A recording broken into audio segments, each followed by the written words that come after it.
your food.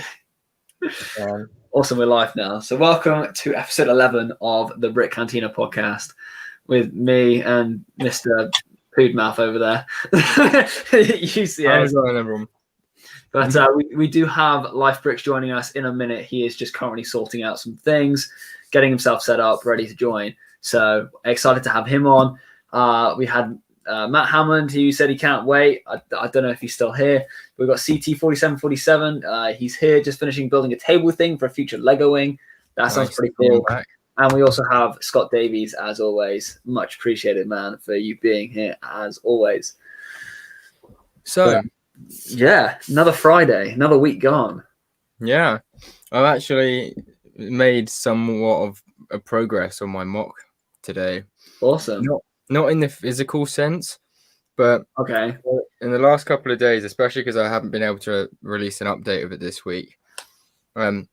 The update was going to be the gunship, but I'm still waiting on some pieces. So that, and obviously I made the mock. But point being is, I got to a point where I was looking at it, and because it's so big, and I just haven't got tons of parts, and I hadn't actually made like a straight up list on what I was gonna.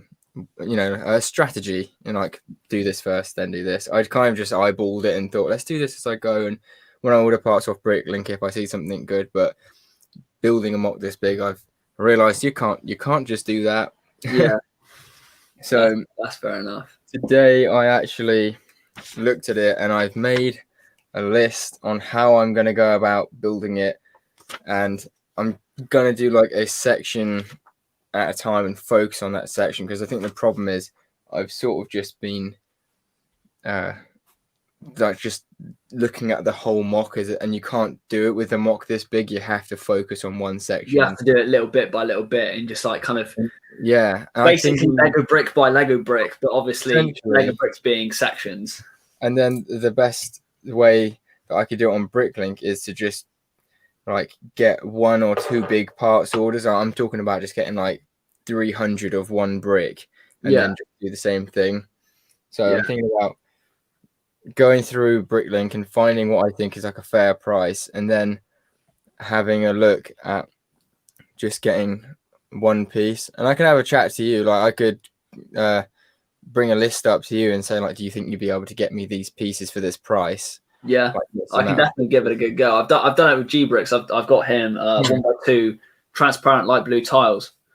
So I've managed to get him the quantity he needs and at the price that he wants as well. So just waiting for them to come in. But yeah, it's just trying to find but for me, what I'm trying to do is just buy lots of sets with the parts in it. But then some other parts I do have to kind of go elsewhere and try and get them in. The thing, like with my mock, why I've been buying from other people is because I need a big quantity of stuff at the minute, and I know that you're like the way that you're building your parts collection up at the minute is realistic. It's still small at the minute. Like I haven't got 1,000 or hundreds of one part. I've got like 20 of a part, or like a handful, like half a dozen. But I am slowly working my way up to getting the numbers up, and I'm like ramping up. I've had a couple more orders in this week. So that's more money into the account that I can then put into more stock. And it's just, the ball is starting. Like at the minute, I've got a tiny little snowball and it's just rolling and it's getting bigger. And I'm getting to the point where it literally is just, just massive. I want to say hello to Daniel. I'm doing very well. Thank you. How are you? And CT4747, time does fly when you're having fun. I agree with that. Not a problem, Daniel. You can enter my mock contest. R&M Lego Studios, what's up? How you doing, man? The new builder as well. And we have the new builder as well. Nice to see him here again. Definitely. I like his picture. It's quite cool. Yeah. It's like kind of Neo, but green. I've been thinking about like updating my profile picture, but not necessarily something massively different, because I like what it is, but I want to make it more like clear cut, if you know what I mean. Yeah. I quite like the way that like the new builder and LIFEBrickS Studios has an animated version of themselves. Yeah, it's like a Lego. I like the fact it's not just a Lego figure; it is actually like an animated posed character. And the new builder, is that a hard thing to do? And we've got G-Bricks as well. Hey yo, man, how you doing? You know the best bit on a, you can get the ready to eat salmon, so they're like vacuum packed. Yeah. The best bit of the whole salmon is the tiny little tail piece, like the thinnest bit right at the end. Best piece on the whole salmon. To be fair, I don't get like the whole salmon. I just get like a salmon fillet. Oh, when I say ready to eat, I mean like the ones that are already cooked. You just get 2 fillets of it. Oh no, I never bought them ready to like the already cooked ones. I always have to cook it myself. Really? Yeah. I will do, by the way. The new builder, I will definitely do that because I want one. Yeah, sweet. Yeah, I was just reading through the comments, thinking like, what are you talking about? It just says this is the comment I was reading. I'm a render, and I'm just thinking, I will do that. You'll do a render? Like, I'm a bit confused. New trend. Oh, I didn't. I accidentally slipped on that one.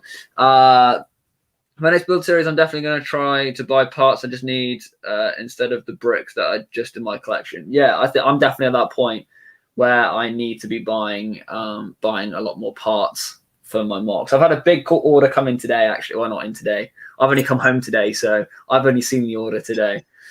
But I've had a couple of orders arrive today, and some of them are great parts. But I'll be getting that ready for a weekly segment. I'm going to start releasing Kashyyyk after next week. So next week I'll do my mock contest winnings, and then after that I'm going to be starting releasing the weeks. Because it's just been so busy working away. I've literally had like no time to do any videos, like recording videos. I've edited like the recordings I've got, but I haven't been able to record anymore because I'm not in my home environment with the Lego. So I can't record anything. So I've only been able to do live streams on YouTube and TikTok. So that's all I've been able to do. So it's been pretty hard. And hello to PTA as well. Hi, mate.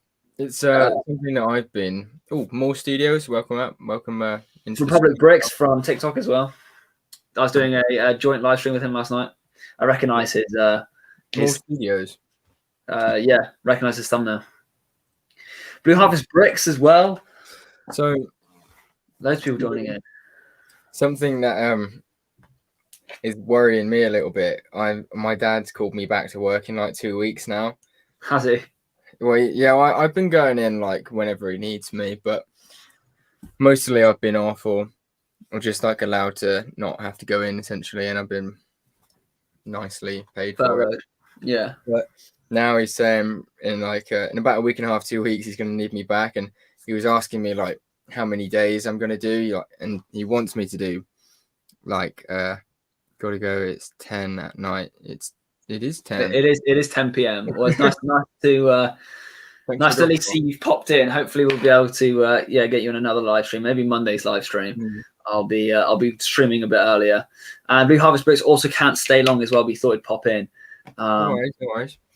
So the thing I'm worried about is when my dad says to me like, we need you back, and at this point I know that I'm going to be the only plumber back on site as like a full-time person. Yeah. I know if I go back to work 5 days a week, it's just gonna like. The thing is, I love doing YouTube and I love doing Lego, but if I'm doing a 5-day week where I'm just like doing physical work from 8 a.m. till 4:30 p.m., I just know for a fact I'm just going to be absolutely ruined by the time I come home. And that's literally been me. I've been 8:30 till 5, and then going back to a hotel room and sleeping in a bed that is so uncomfortable. Like, it's a 4-star hotel, but my bed is horrendous. I've been getting like next to no sleep. I've been going to sleep at like midnight because I'm just like lying awake in my room. And then it comes to like Monday, obviously I get down there, I do a full day's work, I do a live stream, and then I've literally done like a 4 weeks worth of work. It comes to a Friday, and I'm just like, I'm so tired, but we've got to do a podcast. So I'm trying to like hype myself up, get myself ready to do a podcast. But I know what you mean, like doing the 4 weeks worth of work, you get home, it's like I have no energy. Like last weekend I was flat out. This weekend I'm going to be flat out as well. I have no time to rest. Because the thing is, you also you want to present yourself in a certain way as well, don't you? So what I'm worried about is if I had a long day or something and I'm either drained or just in a bad mood, then if that's like the only time I'd be able to live stream and I'm not in a great place, then it won't reflect well. So it's almost like you just can't. I mean, I haven't live streamed. I've been ages now since I've done a live stream. It's been like 2 weeks. I know. I was thinking that actually. You haven't live streamed in a while. I did that one live stream, which was like 4 hours long. Yeah. Well, I'm planning. I don't know when. I don't know what day, but I'm planning on live streaming this build. Cool. That's a really. It's one that I actually wanted quite a lot, but the only thing is, it's just like the shape of it. It just looks. Honestly, I bought it to part out, but I thought, you know what? Let's just build it and make a stream out of it. Like I may as well. It's a Star Wars set that I don't own. So yeah, I've watched all the parts. They're all ready to go, and then I'm going to be live streaming it, breaking it down, parting it out. So there's quite a lot of good tan and dark or tan and brown pieces in this. So if anyone needs any tan and brown pieces. Tell you what, though, there's a part in it that I was a bit shocked at. Oh yeah. That is an axle. Really? That is an axle. That is odd. That is such a long. Oh, literally, it came out the bag. I thought, well, what is this? I've seen those once or twice before. I'm assuming that just goes like straight down through the middle. I think it goes straight down through the lightsaber. Yeah. Lightsaber, yeah. It is such. Let's see if I can find it in the instructions. It is such a big piece. I just wanted to say to Scott Davies, thank you very much, mate. I want to say it means a lot. You know what's a weird thing? I had so far 5 dislikes on that video. Have you really? Someone's really got to dislike a video to just to not like a mock. Okay, it is the lightsaber. I found the instructions. So that's like the hilt to the lightsaber. I thought it would be because there's so many of the trans green pieces to make the blade. But yeah, thanks, Scott. It was actually a really, really fun thing to do. Once I'd finished it, and as I was building it even, it got me just thinking, like, the shame is because I love this mock, and I've done it because I really want to, like, see the big scale thing. But at the end of the day, it would have been really cool, I think, if I'd, like, looking back on it, like, how do I explain it? The other way I could have gone, and most probably should have gone, is to build maybe, like, mocks that are, like, a base plate big, or something like that, you know. But at the time, I wanted to do something that was crazy, and the only idea that I could come up with had to be done on a big scale, which it's something like what you've done with Kashyyyk. Like, it's one of those mocks where you can't do it on a small scale. It needs to, because like even like mocks for me, you kind of go, okay, right, you know, here's part of it, like here's the wall. And then, like, a mock I made last Christmas, I made a wall, I made a motorized door, and I thought, okay, that looks awesome. And I made it so tall and so wide. I thought, if you have it 1 base plate deep, you can't get the effect of it. So I had to make it 2 base plates deep. And then, you know, and then I was like, there's no room up the front for anything. And I was like, well, what do I now put on the inside? I've made it look proportionally right, but now I don't know what to do. And I ended up just breaking without showing anyone, like, what I built. It's the proportion, isn't it? It is. Like, just trying to get everything to look right. If you're trying to build that mock, that motorized door needs to be a certain height and width and stuff, obviously to fit the motor and everything as well. And then it's like, right, so I've used this whole base plate to make the door. I can't make the door any smaller, so you need to do 2 base plates, and all of a sudden, you make it pretty big. I just want to say to Coconut, what's boys? Boys are the opposite to girls, basically. What's boys up? What's boys up? We're good, thanks. We're just waiting for LIFEBrickS. He's just sorting a few bits out at his own personal leisure. So we're just having a bit of a chit chat while we wait for him. You see, just find the time to do it when you can. Don't push yourself. Thanks, man. I appreciate it. That is the. If I'm honest, that is the mindset that I have adopted. Like, it's the right mindset as well. Yeah, definitely. Like, I've especially thought.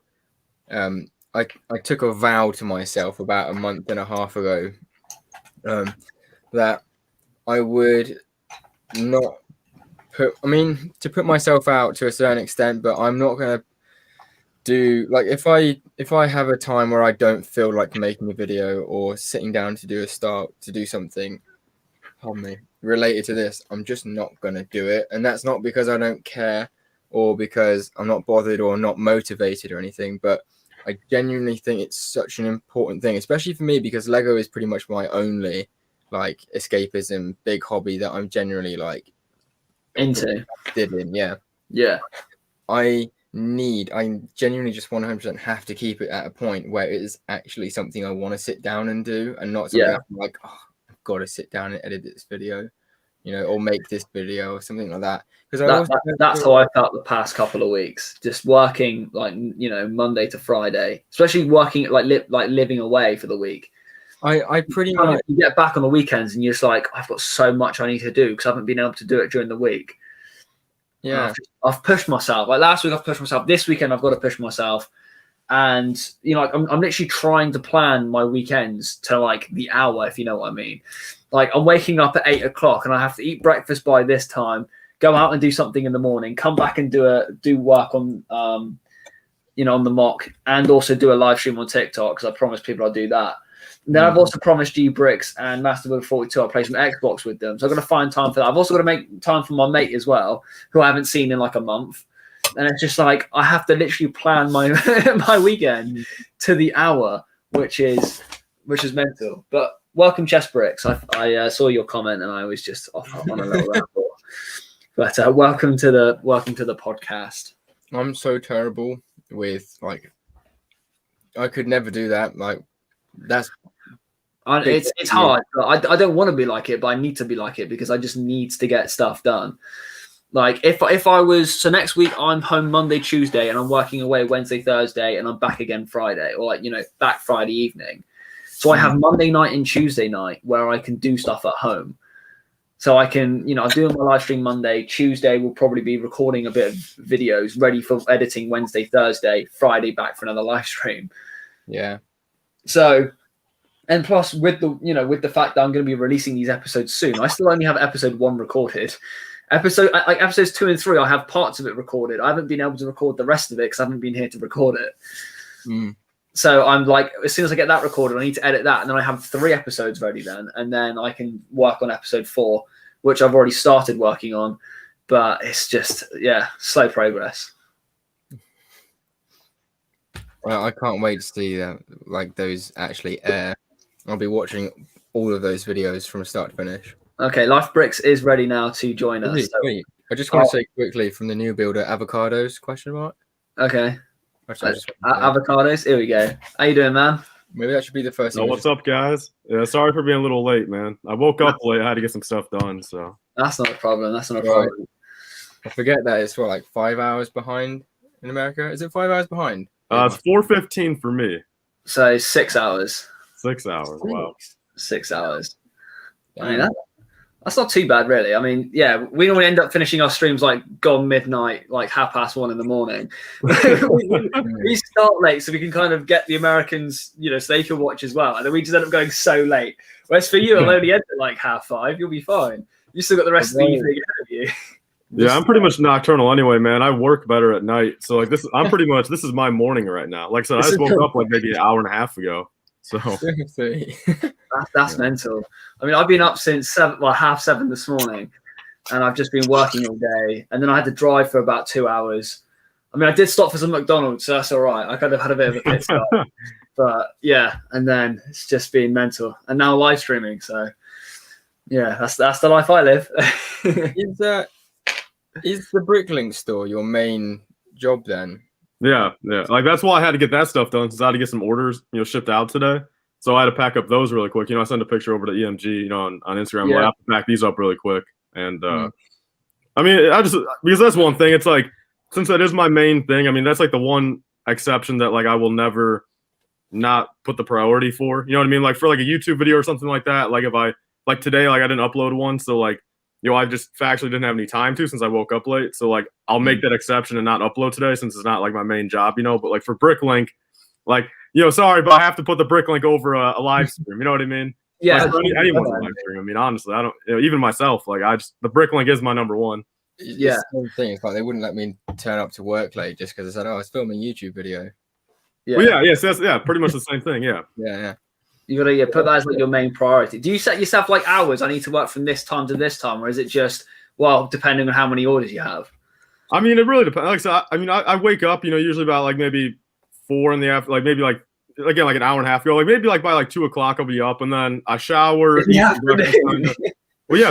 Then I usually start to work at like maybe like 7 p.m. or so, and then I don't go to bed until like 7 a.m. So I guess that's wow. Like, a lot of people make their orders either early in the morning or at night, don't they? Well, I mean, it is one of those things. Like, well, yeah, like the people that place the orders throughout the day, like I pretty much just then whoever's paid by that night, then I'll usually pack up the orders, the night before. But that's the thing. Like I woke up like late. I went to bed early last night. Like I didn't get it done last night.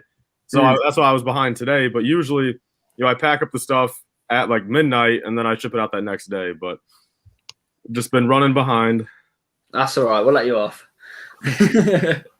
Appreciate that, man. Not a problem. Right. No, So you go first. So I was just reading the comments. We just have Jay Monster Studios. He's also joined, and we have quite a few people just saying what up to LIFEBrickS and welcome into the stream. So a couple comments. yeah, we're up to date now with the chat. I'm pretty sure. So Jay Monster Studios. That's a new one. I've seen him before. I've seen him a few times as well. All right, sweet. So I wanted to ask you, Tyler. I know I've seen on your channel recently. You've like in the Skywalker saga, you have all the different characters. Like, what's that thing? That looks pretty exciting. Yo, I'll actually go get it real quick. It's right over here. The character discs, the 2x2 round. See, I don't know if they're like stickers or they're like, is that an actual thing you can get from? I think they're printed, aren't they? Yeah, they're printed. Yeah, that's sick. They look really cool. So you have the opportunity to get like every single one that you can get in the game. Yeah, so these are actually based off the original Lego Star Wars. The one from like 2005 or 6 or whatever that was. But so there's 132 of them. I've got 90 so far, and I should be getting the rest of them. Since the person I'm working with, he generously, he's going to send a lot more over, like blind bags still. So like I could get a lot more doubles, but. So what do you do with the doubles then? Do you sell them on, or do you just? Like a big market. I got them all right here. I mean, if you guys ever start collecting them and you guys want to trade or anything like that or need these, I mean, I'll just continue to keep them. Anyone that does start collecting them. I'm really tempted with them. So if I do get some and I get doubles and you need them, then yeah. You can just do an even trade, man. Yeah, that's why I'm keeping them. I mean, since they don't really have like a genuine like resale value, I feel like if I put them on eBay, like, I could maybe get a couple bucks for them, but it's like I'd rather just save them for like other people that are collecting them and just kind of do kind of like use them like trading cards, kind of. Yeah, collector's cards. Yeah. But is there like the opportunity that he'll expand it and do? Yeah, I mean, he's doing other games for it too. Like I think he's coming out like the Lego Marvel game. I think he's doing those like next week or something. Cool. And then I think he's doing like Harry Potter. I think at some point, which I'm not too interested in those. Like I might do the Marvel ones, but the other ones, like I'm not a really big Harry Potter guy. I mean, I guess if I got sent them for like free to review, like sure I'll do it. But it's like at that point I wouldn't continue to buy more to try to complete the set. So yeah, they're definitely like a proper the only kind of thing that you would have if you're a collector of Lego Star Wars, isn't it? Those type things. Yeah, I mean Star Wars. I mean, like I said, a little bit of Marvel. I mean, I like Marvel as a whole, but like the sets, like I'm not really a big fan of them. Like a lot of the sets they come out with, like they're just pretty. I actually love the MCU. Like I've got all of them. I've got most of them in steelbook collections, like all the Blu-ray steelbooks. But when it comes to the Lego sets, I'm just like they don't interest me. Like everything is like chibi scale. Midnight release for like most of the latest ones, but the Lego sets just doesn't really do it for me. So yeah, I kind of understand the same thing with that. But I think the discs would be quite cool though. I think they would be pretty cool. Yeah. But like I don't need like a Mysterio and a huge helicopter crashing into a little building for $40. You know what I mean? Like I don't need that for a Lego set. Like I'm good on that. It's not like they make the set that appealing either. Like when you look at it, it's tend to be like quite overpriced and blocky. Yeah, I mean, I think truthfully, I mean, the only Marvel set that's really interested me in the past like year or two is that like Ghost Rider set, that new $20 one, just because like it's a pretty cool vehicle. I mean, Ghost Rider is pretty cool. Like I'll pick it up eventually, but that's the only one. Like the new helicarrier, I mean, that's just super downsized and just. I was going to say the helicarrier, or the second one. The first one looked pretty cool when it came out. I was like, the first one was badass, man. Yeah, the second one just kind of looks a bit like they've tried to revamp it, but just completely gone backwards with it. Yeah. And then shooters all over the place. Yeah, I'm not a fan of that. One set I did really want to get was the Hulkbuster, like the big UCS one, kind of. Yeah, I was just going to say that. A guy I used to work with when I was doing my apprenticeship, his brother actually is a Lego designer, and he designed that set. Amongst the Harry Potter castle, like the UCS castle. He's done so many sets, but yeah, my mate used to get them all this Lego half price because of his brother. He gets a staff discount. Damn. So honestly, I was like, I used to envy him because he's go, let's see this new set. Yeah, I've got that one. And I'm like, this is ridiculous. Like, he was earning good money and he was getting all of it at half price. Jeez. I was just like, can you put me in contact with your brother, please? Like, I just want some discount. Well, that's what I'm saying. He gets the stuff for 50% off, then you just got to buy them from him for 25% off, and then you just keep on keeping up the gig. And then the next person you sell it to, you give them just 10% off. Yeah. That would have been great. I would have loved that. Fun fact, I actually, when I was in high school, they do, I don't know if you have them in America, but they have days where like they get people who went to your school who have gone on to do like cool things, and they get them to come back, and they have like a day where you have the person from that company, and then it's like a mentor type thing, but it's where the kids get to see like what they could do and what people have done from the school. And there was this one guy who actually went from my school and became a designer at Lego. And you know the Lego, and is it Antarctica or the Arctic? Like Arctic team ones, Arctic team, I think it was, right? So like they invented those like the orange sets. I forget where they were, but from like 2005, like 10 years ago or whatever, 15 years ago, right? I think about 10 years ago, maybe something like that. But it was like the Arctic ranges. If I put a picture up, you guys would know. But he basically designed that whole range of. That's quite cool. And awesome. It's still going now, and that was what made me like. I actually wanted to be a Lego designer at one point, and I was like really going for it. And then I think it was like end of my GCSEs, and I actually looked up what you needed, like what they wanted you to have to become a Lego designer, and it's crazy. Have you seen what you actually need? Well, it's actually pretty tough. Like you can just walk in there and become one. No. Yeah, you have to have like a master's in like physics or something. And they want you to have like or maths, and they want you to have like a bachelor's as well, of a bachelor of arts or something, and that's just like the two main things. And then like I think you need to have some form of like design background, whether it's like art or architecture or something. You have to have some form of design, and then you can kind of like implement that into your Lego structures. Excuse me, but it's tough. It's a tough progress to get into. I've always wanted to be a Lego designer. I'm all right when it comes to designing, but I haven't really done that much of like free builds, if you know what I mean. Like I've just kind of mostly just built lots of sets, so I kind of understand the way they build sets, but I've never really built too many custom things. But maybe I should get into doing some more of that. Maybe, I don't know. It's kind of a nice segue onto I wanted to talk about mocks, like your large scale mocks. Bro, you can't even call me a mock builder anymore, man. You should have asked me this question 3 years ago. Jeez. Well, I know that you were doing that large scale mock with the Galactic Marines, weren't you? Yeah, and that's how it currently looks, man, over there. There's absolutely nothing. Actually, I'll just hold up. Your room is massive. If I go like, if I show you my room, and like it literally ends just over there. I'm lucky. I'm very fortunate I have a basement for it. But yeah, so this is.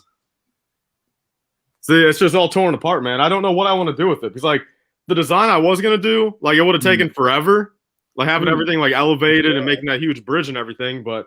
Now I kind of don't want to do that, but I still want to get them out. Since, dude, the guy that let me borrow these Galactic Marines, man, I've had these for over a year now. Like, I feel like a jackass for having these for a year. I got to get them back. I told him, like, look, dude, like, believe me, when I send them back, dude, I'll send you like $50 included. Like, believe me, I feel terrible, but like, I hate to have them for a year and not use them. So, like, I'm trying to pump out something pretty quick now, just to kind of use them, but still make it good. I mean, I'll come over. I'll help you out. Don't worry. Dude, I'm offering anybody, man. Anybody in the world that wants to come over and sort my entire collection for $1,000, they like feel free, man. Honestly, I'd love to. I mean, I can't really get time off work, but I would absolutely love to come over and just sort out Lego. Like, I could easily spend all day sitting. Well, not even all day. I could spend like literally hours just sitting there and just sorting. It's brilliant. Dude, I mean, I wish I could, man. I don't have the patience, I feel, dude. It's just weird. Like, I used to have the patience, but nowadays I just like. I don't know, man. I just can't do it anymore. It's like get up, sort out bricklink, social life, go bed. Yeah. Dude, I mean, dude, at that point, if you want to, I mean, a plane ticket from you to me is probably what, dude, like at least like 500 round trip, at least probably 500 or 600. Yeah. Okay. So I mean, dude, so I'll give you like $1,500, man, like with the plane ticket included, for you to come over here and just sort everything for like a week. That would be decent, to be fair. To be fair, that would actually be fine. That's like a holiday and also like just a job at the same time. Yeah, dude, I'm down. I'm down. Anybody, man. Anyone has that offer, dude. Even if they live right next to me, man. If they want to just come, if they want to walk down to my house for $1,000, I'll literally. I'm on my way. My bag's down, dude. That's what's needed, dude. Like that would be a hell of an investment, man. If I can spend $1,000 on someone to sort my collection, like I just know how much more productive I can be. Yeah. And like I'll definitely get my $1,000 worth like within 6 months or a year. I've just started out my Bricklink because I used to have a channel or I used to have a store, and then I stopped it, and I've just started up again. Like this is how I'm organizing my parts. This is just and I'm just like, I mean, I've got some decent quantities, but like if someone orders like one piece out of this, I'm gonna tip out the whole bag. Just you gotta invest in like a stack on or something, man. Some of those little drawers, just like one, but it's just like, how do you organize it? There's just so many parts of gray. There's so many tan. Like I've got all my figures separated. I've got that down. So I've got all like my troopers and stuff. They're all individually bagged, so it's easy to find those. But it's just parts. It's just that's what's going to take a while.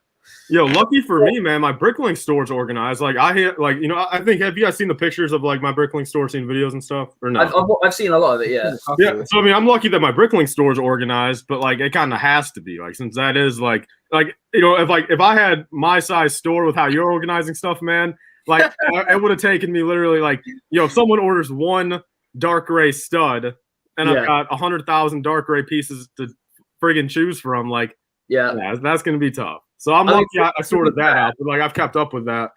It's just on my actual personal side. It's like I just feel like it was never really a necessity. Like again, like it's not like needed to have it sorted, and like I've always just been lazy due to that. And like every time I make a mock, man, like I would just like break it up and just throw it into a box and throw it in the corner. Like I wouldn't even take it apart. Like so, I don't know, man. I'm too lazy, dude. It's not good. Not good. So have you ever finished sorting out like a mock that you've broken down, or have you just got like? I've never officially fully sorted out a mock I built, dude. Never. So, dude, honestly, there's even a bin over on the other side of my basement right now that has some of that Naboo mock from 2015 still. I'm serious, dude. There's still from a mock 6 years ago, dude. There's still a box of parts from it. I want to say hello to a few more people. We've got Imp Fanatic, we've got Bounty Hunter Bricks, we've also got Wiki Productions. We have SW Bricks and Figs. Everyone, welcome to the live stream and the podcast. Tyler, I had this idea. I don't think I could do it because first of all, I just don't have the parts, and second of all, like the space. But I was thinking like a great idea, like for a mock that you could do, that maybe you could involve your Galactic Marines in, is a mock. I had this idea, so have it modular in a sense. So you do it on base plates. And just have the base plates so they connect together like the Lego modular sets. Oh, yeah. And then you could just build it a base plate at a time, not just whenever you have time. And then you could just sort through your mocks that you already had, break off a base plate's worth of stuff at a time and sort it and do it one by one, kind of. Yeah. Yeah, I mean, I've done that the one time. I did it with the actually, no, I don't think I've done it yet, actually. I was going to do it. No, I've thought about that before. Since that would be easy, like it would be easy just to build a base plate at a time, and even when you take it apart, then you could just actually break off one full base plate at a time, and say I'm going to spend the next 30 minutes organizing this one, and just do one base plate every night. I mean, that's a good idea. It's just like I just feel like everything above that though, like I can get like the structure down, like I've got all the like the white plates and stuff, and like I've got the base plates to do it now. Even like I could get all that down. It's just the fact of actually building above and like making it like. A good clone base or a good mountain, like all those parts aren't sorted yet. Where like I feel like I would have to like kind of half-ass everything above the plates, which like that's not. I mean, that's not. I would much rather. I feel like at this point, dude, 6 years down the line of my mock building career, I don't want to go backwards in my skill. I don't want to come out with like just like some little tiny mountain when I know I've got the parts for a huge one. It's just none of it sorted. Yeah, once you kind of got to a certain point, you don't want to start going downhill. You just need to keep going up. Like, you just need to get bigger and better every time, I think. Yeah, I mean, I guess I can't hold myself to that standard too much since that last mock I did, man. That last you probably saw it on my Instagram, right? That last tan one I did. That just I rehashed the exact same thing for the third time, man. Dude, like I should have never done that, man. I feel bad for ever even considering that because that was even the mock video did terrible, man. Like usually my mock videos do really well, but I think it was just like karma that like I know I shouldn't have done that, and like that video only got like 800 views, man. Like a mock video from that's still better than any video mine gets. So I would be great if my videos are getting 800 views. I'd be like, yeah, I don't know. I mean, I know, but I just feel like again, like that's just a prime example of just backtracking. You know, since like my mocks 3-4 years ago would get 20, 30, if not like 100,000 views, and now my mocks get 800 views, and I'm like, all right, now I know that was a terrible mock, and now I feel bad for ever putting that on my channel. Taking time out from building mocks, or do you think it was literally purely just that mock? Oh, what was that? So do you think that just because you've taken time out from building mocks, that's the reason why that mock didn't do so well? Or do you think it was literally just that mock that wasn't a good mock? I mean, quite frankly, because like at the end of the day, it's like, you guys probably know this a little bit too. I mean, the thumbnail and the title at the end of the day, like if it's good enough, like someone will click on it, you know, like no matter what it is, even if like, because like a new person to your channel, like won't know, you know, this is a bad mock to begin with. Like they'll click on the thumbnail. If you have a decent thumbnail, you know, they'll still click on to see what it is. And that still counts as a view as long as they watch it for like, you know, 5 seconds or whatever. But so I don't know exactly why I did bad. I just feel like there was no like promotion to it since, you know, I didn't have like any weekly updates to it. I had, you know, it was just kind of one of those things. I literally put it together one night, filmed the video and uploaded it the next day, you know, like I didn't have any time to like promote it at all. So I feel like that's probably why I did bad. And also, I mean, there was a solid like year gap there of me not building mocks. So I feel like probably no one expected mocks from me. And just like, they probably thought it was like a joke or anything. They're probably like, this guy uploaded a mock, like probably a joke. And I kind of was, I mean, but it didn't work out in my favor. Yeah.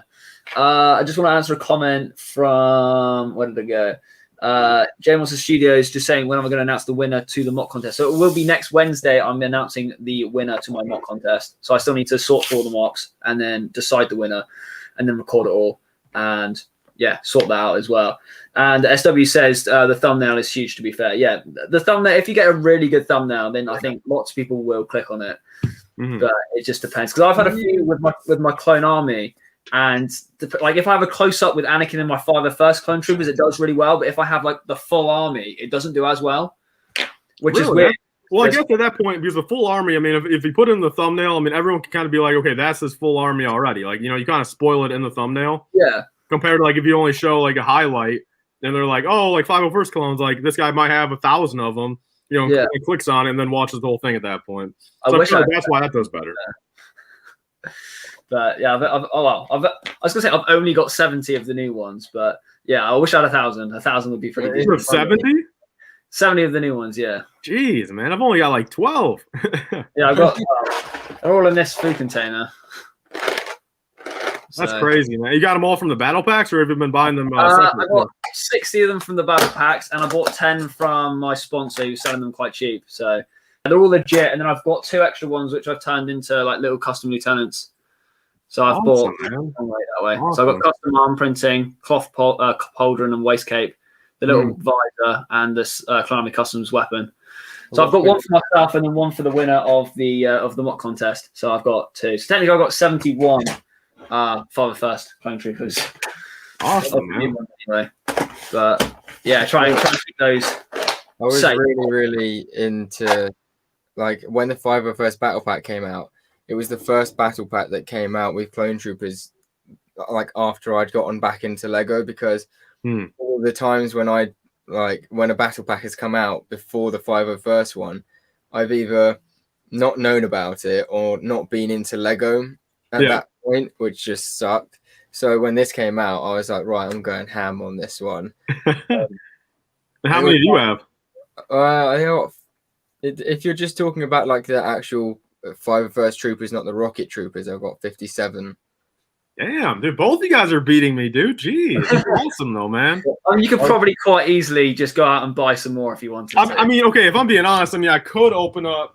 If I opened up all these right here, I mean, I would technically have the same amount. Yeah, there you go. Yeah. Are you just keeping those sealed for yourself? Like, yeah, no, I bought them initially at the beginning, like when everyone like couldn't find them. I bought them initially because I'm like, if anyone wants them, like I was just selling them for like retail plus shipping, kind of. Like, pretty much not make any money, but just if someone needed one, like I'll send one out to someone. And well, I sold it to like maybe 10 people at that point, and those are all extra ones. And I'm like, at this point, like I already spent the money, but like I also don't really care to make a 501st Army yet, at least. So they're kind of sealed for now. I mean, they're still around as well. So if you did decide to make them, you can still get and plus, the demand of it's gone down as well. So there's more on the shelves. Yeah. So if you did want to go out and make a 501st Army, you could quite easily go around to a few different stores or go online, and you can quite easily get your hand on like quite a few. Well, I'm hoping too, man. The second I see them on like Bricklink and stuff for like $5, because I mean they're down to like about $6 a piece now or so, like $6.50. Yeah, they're dropping a bit. Yeah, the second they hit, like if I ever find someone like on Bricklink that's selling them for like $5 each, I'm gonna buy them all. And then like that's like it's like I think $5, like that's like the line where it's like that is a good value. I feel like for those minifigures at that point. I felt really, really stupid now and annoyed essentially because I remember about 2 weeks ago I was on Bricklink, and this is UK mine as well. Like UK Bricklink prices are higher, which sucks. And this guy had like 50, and he was selling them for £4.50 each. And dude, you should have got all those, man. I really wanted to, but stupidly I didn't see the fact that I'd be able to resell them even if I bought them. I just saw the fact that I can't afford this right now because I'm spending all my parts on the mock. But now looking back on it, I was like, damn. Yeah, at $4.50, man, like you would have never lost your money. I mean, like you could have sold them the next day for $5 each at least, dude, if not $5.50. Like you could have made money within the next day, like if you really needed it. You know what I mean? Yeah. Yeah. But the thing is, I'm one of those people where I just know straight up, like if I get a good deal like that, if I actually bought it, there's no way I'm selling those. Like with clones or like good sets, if it's good, which is why I probably should never own a Bricklink store, because I wouldn't be able to let go of the things. Yeah. Yeah, someone would buy a 501st from your Bricklink store, and you would just have to send them a message saying, "Oh, look, actually, I'm sorry, we don't have that one in stock anymore," and then you just got to take it out of the inventory and keep it for yourself. Yeah, I mean, I've potted out the set for my Bricklink store, so I think I potted out either 2 or 3.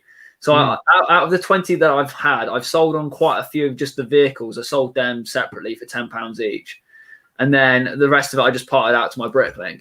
So I've kind of like done it that way and kept all the figures. That's another thing that I messed up on. So a great thing that people were doing, which I just didn't think of, is they were buying loads of the battle packs, keeping the minifigures and reselling the sets on. So then you're at least like saving yourself £10 to £12 on each set. So see, I guess at that point too, like, so I've been buying a whole bunch of just the sets too. Have you guys seen those alternate builds I've been doing? I've seen a couple of them. I actually wanted to drop in. I actually made my own minifig scale bark speeder using just the parts of one of those sets. Awesome. If you have the instructions, man, I'll be happy to build it. And like when I do that final video, I'll show yours and promote it. I actually made a video on it a while back. So I made 2. I made one which looks like the Lego one, but like a nicer, cleaner version. And then I made one which is genuinely just like my best attempt at a minifig scale one, but I didn't make one of them. I made a like an actual how to build it and the proper minifig scale. I haven't made a how to build it, so I'll have to try and find it. But so you have a video on your channel of it? Yeah, so I've got a video on my channel of how to build the one that looks nicer than the Lego one. But this is the one that is like my minifig scale version, but I don't actually have like a tutorial for this one. Yeah, that one reminds me of the 2011 Battle Pack speeder. Yeah, that's what I tried to base it off of. But when that set came out, I think the first Lego set I ever bulk bought was the original Clone Wars one that came with the 3 clones and the gun and the little walker. Oh, yeah. So that was the first one that I started bulk buying. For some reason, I only bought 7. It's such an odd number, but I just went I just had 1, then I had 2, and I ended up getting 7. That was the first set.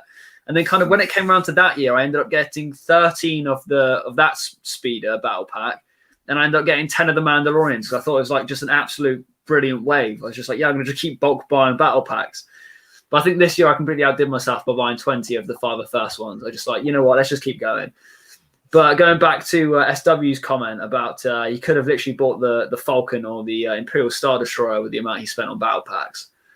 Like if they went on sale, because they normally drop by about £100, I could have bought the Imperial Star Destroyer or the Falcon just with the money I spent on battle packs. I was gonna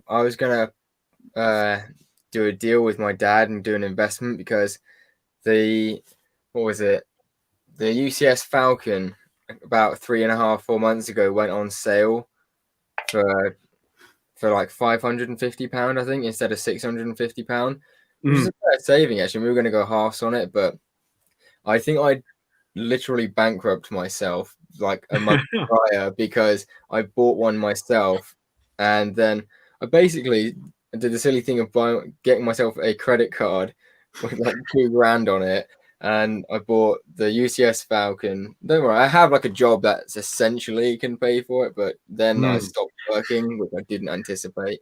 So I got the UCS Falcon, I got the Ewok Village, I got the UCS Sandcrawler, the A-Wing, the Tantive, and the 2008 gunship.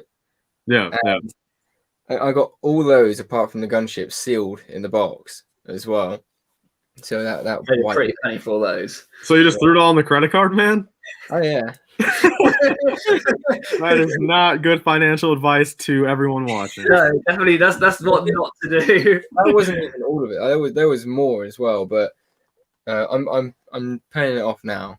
So Dude, I mean, I guess that's one way to look at it, man. I mean, now you're only paying, the bare minimum $50 a month for it, dude. So you can just give them the minimum payment every month. And the only reason I allowed myself to do it was because I was very, very nifty, and like, if you're good with finances, like in a sense, you could say I was, because I made sure I got myself a 0% interest credit card. Oh yeah.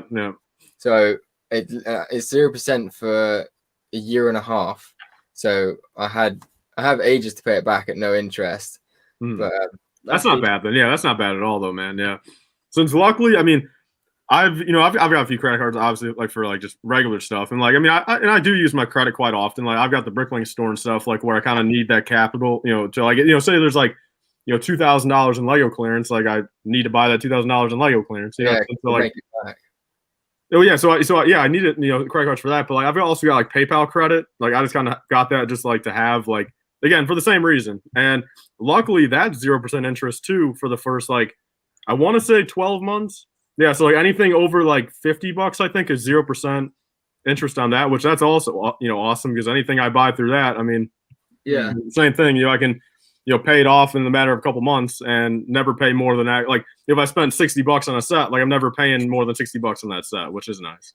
Yeah, which is ideal. Yeah. Yeah. Because I feel like that's the best time to use credit cards, man.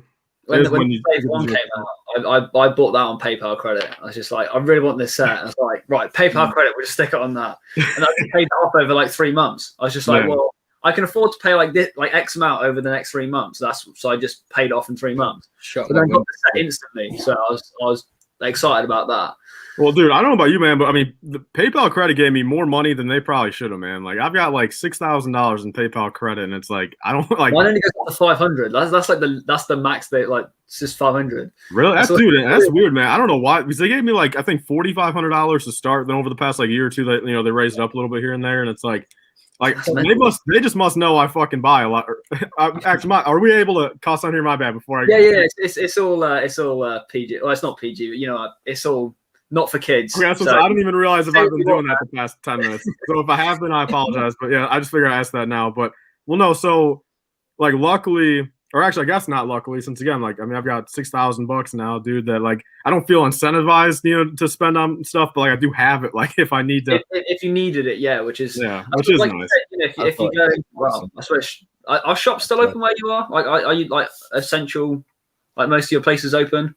Yeah, I mean, pretty much everything around me has been open, even from the start. Even from the start. Like everything over here basically is closed, other than like supermarkets. Like everything is just complete shutdown, which is not ideal. But like, if you went into like a shop and they had like clearance or whatever, and it's just like, right, I need to buy all of it. Well, you don't need to, but well, you can't go wrong with it. Yeah, you go like, right, I can afford to buy it all, which is ideal, really. Well, see, that's the thing with Lego clearance too, man. Like, any Lego clearance, like, just buy it. You know what I mean? Because like you can't go wrong with it. And like, and same thing, like if you really need your money, within like a week or two, like say you spend $100 on Lego clearance and like you really need that $100 back like next week for like a bill or something, you can just go return it. Like I know at least in the US, like, I mean, again, like as long as you have the receipt, like you're solid, like no matter what it is. So yeah, same over here. As long as you got the receipt, you can get returns. Yeah, I mean, I think there's a limit. Like obviously in the US, I mean, it's like what 30 days, I think. Like I mean, I'd assume there's probably a limit over there too. Like yeah, I think it's about 30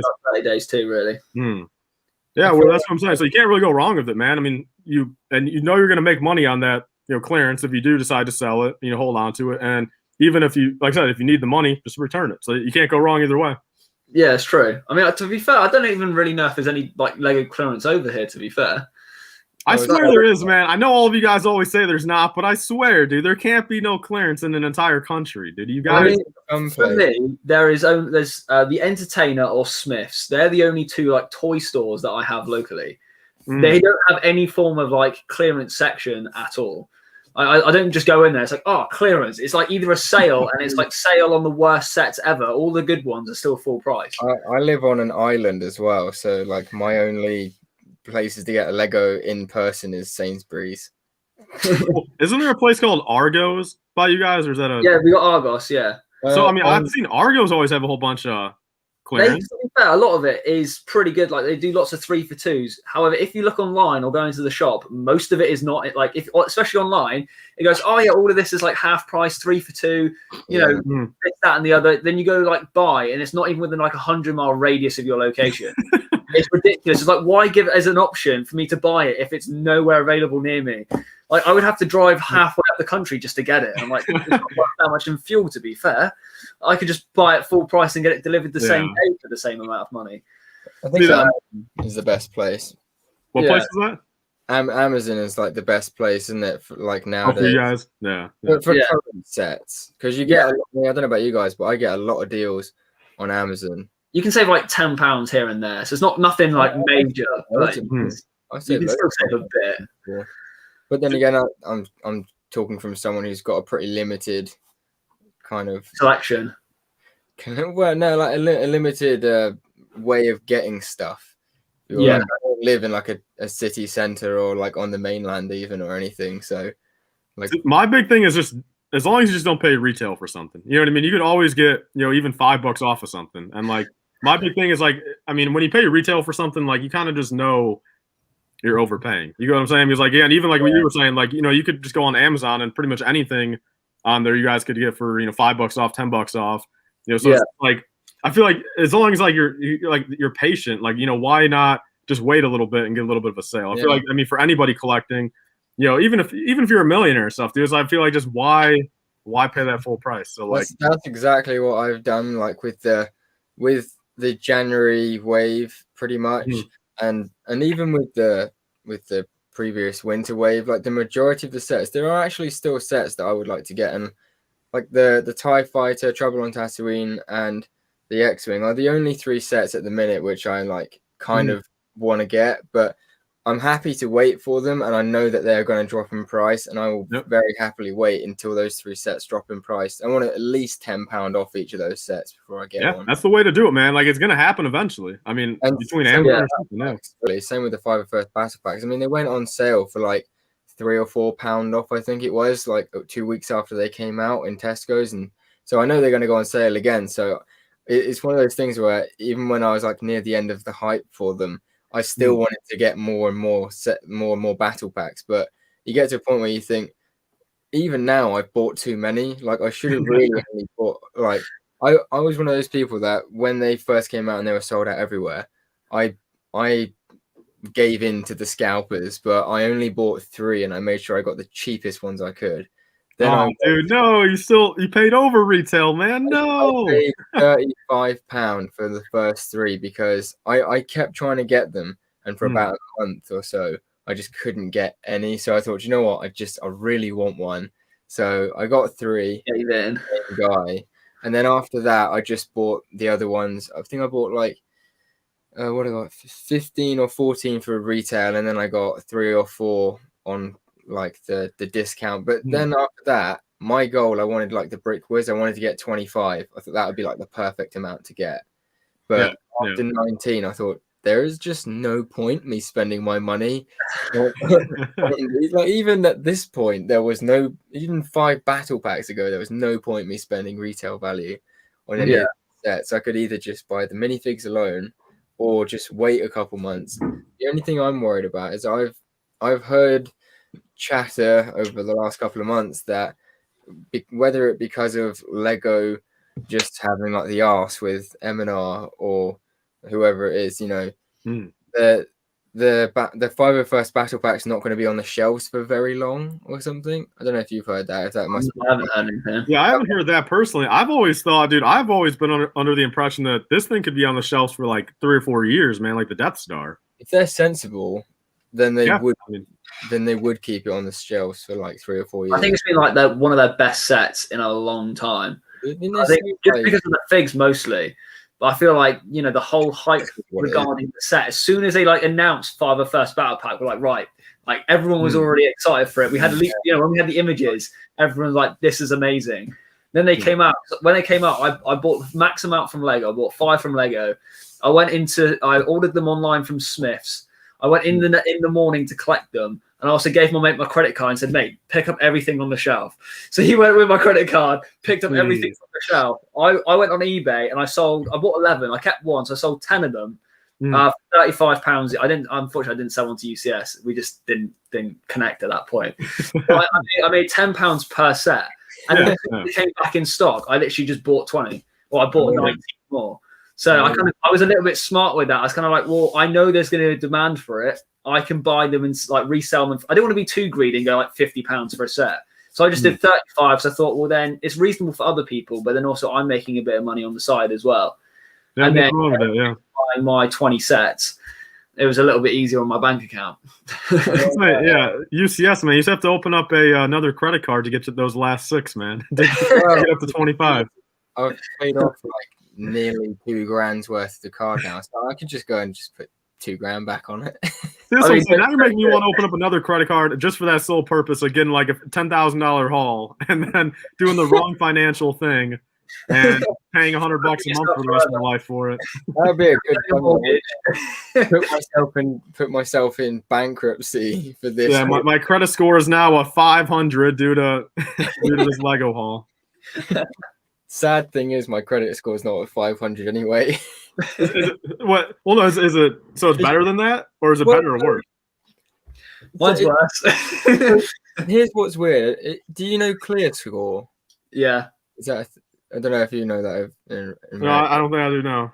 So on Clear Score, my credit card rating is like 350 or something out of 770 or whatever it is. I don't know. Yeah. But when I phoned up like a couple months ago to check on my phone, my phone contract, they told me my credit score was impeccable.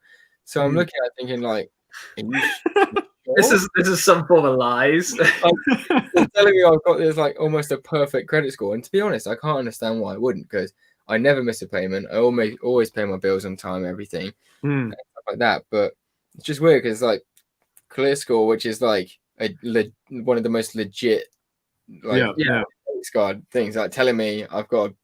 If you've used over more than 50% of your credit card, that negatively impacts your thing. Because I've done that. I've used more than 50%, and my score's down because of it. So when I get less than half, then it should be all right. But here's the thing: like mine is 0% interest.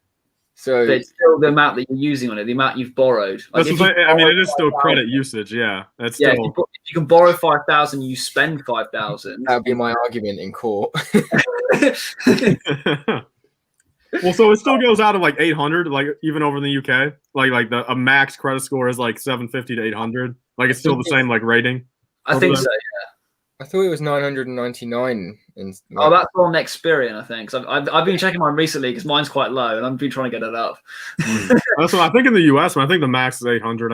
I think if you have like an 800, I mean you're pretty much 100% perfect. Nothing else you can do. Yeah, I need to get mine up, to be fair, but it's just been tough times, isn't it? I wanted to jump back to something that Coconut Brick said about 10:47 p.m. to be exact. 10:47. Okay, I'm scrolling back up. I think a lot of people can relate to this. There we go. Yeah, when you can pay quadruple the retail price for the 212. Yeah, I think they need to remake that set. That set was amazing when it came out. Dude, I mean, you guys can agree, man. There are so many. Like, if Lego wanted to make $1 billion in a month, like all they have to do is just release. Well, yeah, all they have to do is just release battle packs, man. So release every Clone Legion battle pack, and they would make $1 billion in a month, man. They'd become the richest company on the planet if they did that. 100%. Which is what I actually don't understand. Like, even if it wasn't battle packs, there are so many Lego sets which they just obviously should be and should have already made, and they just not done it. Like, what is that about? I don't know, man. I mean, they're literally just sitting on free money there, dude. Like, if they were to release, like, dude, even not even like necessarily listening to our fans or like listening to the fans, like they don't have to like do everything we say, but like even like some of these like obvious things, like Mandalorian season 2, like there were so many things that like were relevant at the time just from the TV show. You know, whether the fans wanted them or not, like obviously, we do want them, but like still, like even just from the TV show that they should have made and had ready for that time. Yeah, it makes no sense, dude. Like, I mean, they could have released 10 different Mandalorian season 2 sets, and that would have been understandable. You know what I mean? Like, they would just be doing stuff that's most relevant, and all of us would have enjoyed it. Compared to just doing one half-ass one. The battle on Tatooine or the Trouble on Tatooine one, which was decent, but like they still could have done a lot more to that set. I feel and made it better. Definitely. Because if you put it this way, basically, if you take the Beskar Mandalorian out of that set, all of a sudden the set is like pretty there. Yeah, like, if they would have the same Mando as last year in that set, no one would care for it, man. Yeah. That would be the worst of the wave. I mean, you already get Baby Yoda, you already get Tusken Raider. The hut is just some pieces. It's literally just the Beskar Mando. That's the reason why I bought it, is because it's Beskar Mando.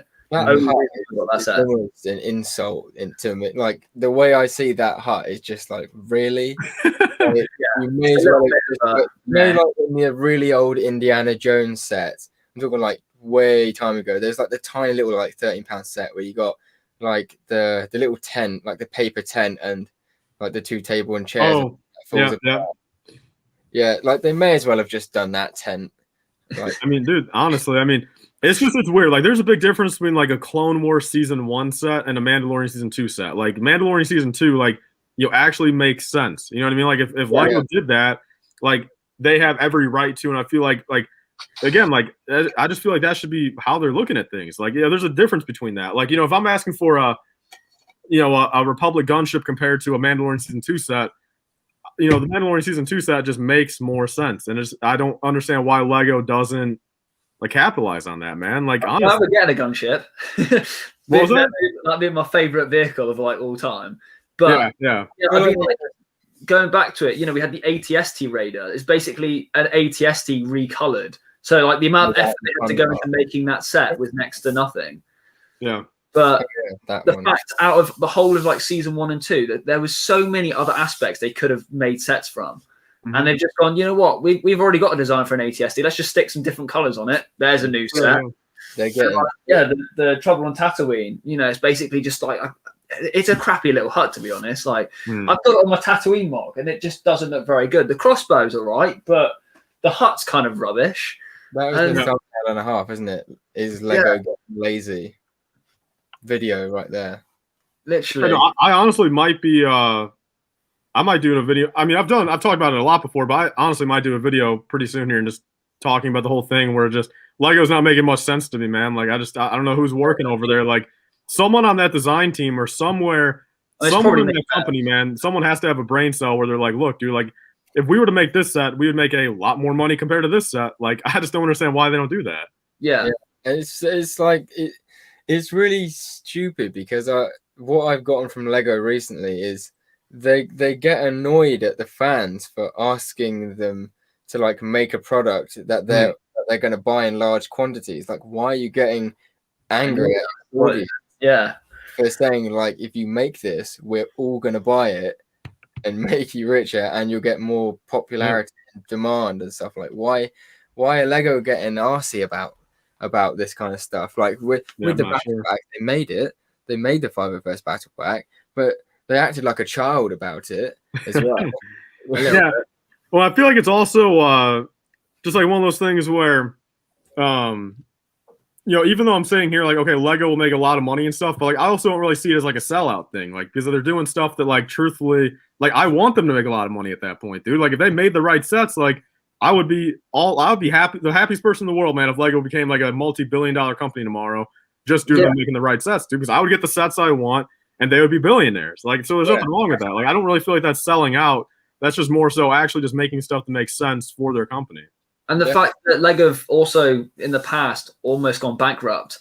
Like, I don't want them going bankrupt anytime soon. I want them to still be here. You know, when I eventually have kids and like, or maybe even my grandkids, I want Lego to still be a massive franchise.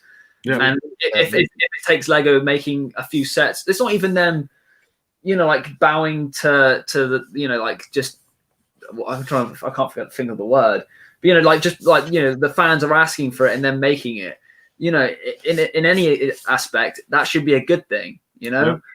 Like, I mean, fans have even come up with their own designs for these sets. Like Lego ideas, you know? Yeah, like they literally, I'm surprised that none of the Lego ideas sets have been Star Wars. Like, is there a thing against that? Maybe like you're not allowed. Yeah, there's no licensed like themes allowed there, or like no previous existing themes that Lego has done could be on that. Yeah, right. So even like Ninjago, like someone couldn't put like a Ninjago set on ideas. That's crazy. All right. I was going to say, we have some comments in the chat as well throughout, but I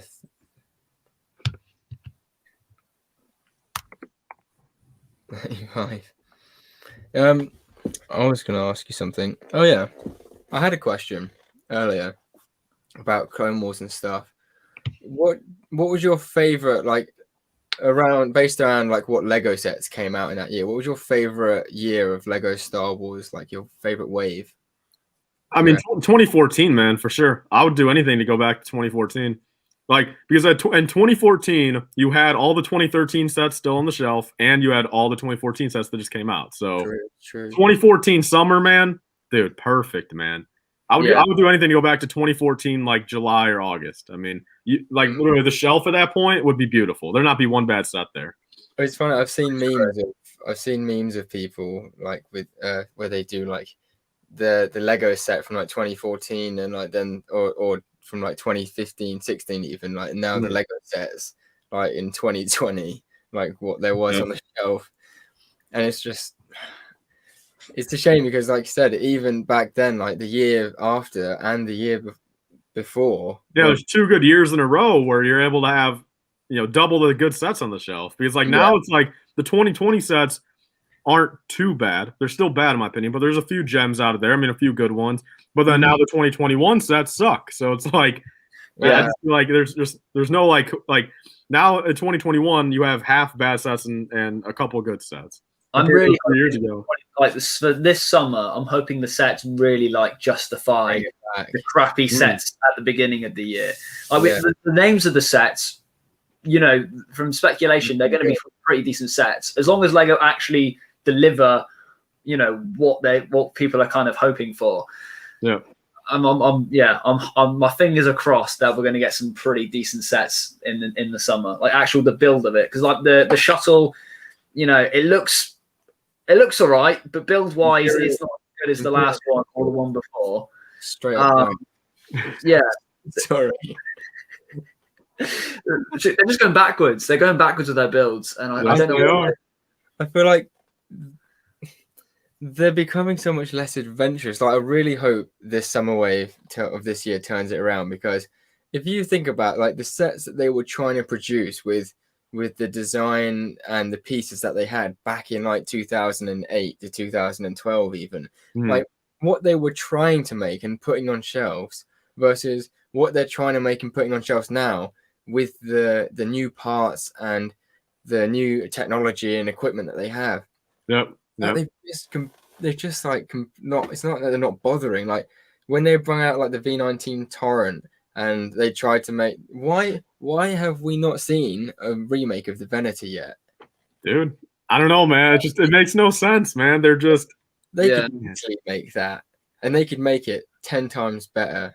I hate to say it to the fat boy sitting in the corner. They're just a bunch of bozos working there, I guess, man. Honestly, that's all I can say. Yeah, man. Make you think. especially with a lot of the parts that they've made, like they've come up with now, there's actually really decent design pieces. Yeah, dude, all those new different like cut tiles and stuff, dude. The triangle tiles and all that stuff. You make it all tiled, and you can make it look so slick.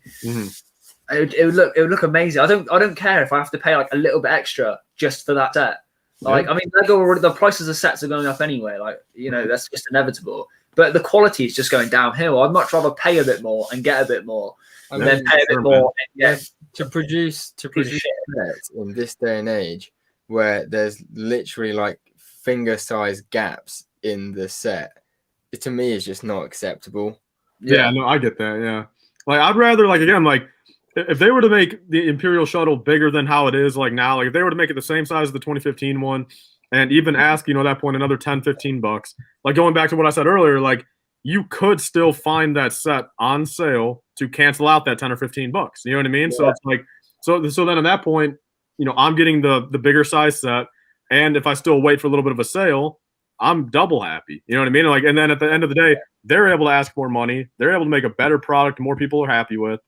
And, you know, there's still going to be plenty of people to buy it at retail. You know what I mean? So it's not like they're going to be losing money. And, like, even to that point, like, all these stores and stuff, like, you know, Walmart pays Lego for the set before Walmart sells it. You know what I mean? So it's like Lego at the end of the day makes their money off that set once it hits Walmart shelves. Like, they don't have to worry about, you know, Walmart selling it for, you know, half off or 75% off. Lego's already made their money. So, yeah. It's insane, really. Yeah. So I really wish we had sales like that over here. So literally, I want to come across to America just to buy Lego. Like, just take, like nothing, just a suitcase, an empty, like not even take a suitcase, just fly over, buy a suitcase, fill it with Lego, take it back. You probably, like, if you were to buy enough, it would actually, like I've seen the pictures, Tyler, like back a couple months ago when you're like going around the country with like your boot full of yeah, just filling up my trunk, dude, all the way around. Yeah, dude, that was awesome. I wish I could do that, honestly, but like sets here are full price. You can't pick up like decent sets any % off. Dude, then you guys got to make like just a trip out of coming over here and like stay for a week and just pick up all the clearance. You know, go back to the UK, and then import tax, and then we're just like even more broke. Well, no, if you get good enough clearance though, you can just sell it and then cancel out everything and come to the US for free and make a little extra money and keep some Lego for yourself even.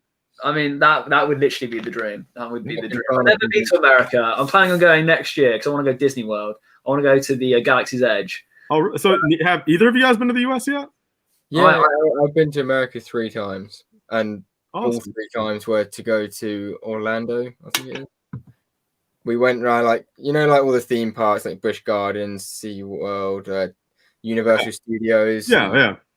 Like, we never actually went to, I don't think we went to Legoland as such, but we've been to, like, maybe it was the first time I went to the Legoland. But, yeah, it was insane. I absolutely love coming to America. I've tried to convince my partner, like, we should move out to America.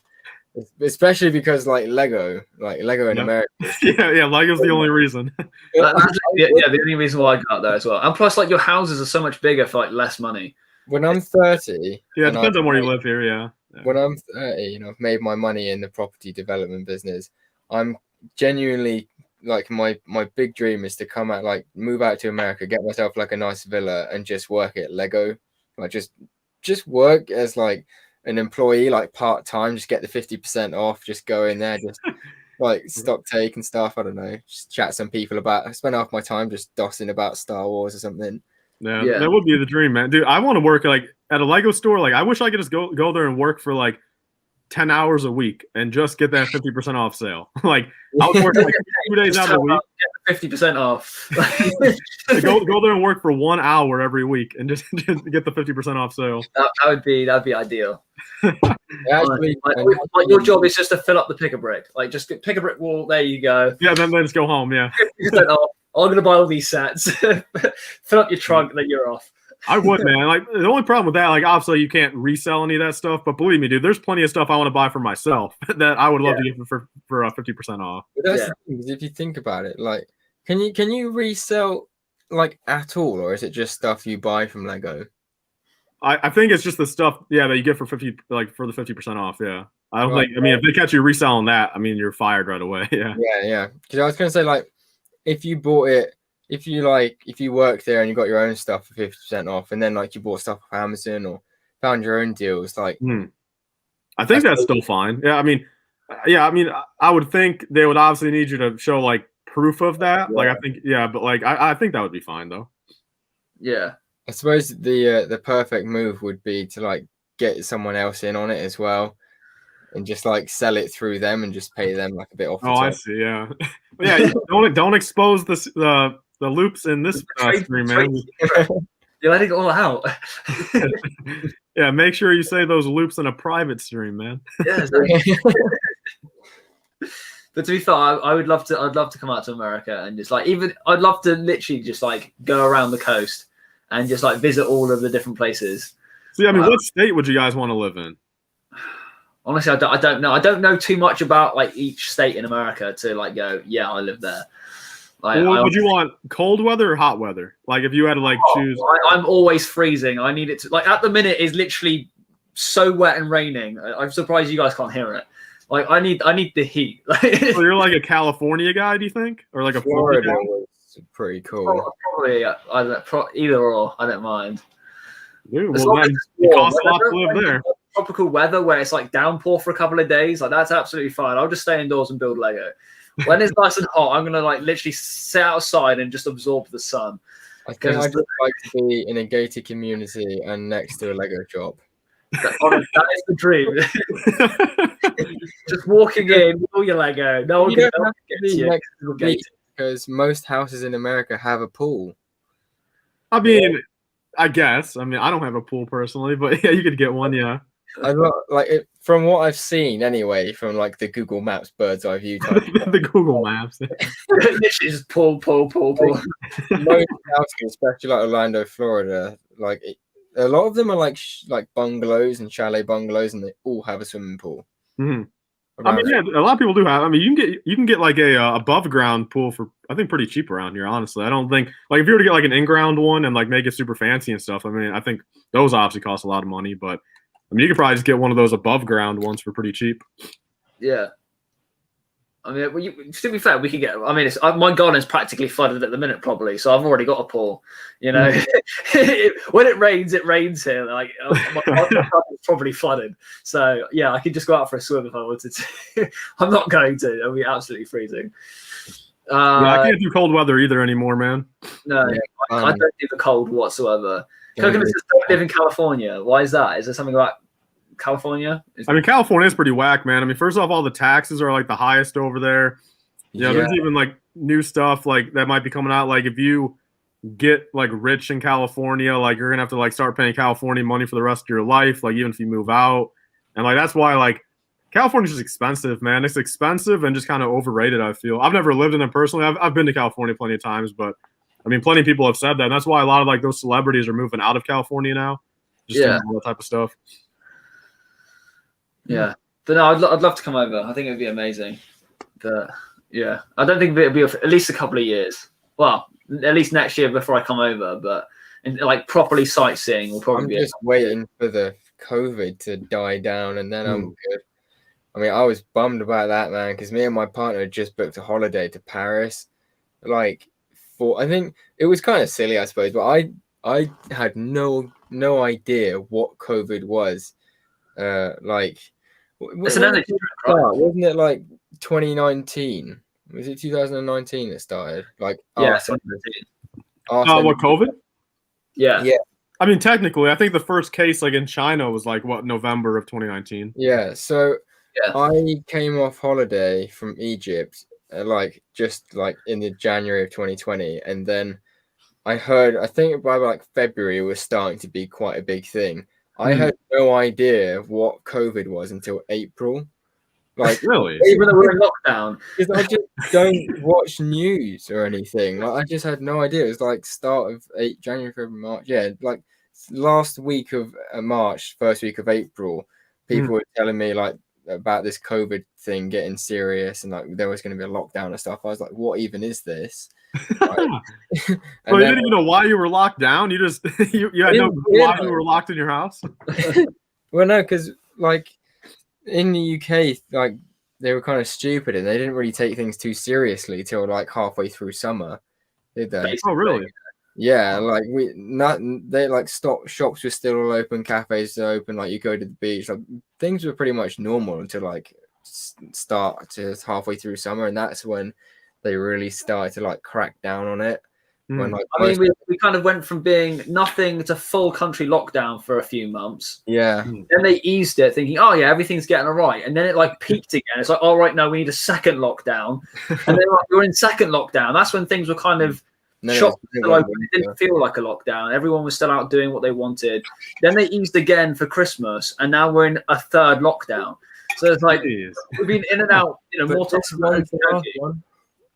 So the last one as well. This one is the last one. Yeah. We're all getting our COVID jabs now, aren't we? So I'm the only one in my family who hasn't had it yet, and I'm pretty scared to have it, if I'm honest. Really, I'm getting mine Sunday. I know I'm pretty hesitant about it too. Like it's just one of those things. I just feel like obviously eventually, but like I just don't want to. I didn't want to be part of like the first bunch. You know what I mean? Like I sure as heck didn't want to be the first like 10 people to get that thing. Like no, I'm not. Yeah, no. At least see like kind of what's happening, but.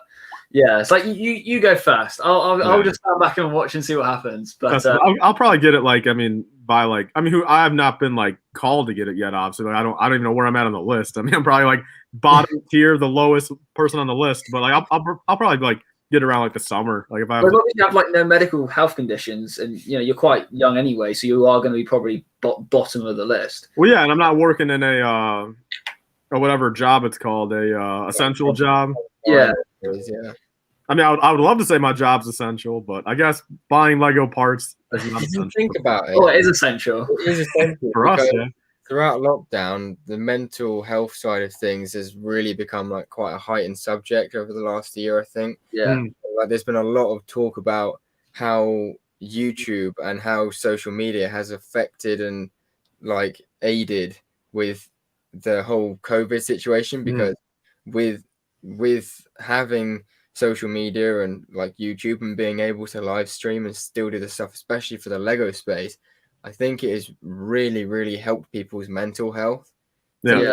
I touched up on a couple of times before. Like it definitely helped me as well. Because can you imagine, like, as a creator, especially like if you just couldn't make a video, if you didn't have a video to make, if you didn't have a live stream to do, like couldn't chat to other people. Yeah, yeah. Imagine 50 years ago, man, when there wasn't even a TV around, dude. Like, imagine this 50 years ago, like where you couldn't even go to the park, Like, that's crazy. Like, we're lucky that we have all this stuff to do now. And, like, we're lucky that, like, again, like, we have social media to have, we have people to watch on social media. And then even, like the stock market stuff, man, like, even, like, the stuff on the news and stuff, like, it is pretty fun just to be able to, like, we at least have that at our fingertips now, like, through our phone. You know what I mean? Like, I mean, like it's not pretty much. There's really nothing that like we can't do that we can't just do through our phone. Aside from, like, I guess we can't like go bowling, I guess, or we can't like I guess we can't do that through our phone. But like for the most part, like we've got a lot of stuff to do. That's for that. You could have a bowling app. I mean, we could just download a bowling app. Yeah, just play everything on your phone. But like essentially, like the power of a mobile phone is like incredible. Like you've got Wii Sports. Yeah, you can contact people, you can surf the internet, you play games. Like basically you can do anything you can do on a computer just on a mobile phone, and it's portable as well. You can be like anywhere, and have it all at your fingertips. He's going to announce a discount code in a second. Me? What at your fingertips? Promo code? No, I'm not gonna. All this, touch of a button, 20% off. But no, but definitely, YouTube and Lego has definitely helped my mental health over lockdown. Yeah, I had my channel before lockdown, and I was kind of like just posting a few videos, and then it kind of got to the point where it's like, right, okay, I'm in lockdown. What can I do? I can just continue doing what I've always done and build Lego, but I'd like to share it with people. And then kind of I started like getting a community, finding the community and getting like making friends and such. And then, basically my channel has just grown just over lockdown, and it's been absolutely amazing. It's been such a great experience. I actually had another question, Tyler, like segueing from this sort of chat. I wanted to ask, like, as you like with your Bricklink store and buying Lego sets as you do and stuff, do you think like the situation has. Do you think COVID has changed the game essentially with like buying sets on clearance and like buying sets and being able to go to stores to get Lego essentially? Well, so you think it's changed it better for the worse? You're pretty much asking, like, do you think it's helped it, or has it changed at all? If not better or worse? Like, I think, quite frankly, I mean, I think it's helped it. I mean, I think for the fact, I mean, since February of last year, like, just I myself, between the lockdown stuff and just me having more free time in general, like after like I got out of that like last relationship and stuff, and like I was kind of sitting there like really only doing stuff by myself anyway, and then the lockdown happened, like I had a lot more time to do stuff, and like that's kind of when I started taking stuff more serious to begin with because I had the time to do so. Yeah. And I think, like I said, I mean, I think it's helped it in the fact like even all of us, like we've been doing the Lego stuff a lot more. There's a lot of new people in the community now. There's a lot of people that pulled out their Lego to start building during lockdown, and they're like, okay, this is actually kind of fun. Like I remember this used to be fun, and then they have to go place orders and stuff. Like I think it's definitely helped the business side of things, and I definitely think it's been a positive thing just because I have had a lot of free time and I have been able to scale it up a lot more. Like it's doing a lot better now than it was a year and a half ago. So that's what I was going to say, like with the business side of things, because I've heard that I don't know why, but because of COVID, especially in like the UK, there have been like less clearance and less things are being reduced because Lego products are of a higher demand, so they don't feel like they need to reduce it. So that may impact like you as a someone who kind of relies on getting sets on clearance and reduced. But then again, because the Lego space has grown and more people are interested in it, more people know what Bricklink is now. You're getting So do you think that's the truth? Like you may be getting a couple less clearances and reduced sets, but you're getting more orders. Well, I mean, I definitely haven't I haven't found any clearance all of 2021 pretty much. Like it's been rough, dude. So like that could be part of the reason, and also I guess I've heard like somewhere that like I guess I don't know. I don't actually know what I've been hearing. I heard like just there was something to do with like Walmart and like Lego that like I guess Walmart can't put as much stuff on clearance like right away anymore. I guess like there's like a certain time they have to wait now. And so I guess that's kind of maybe, preventing some clearance. But so like that stuff we've been, in 2020 wasn't a problem. It's like, as you saw, like, a couple months ago, like in my trunk and stuff, like I went to, any store I went to, I would find a whole trunk load of Lego, like on clearance. So I feel like definitely maybe that's the case, but I definitely think like you were saying, I mean, it has kind of, counteracted itself, where I've probably gotten, many more orders just because of the COVID thing compared to, if COVID wasn't going on, there's definitely probably at least a few orders in the past couple months that wouldn't have happened just because the people wouldn't be into Lego, or, they wouldn't have had the free time to, be building something to then have to order something. Sure. Sweet. Yeah. So I found with I've only just started up my Bricklink and I've had a few orders, but like the way I've kind of approached it to start with is I'm trying to get, because being also a mock builder, I'm getting my head into the game where it's like, okay, well, what parts would I want to, what parts would I need to order? Try and get those parts in. I know I've got a few kind of like special requests from LIFEBrickS, and I've had a few others as well. Like, can you try and get these parts? And it's like, yeah, sure. I'll try and find sets that have the pieces in that they're after, and then kind of like buy bulk of that. Do you kind of just try and do that, or do you literally just find any set that's like got parts in it and you just part that out, or have you? Yeah. Like, how did you really start off? No, any set, man. Like I said, I don't care what it is. I don't care, how many there are of it. If it's 50% off or more, I'll buy anything. That's like my thing. And then like, then if it's like 30 or 40% off, like I'll kind of just make sure it's a good set at that point, because like obviously I don't want to be losing money on it. Like it has to be something that's like, doubling my money still. Like I don't want to buy anything to buy it, but like, yeah, so I pretty much buy anything, man. Like at this point, like especially at this point, I'm even more desperate now than ever since I've not been able to find anything for a couple months. But no, dude, I've seen it. You started posting some of your Bricklink order stuff on your TikTok, right? Yeah. Which I think, dude, TikTok's also helping Bricklink a little bit too, man. Since everyone's doing the packing orders, dude, or the packing orders on TikTok, I think that's definitely helping a little bit. So I can't remember. It's Epic. I think it's LIFEBrickS. Yeah.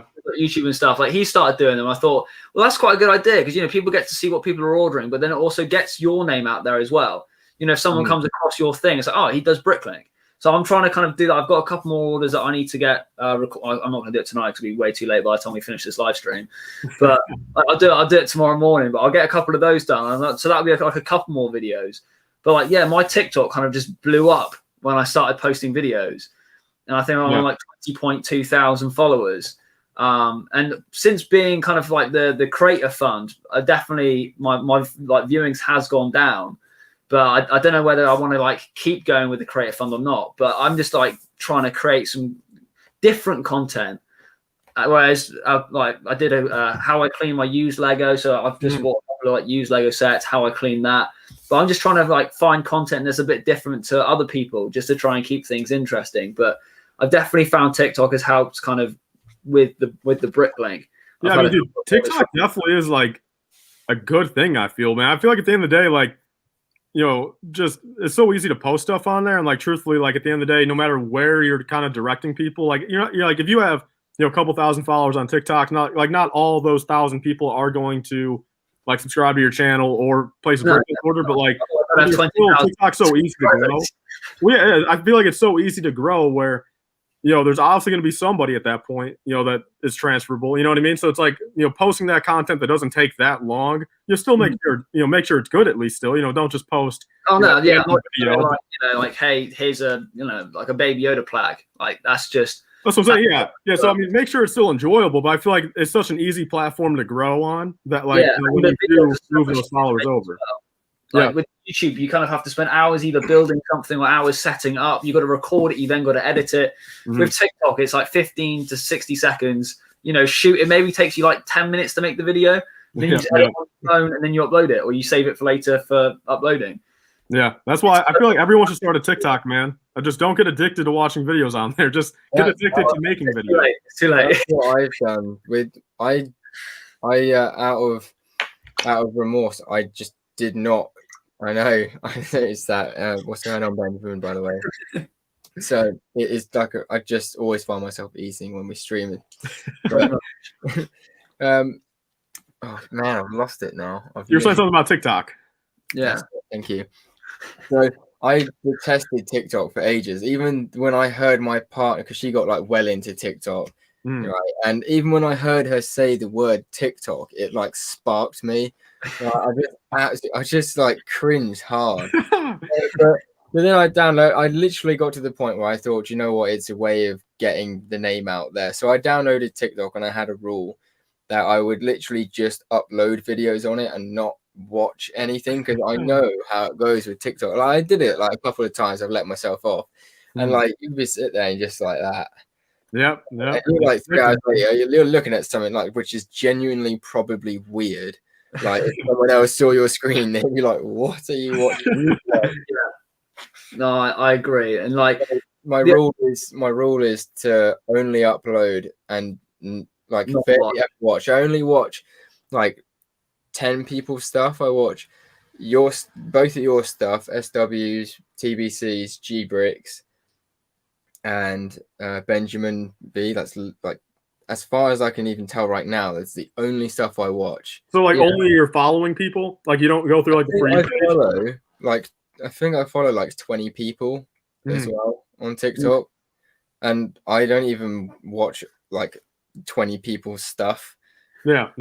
I literally just like allow myself to watch like 3 videos, and then I just go off. Then you turn it off. Yeah. I'm watching videos, like you just sat there. It's like, oh, okay, I'll just see who's like uploaded recently, and then you're scrolling through, and then you're just watching people dancing. You're like, no, don't want that. And it's just like there's someone there. Like I found some like quite good new people that, you know, just by scrolling. But I was doing a live stream I think it was Saturday. I did one Saturday and I did one Wednesday. And someone said, I'm so glad that I've come across your channel and you're not some woman doing her makeup. Like, honestly, everyone doing TikTok lives, it's just women either like of an evening, it's just 2 girls sat there, or like a bunch of girls sat there just drinking and just like staring like at the screen. And it's like, you get these women on TikTok where they're just like, you want to, I scroll onto it and they're just, as soon as you scroll onto it, it's like some massive chav, low life chav lady who's just like making a fool out of herself, right? Basically. All that like weird kind of. But she's earning a lot more money than we are, so she's doing something right. You just want to put it in there. You just want to write something in there, you know, something like. But you just, I can't allow myself, because if I wrote something in there, I'd love to see him actually read it out. But I've been on some of the live streams, and I've seen some of the comments, and they're quite harsh and quite like abusive, really. TikTok live streams, like from those sort of people, are just like, why are you doing this? Yeah, but to me, it's quite nice when people actually come across, and it's like, oh, it's actually nice to see you're not a woman. Like, how you doing? I'm like, oh, I'm good. How are you? And it's like, it's a bit like this. You start interacting with them. It's nice to see that you're doing something which is actually like worth my time, I suppose. Yeah. Exactly. Yeah. The only thing I don't know how to do is like to pin the comment to say what you're doing. Because like you can write the title of the video, and like I had about 30 people ask me, what you're building. I'm like, I'm building my mock from the 2005 Battlefront 2. And it's like, oh, what are you building? I'm like, I'm building my mock from the 2005 Battlefront 2. I kept having to repeat myself. Oh, yeah. I want to pin the comment just to say this is what I'm building, just so I don't have to keep saying it every like 5 minutes when someone new joins the stream. But yeah, that's just something else I've got to learn. It's just how to like use the platform properly as well. I'll tell you, one thing I do like about TikTok though is I've seen a lot of new like mashup music songs come from it. True, like, yeah. Some of those are good. Some of those remixes are good. Yeah, like they are quite. Some of them are quite funny, and some of them are genuinely like really good remixes. That's like the one thing I've taken away from TikTok, which is some pretty good like songs as well. Yeah, like I really liked there was like a Billie Jean remix. Or something. I think I know the one. I probably can't play it on here because I'll get done. Well, you'll get done. Yeah, I'll get done. I've been done a few times for just playing like even just a short clip of a song, and I just get a copyright strike. Well, not a strike, but it just says you've been playing things. Yeah, I genuinely thought I was going to get a copyright strike for when I released my first episode of the mock building series. I had like a full minute's worth of cuts from like the Clone Wars. I hope they don't do this to me now, but do you remember it, like the intro that I made for the start of my mock building series? And it wasn't like one whole section, but I'd cut and pieced together like a montage of clips that were like probably about a minute long, and I didn't even think about it, and then I uploaded it. I just thought this is going to be so sick. Like, I don't even care if it gets taken down. Like, people need to see it. I don't even care if it gets taken down. I think it's awesome. It'd be like one of those reposts on TikTok, like, oh, video got taken down. Let's get this to so many likes. Oh, yeah. Yeah, I know those. I just want to answer Benjamin's comment. Do I prefer YouTube or TikTok? To be fair, I prefer YouTube. I feel like there's much more of a community over on YouTube, or the community I'm a part of. Like, there's a much more consistent group of people. But I've only just started really doing TikTok lives, so I'm still kind of like gaining some like stable. Right. TikTok is very much like an empty shell, if you will. Like, it's a good business model, but there's no real like first-hand connection. Like, there's no real grasp. But like with YouTube, you can attach yourself to it. You can like you can really get involved with it. With TikTok, I feel like it is one of those platforms where it's literally just like a marketing type thing. There's no real like I think YouTube's better definitely for actually, just kind of doing it for like long term. I feel like if you actually want to keep your brand alive and keep like what you're doing alive, I think it's not even so much, of course TikTok will more than likely not be around as long as YouTube as a whole. But I feel like even now, I feel like YouTube is the better platform to try to make the most out of your brand. But like TikTok is good, to, like I was saying earlier, just to get some new followers in there and kind of try to transfer them to your YouTube channel or to your Bricklink store. And TikTok, it's fun. At the end of the day, like I feel like it is. You can make some fun content out of there. And some cool stuff that like genuinely might get you new people that like what you're doing. But like, I feel like YouTube is the platform to take it more seriously though. Yeah. I think like as well, like with YouTube, it's been around a lot longer.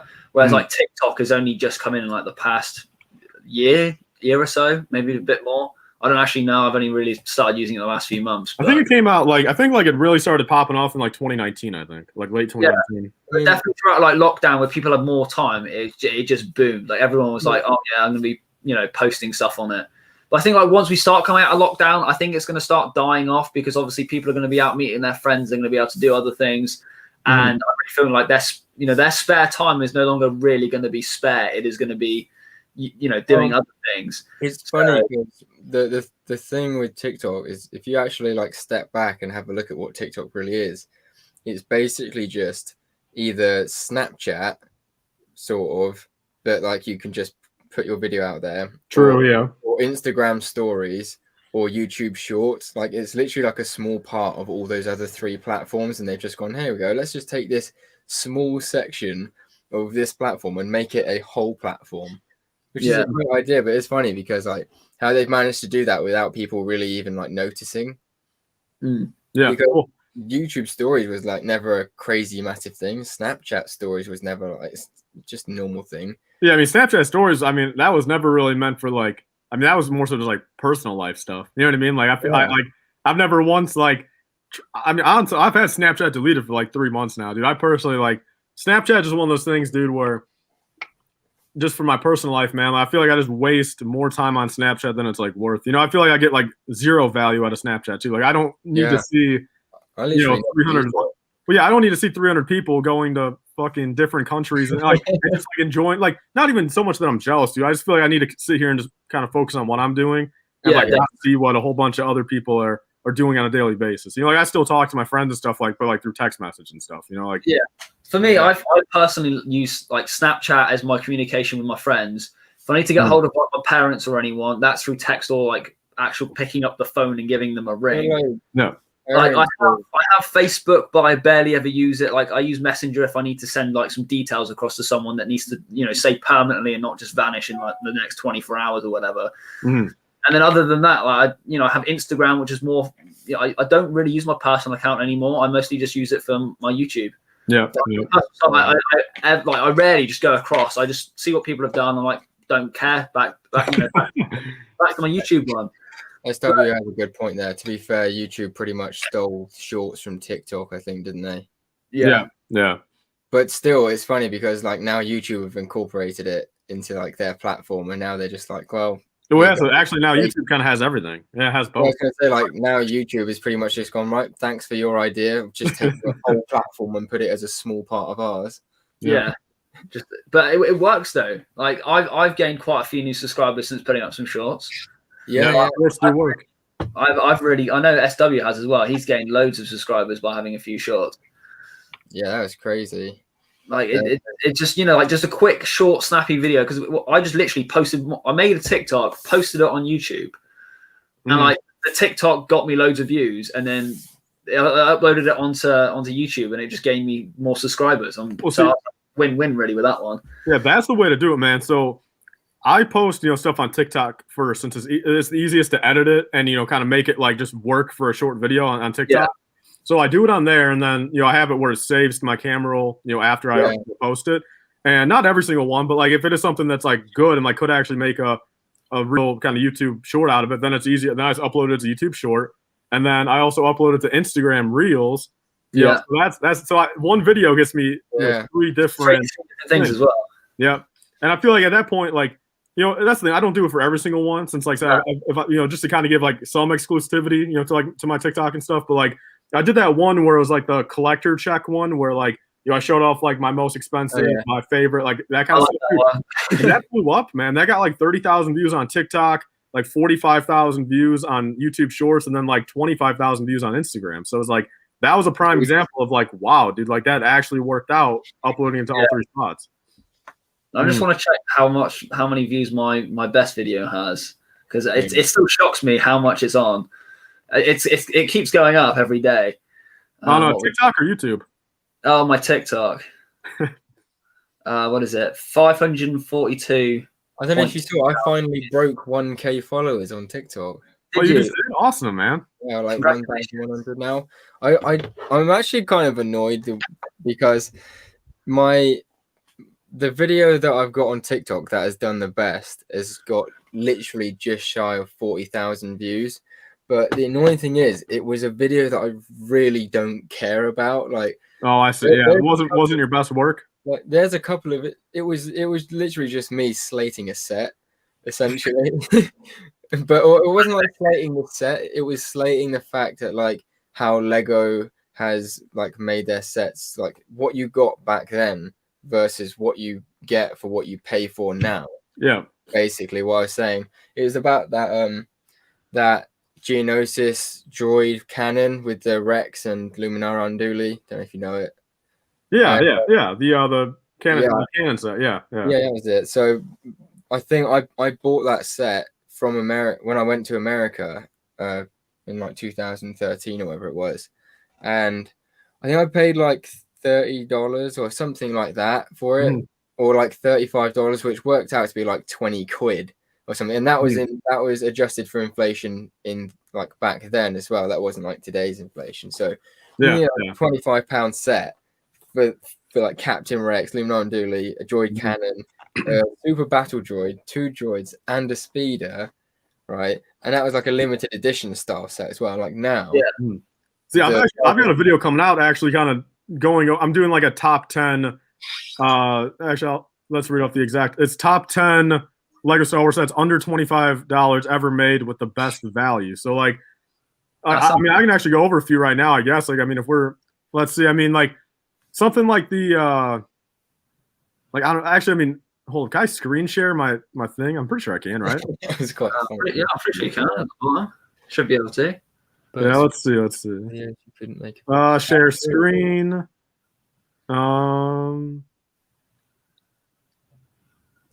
Let's see. Can you guys see it yet? Not for the minute. Oh wait, there we go. Add screen. Oh my god, that's so many screens. Hold on. So how do I fix this?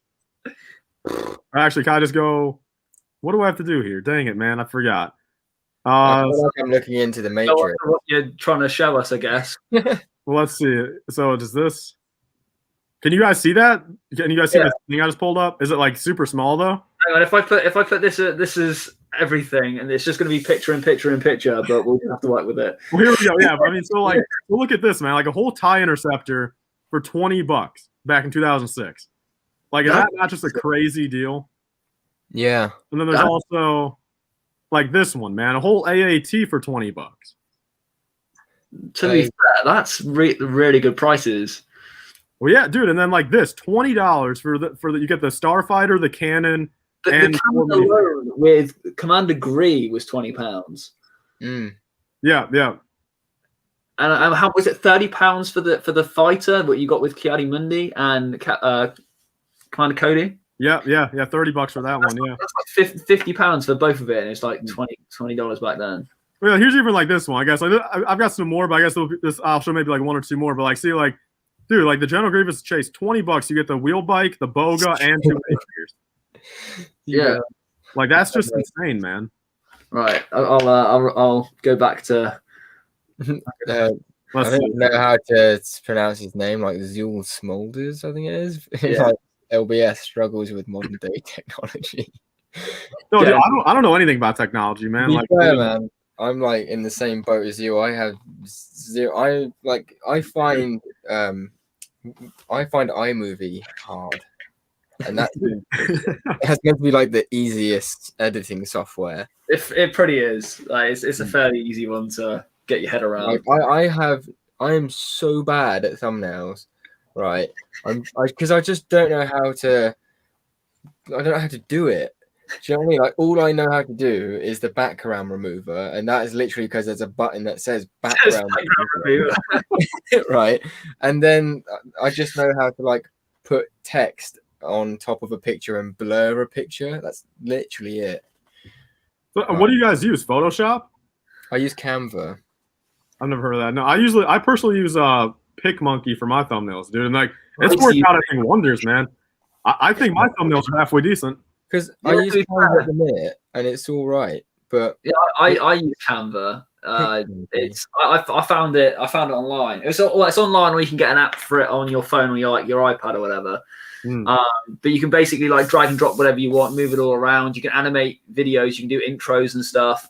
They give you all your templates. So if you want to do like an Instagram post or a Facebook post, thumbnails, banners.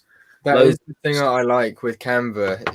You can choose the specific size that you need it. Yeah, so you can say like you said, if you want a YouTube thumbnail, it will give you the proportions of a thumbnail. Yeah, does PicMonkey do that?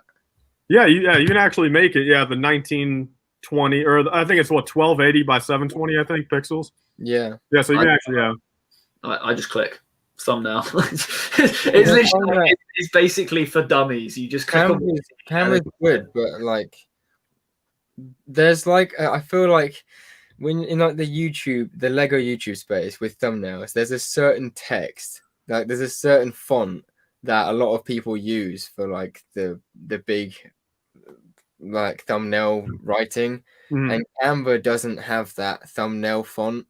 Like the writing font. You can add it to. See, the only way that I know how to get font in Canva is by just going through like headings, and then they've got like. What you can do is if there's a certain font that you want, you can download it from Google and upload it into Canva as a file, and then you can just. That's beyond. That's what I'm saying. What do you think we are, man? A bunch of rocket scientists or something? Yeah. I'm not a rocket scientist. But I found a few texts that I like, so I just downloaded them as a file and used the file. Where do you even get that text from? Like, well, I copied and pasted an image of the text into like what font is this? From where? I took a screenshot of the thumbnail that I wanted to know the name of the text from.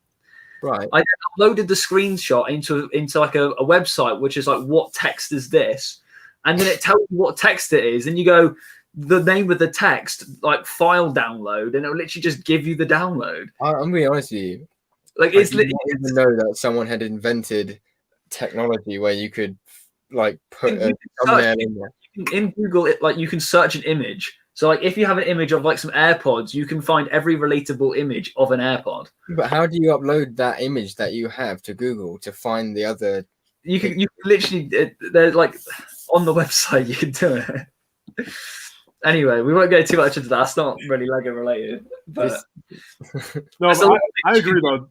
Yeah, technology, man. Like again, dude, you couldn't tell me anything about a camera right now, or dude, I just know how to throw a video in iMovie, put some transitions in there, and then make a thumbnail on PicMonkey. That's all I know how to do, man. Nothing else, dude. I know nothing about lighting, nothing about cameras, nothing about absolutely anything, dude. Speaking of cameras, do you have any do you have like the EOS cameras, or do you literally just use your phone? Yeah, this is it, man, right here. Same. That's fine. Yeah, just use your phone. For the first 3 or 4 months of my YouTube career, as you will, I was literally not only filming the videos on my phone, I was using iMovie on my phone for all of the videos. And how were you making your thumbnails? Oh, I was using Snapchat. No way. I gotta go back and look at some of those, man. I'm gonna look at you. Hold up. Let's go. There's no way. Everything was done on his phone.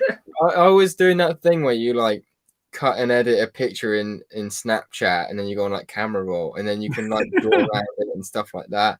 Man, I was making the most of that, and sometimes I'd use Instagram, like to edit them, to get the writing. Yeah, dude, yours weren't that bad. I guess it's not as bad. No, I mean, they're not as bad as I thought they would be. Like they were fine. It was just like 3-year-old on paint, just like drawing things. So awkward and complicated to do. Like I only got my computer like December, maybe November last year. I'm so glad I updated my computer. My one was just an old MacBook Pro, and it was just not handling any editing whatsoever. Like it would get so hot, and it would just sound like it was a jet engine taking off. It's like a PS4, mate. Literally, it was so bad. What do you have now? Just a better MacBook, or do you have actual? Oh yes, I've got the. I went from the 2015 MacBook Pro to the 2016 MacBook Pro, but I've gone from a 13-inch to the 15-inch. I've got the Touch Bar.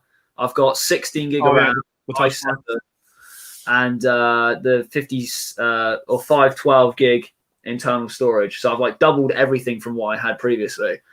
But I also updated my cloud. The monthly payment. I have no idea how the cloud works. Yeah, all I know is I pay $10 a month to have a terabyte on it, and everything I ever because honestly, I'm a big like memory guy in the aspect, dude. I've got like 25,000 pictures and videos on my phone right now. So like, I haven't deleted anything since 2015, bro. Like, there's very few things I delete. Like, if it's like a screenshot that like the only I screenshot it for one reason to send to somebody, then I'll delete that, of course. But like everything else, man, like I keep everything, dude. Like since December of 2015, when I first got my actual like phone, like the phone before this one, I've kept everything, man. Like, how's your phone not like completely full?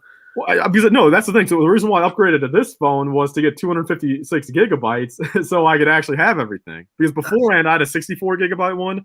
Yeah, and every single time I uploaded a video, I'd have to delete a previous video, and like it was just getting annoying. I'd have to delete a video to to take a video. I'd have to delete a picture to take a picture. So that's why I needed the upgrade, man. And it works. I'm only at like 80 gigs out of 264 so far. I'm the exact same. I've got the 64 gig phone, and like if recording my building series, I haven't uploaded any of it yet, but I record it. I have to import it onto my computer, delete it on my phone, to then continue recording the series. Like I can only have about 2 or 3 videos on my phone at one time, just because I have so much stuff on my phone. Like I'm also recording 4K, so like it makes the file size even bigger. So it's just trying to keep the space. But eventually I will upgrade. When I get a bit of cash, I will upgrade to a 256 gig iPhone. It's needed, man. Yeah, dude. Honestly, it's nice knowing that like literally you can do anything and upload and record anything, and like not have to worry about it. Like I don't know, it's just nice. Get to the point where you use up 56 gig. I need more. I'm one of those people that I with my photos, I used to be a bit like that, and I would just never bother deleting anything. And I'd be that kind of person. I'd like 15. You know, when you take a photo, you take it like the same photo, just as millimeter. Oh, yeah. I didn't even delete those. And then then about a year ago, I went through my phone, my photos, and I just did the unthinkable basically. And I spent like literally like 3 days, just for hours. I just sit down and go through and delete all my photos and videos and stuff, because I had like 10,000, and that was just on my last phone.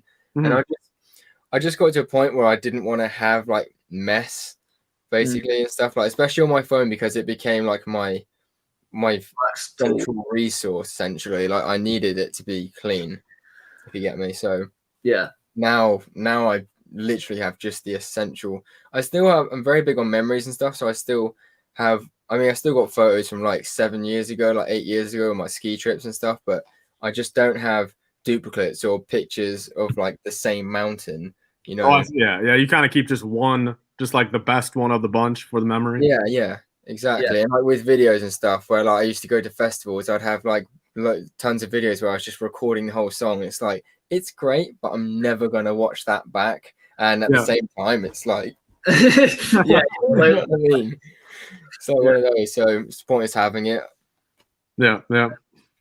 I've gone for a few times where I've like downloaded the whole contents of all my library, saved it to a hard drive, and then just deleted it all off my phone, and then just start again. Like I've kept a few like from like really early on, where it's kind of like these are like some of my first photos that like some great memories. But the rest of it is just like anything like Lego or anything else. It's just like delete, don't need it. But like if I'm out with my girlfriend or whatever, she'll be like, oh, like let's take photos and stuff. She'll be on her phone. Whereas like my phone never comes out. As soon as I'm like anything with Lego, it's like take a picture. Like my phone's straight out of my pocket. I'm like, yeah, I'm taking a picture of that. But yeah, so it's like completely different. She's the one that's got all the photos of like us, and I got all the pictures of the Lego. It's fine. Priority.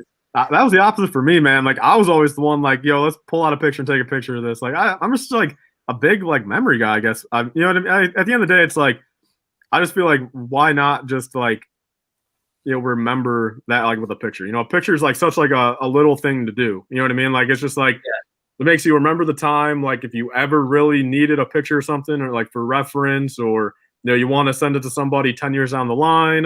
You still have it, I guess. You know what I mean? So that's why I feel like I like taking this picture so much, just to kind of remember what I've done, I guess. Like I don't know. Yeah. I mean, it's a little bit different with me and my girlfriend at the minute, because we're coming up to our 1 year anniversary being together. But the whole year we've been in lockdown, so we haven't been able to do anything. So we've been on a couple of dates, but we've never really we haven't gone out and like done the usual things that you would do, with your partner. Sorry, my light turned I'm gonna have to turn them back on. But yeah, so I think once actually we get out of lockdown and we can go off and do things, then I think I will probably be taking more. Like if we go on holiday and stuff, I will be taking photos, and like there will be memories as such on the phone. But yeah, for now it's basically only just for taking videos and photos of my work I'm doing. Well, you guys are both making me jealous when you guys are saying you and your partner. You guys are making me jealous.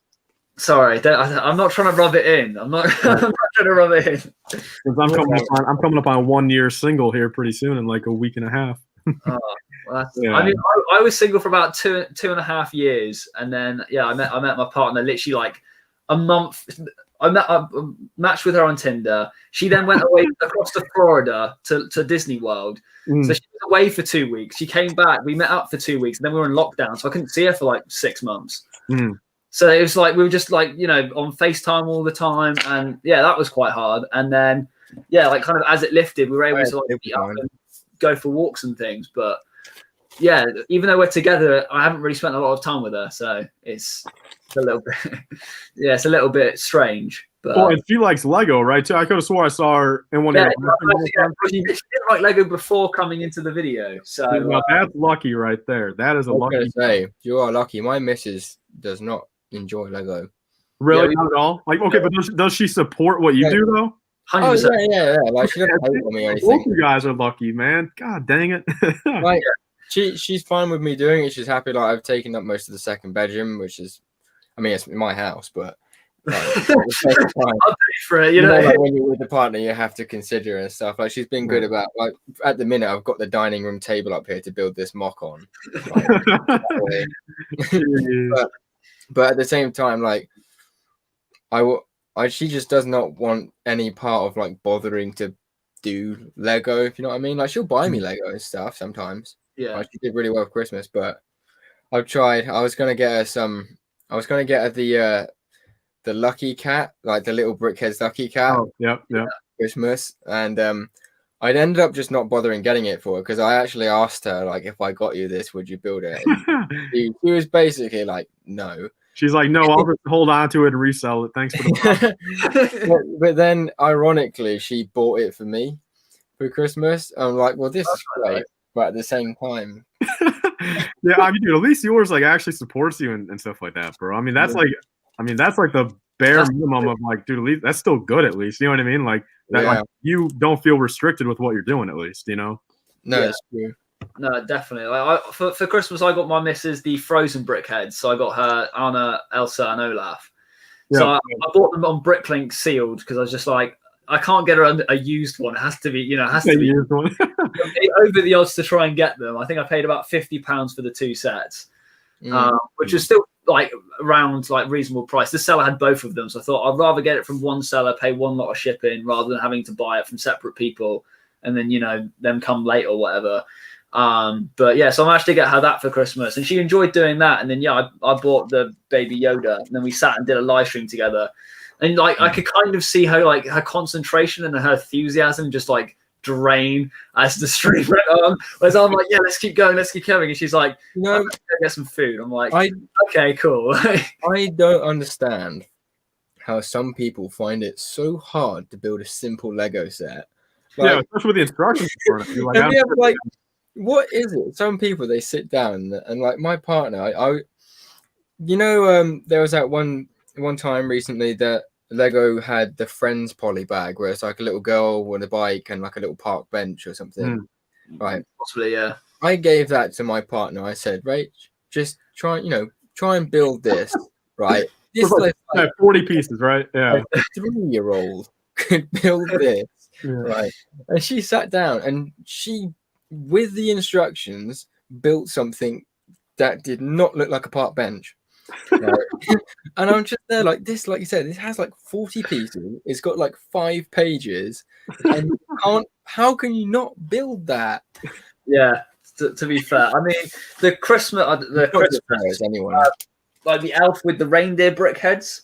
Yeah, me and my missus built that, and we recorded it. It took us 45 minutes to build that set. And I'm like, it's a small brickhead set. Like, okay, it's got 3 figures in it. I built 2 of them. but it took us 45 minutes just because we were kind of like building it together. I was going slow so she can kind of see what I was doing. And like she was building and then she was trying to put like pieces in. I'm like, no, that's wrong. We need to do this way.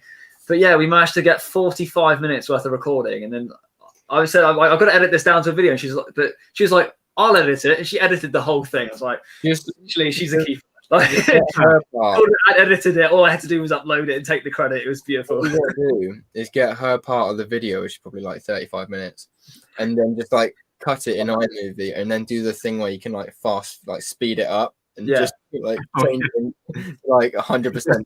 Yeah, make it look like it's regular speed. Yeah. But yeah, no, that was pretty good. But I'm trying to get her back onto another video, but I don't know what to build with her, to be fair. Like I need to find something that's not too big and challenging, but like good enough that it's good content. But I don't know. A Death Star, man. The Death Star. Yeah. Death Star. How are to build this in 2 hours? Yeah. I mean, you could do a bag at a time, like do one bag and then obviously just have it over different episodes. True. I guess I just yeah. That would be because there's quite a few bags in it. There'd be quite a few episodes, and it'd probably be like one episode would probably be like an hour long. They'd have to be live streams. Like, if you were trying to build it and record it at the same time, it would you'd be there forever. It'd just be horrendous. But I wanted to ask you, Tyler, what's your favorite set that's coming out in the summer wave? There's got to be the Bad Batch shuttle, man. At the end of the day, like you can't go wrong with that for $100, man. Like if we actually do get all 5 of the Bad Batch in there, and if the shuttle's actually, I mean, for $100 at that point, it should be decent. Yeah, it should be the decent. Like it should be like kind of comparable to the 2015, shuttle. So it should be bigger than the one that we just got for sure. And if it has all 5 minifigures, I mean, dude, that's gonna be a perfect set. I'm not gonna lie, dude. Like that's gonna be a day one purchase probably. That same. Right, 2 seconds. Sorry, I keep having to close my window because like the wind gets up. But that's gonna be a day one buy for me as well because I want to do a mock based around it. So in season 7, basically the first time you see them where they come in and they land. Yeah. Do you remember season 7? Yeah, and Naxos base. Yeah, when they land. Yeah. So like when they come in and they land and they get off and they basically introduce themselves. Oh man, I want to do a mock like with their ship in the background and like a couple of people, like quite a few people actually have done like the Anaxis exterior base, but I want to do like the hangar, like the like in the mountain or whatever. Like I was like kind of in the mountain. So I want to do the bit like that starts just behind the fortress, where you've got the space where the shuttle has landed, and they've got like those portable barracks, and then you've got like the cliffhanger with the base inside. Yeah. I would love to do that, but I'm waiting for the Bad Batch shuttle to come out because there's that, and then I've recently in the last couple of months found out what decaling is, like within like the last 3.5 months, and there's a guy called Brick Freak who has done a lot of decaling for people. I've had quite a few off of him. Yeah, he's actually incredible. I was going to send you some pictures of the stuff that I'm getting off him in a minute, but he decaled me the Bad Batch because I actually was talking to him about it, and then he was doing an auction at Christmas time, and this was before I knew about the Bad Batch coming out, and I wanted to do my Bad Batch mock, and I was going to do like a custom thing and everything, and he's done the whole all 5 members of the Bad Batch like 360 degree, all with their special helmet molds and things like that. So it'd be really interesting for me. I want to do a video comparing which is better, like when they come out. I want to compare the official Lego Bad Batch to the decaled Bad Batch. That'd be quite cool. Yeah. We'll do it. See, that's the thing with that Bad Batch shuttle, man. Since all these custom ones now, like the printed ones and stuff, are like $100 and $150 just for the figures to begin with. So it's like that set is gonna dude, it's just gonna be crazy, man. The value you get for that. Yeah. that is the eventual plan, man. That's a good plan. That is the plan.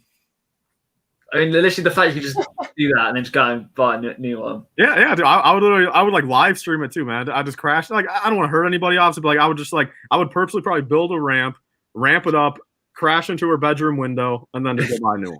And then just on fire, leave. You put a detonator on it though, because you don't want her using it afterwards. Well, I'm going to make sure, it malfunctions after I crash. I don't want her to take it and rebuild it for like, $10,000 and have a Lambo. I want to make sure it's not usable afterwards. What you should do is like fill the whole car with Lego bricks. When it explodes, it's just Lego. That is true, and there's Lego pieces all over her bedroom floor at that point, dude. I would love that, man. She's standing on it with no shoes on, and she's like in pain because it's Lego. Man, that would be the dream, dude, to be able to do that. Just as a joke, though, man. Like I said, I don't want to hurt anybody. I only jokingly want to crash a Lambo into a house. It's fine. I mean, they'll definitely prove her wrong, man. Definitely, yeah, 100%. But to be fair, I'd love to own like a supercar like that. That'd be insane. I mean, that's my goal, dude. I mean, your car, in all fairness, is insane. I would love to own a car.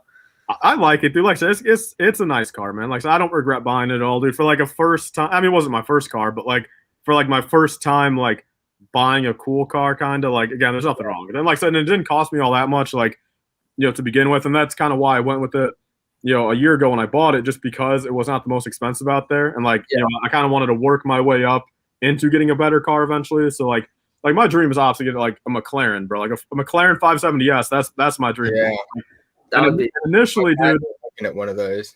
Yeah, I mean, initially I wanted to get it for my birthday this year, man, but we'll have to see where it goes, man. I don't know if I can afford it yet, but that was the dream. Maybe next year. I think with those kind of cars, it's almost better to buy them like last year's model. Yeah, for sure. Yeah, I'm buying a used one for sure, man. Like I'm not gonna there's no way I'm gonna buy a new one for $250,000 when I could just get one from like 2017 for like $120,000, and then.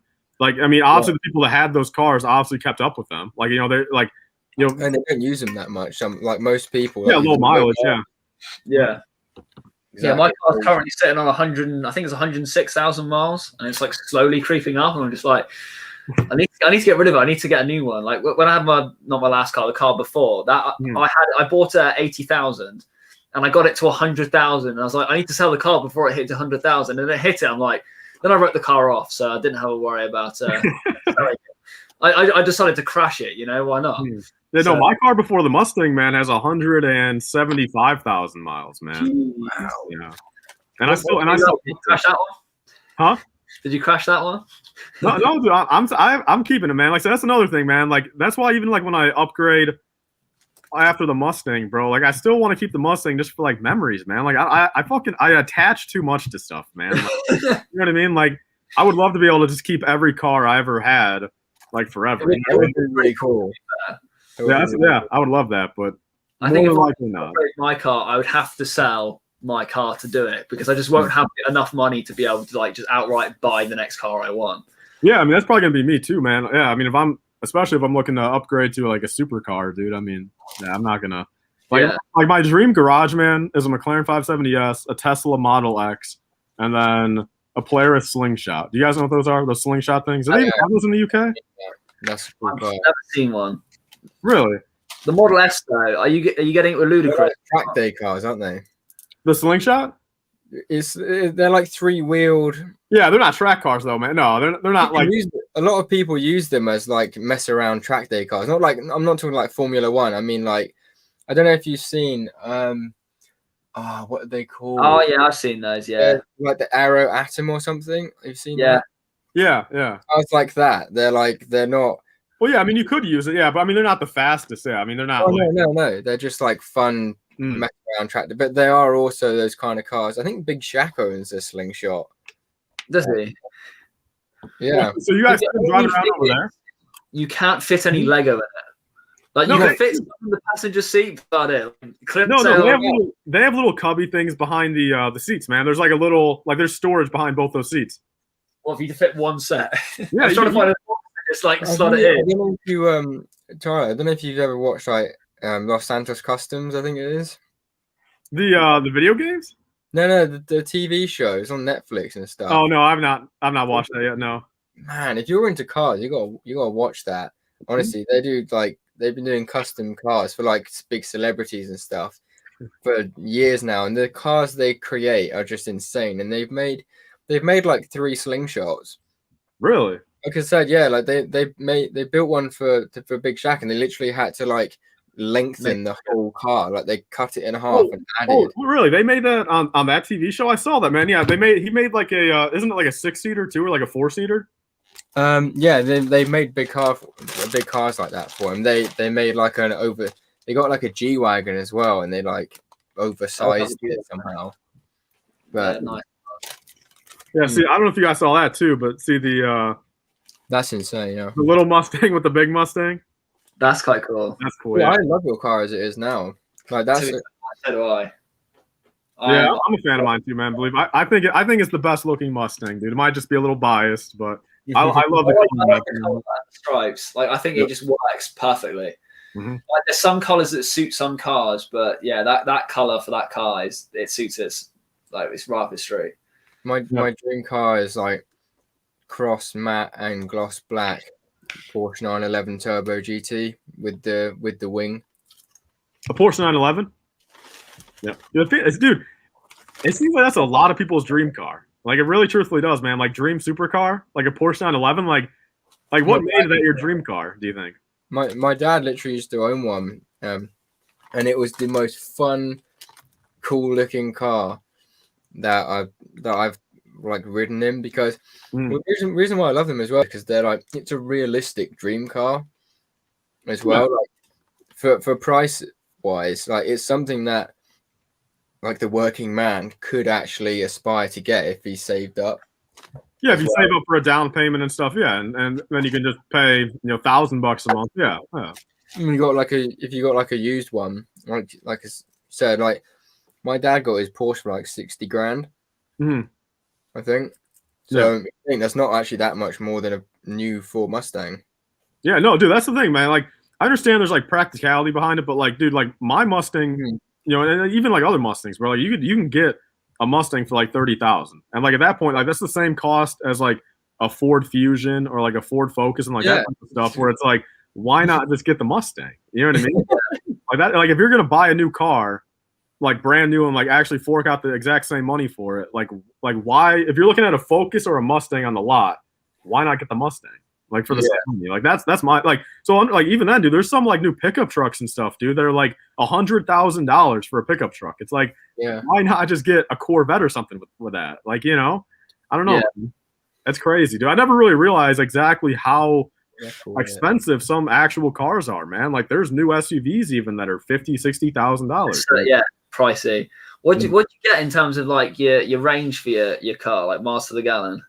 Or how? I mean, dude, if I were to actually drive it like a normal human being, I'd get like 30 to 35, like miles per gallon. But then it's like, but I think currently like I'm averaging only like 17 or 18 because like I drive like a psychopath. But I mean, I know fuel's cheaper for you, but like how? No, dude, it's going up, dude. It's almost $3 a gallon, dude. Like back when I first got the car, it was like $1.90, dude. And like at that point, like it was pretty much like I could fill up my tank for like $15, bro. So like I was just like, enjoying my time, and for $15 to fill up your tank. Yeah, but now it's costing me like 35 or 40. Yeah, it cost me like 65 quid to fill up my tank. How much is gas prices over there? I think I pay about 126 a liter. I don't know how much that works into gallons. Yeah, I have no clue what the. Because I kind of know what like a quid is, but you're throwing in liters too. I can't do both. Yeah, I know. Liter to two stacks, liter to gallon. Let's have a look. So I want. I think it's like £1.16 or 17 to a liter. Actually, I want to change it. Can I switch it? Because I want the liters. I pay like £38 to fill up my tank fully. So that's like 45, like almost $50, right? I only have a 1 liter car though. So how does that work? So you're only paying. So I have a 2019 Polo R-Line, which is it's 1 liter, but it's turbocharged, and it's like some new engine that they came out with or something. Yeah. But basically, they increase the technology and the efficiency, and decrease the size of the tank, and the car runs better. So you have to fill up like every other day almost.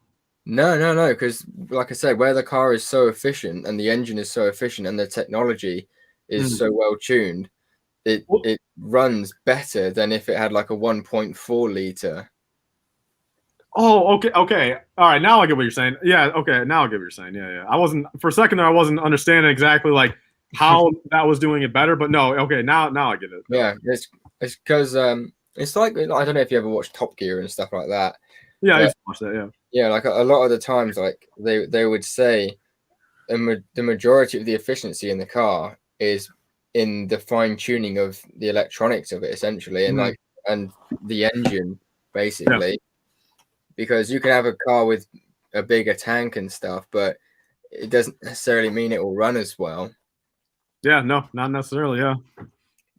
But I think I got a calculation for how much I pay per gallon of fuel. You look so like just. I'm really. It's confusing me because it seems that much. It says 5.72 to the gallon, but I think that's wrong. That's got to be wrong. Say 5.72. It says 5 liters to a gallon. So 4.5 liters to a gallon. So you're paying. Yeah, so you're paying like $5.50 US or $5.50. That's five pounds, whatever that was, £5.50. Yeah. So then we've got to change that into American. American. So you're paying over $6 American. Apparently. Wow, dude. Jeez. At one point in the UK, it was like 3 months ago. It was insane. Like we were paying like 90. I think I was paying like 98 pence for a liter, and for England, for the UK, that's like never seen before. It's like super cheap. Yeah, because COVID had hit hard and no one was driving. It was full lockdown like 3 months ago. Like an average price per liter in the UK is about for unleaded anyway. Is about 116 to 118-19 on a bad day, but it was like 98 pence a liter, which is like in petrol terms, that's a lot of money. Yeah, like that's like you're saving 20p roughly on your petrol per liter.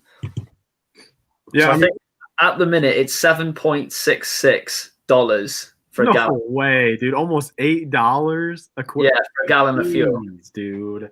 Yeah, wow, I feel lucky now that I'm paying. Do you get tax on top of that though? Do I get what? Do you get taxed? So like because an ongoing argument that I've kind of seen on TikTok as well, like when people are talking about like America sells Lego sets for cheaper than the UK sells them.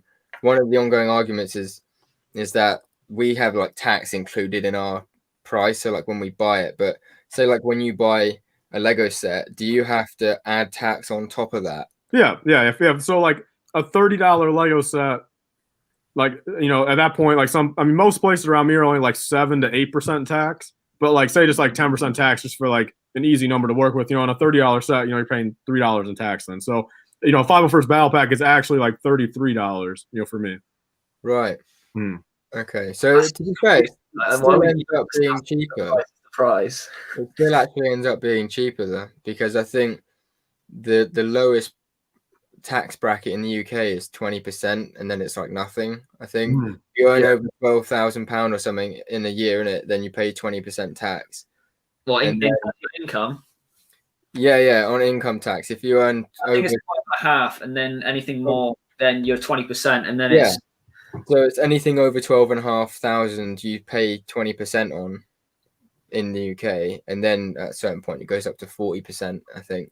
So I mean, 60 grand, maybe. So do you guys get stuff taken out of your paychecks, like when you guys work? Like, do you guys get all that taken out initially, or do you get everything at once, and then at the end of the year you have to pay money still? If you're employed, then they just take it out for you monthly before they give it to you. But if you're self-employed, then you get what's called a tax rebate, or you basically keep your receipts, and then at the end of the year you go to your accountant and you apply for a tax rebate, and then they give you back like a certain amount, like what you've overpaid, because stuff like that. But employee, they just take the money off, and then you get paid your check, and you don't have to do anything.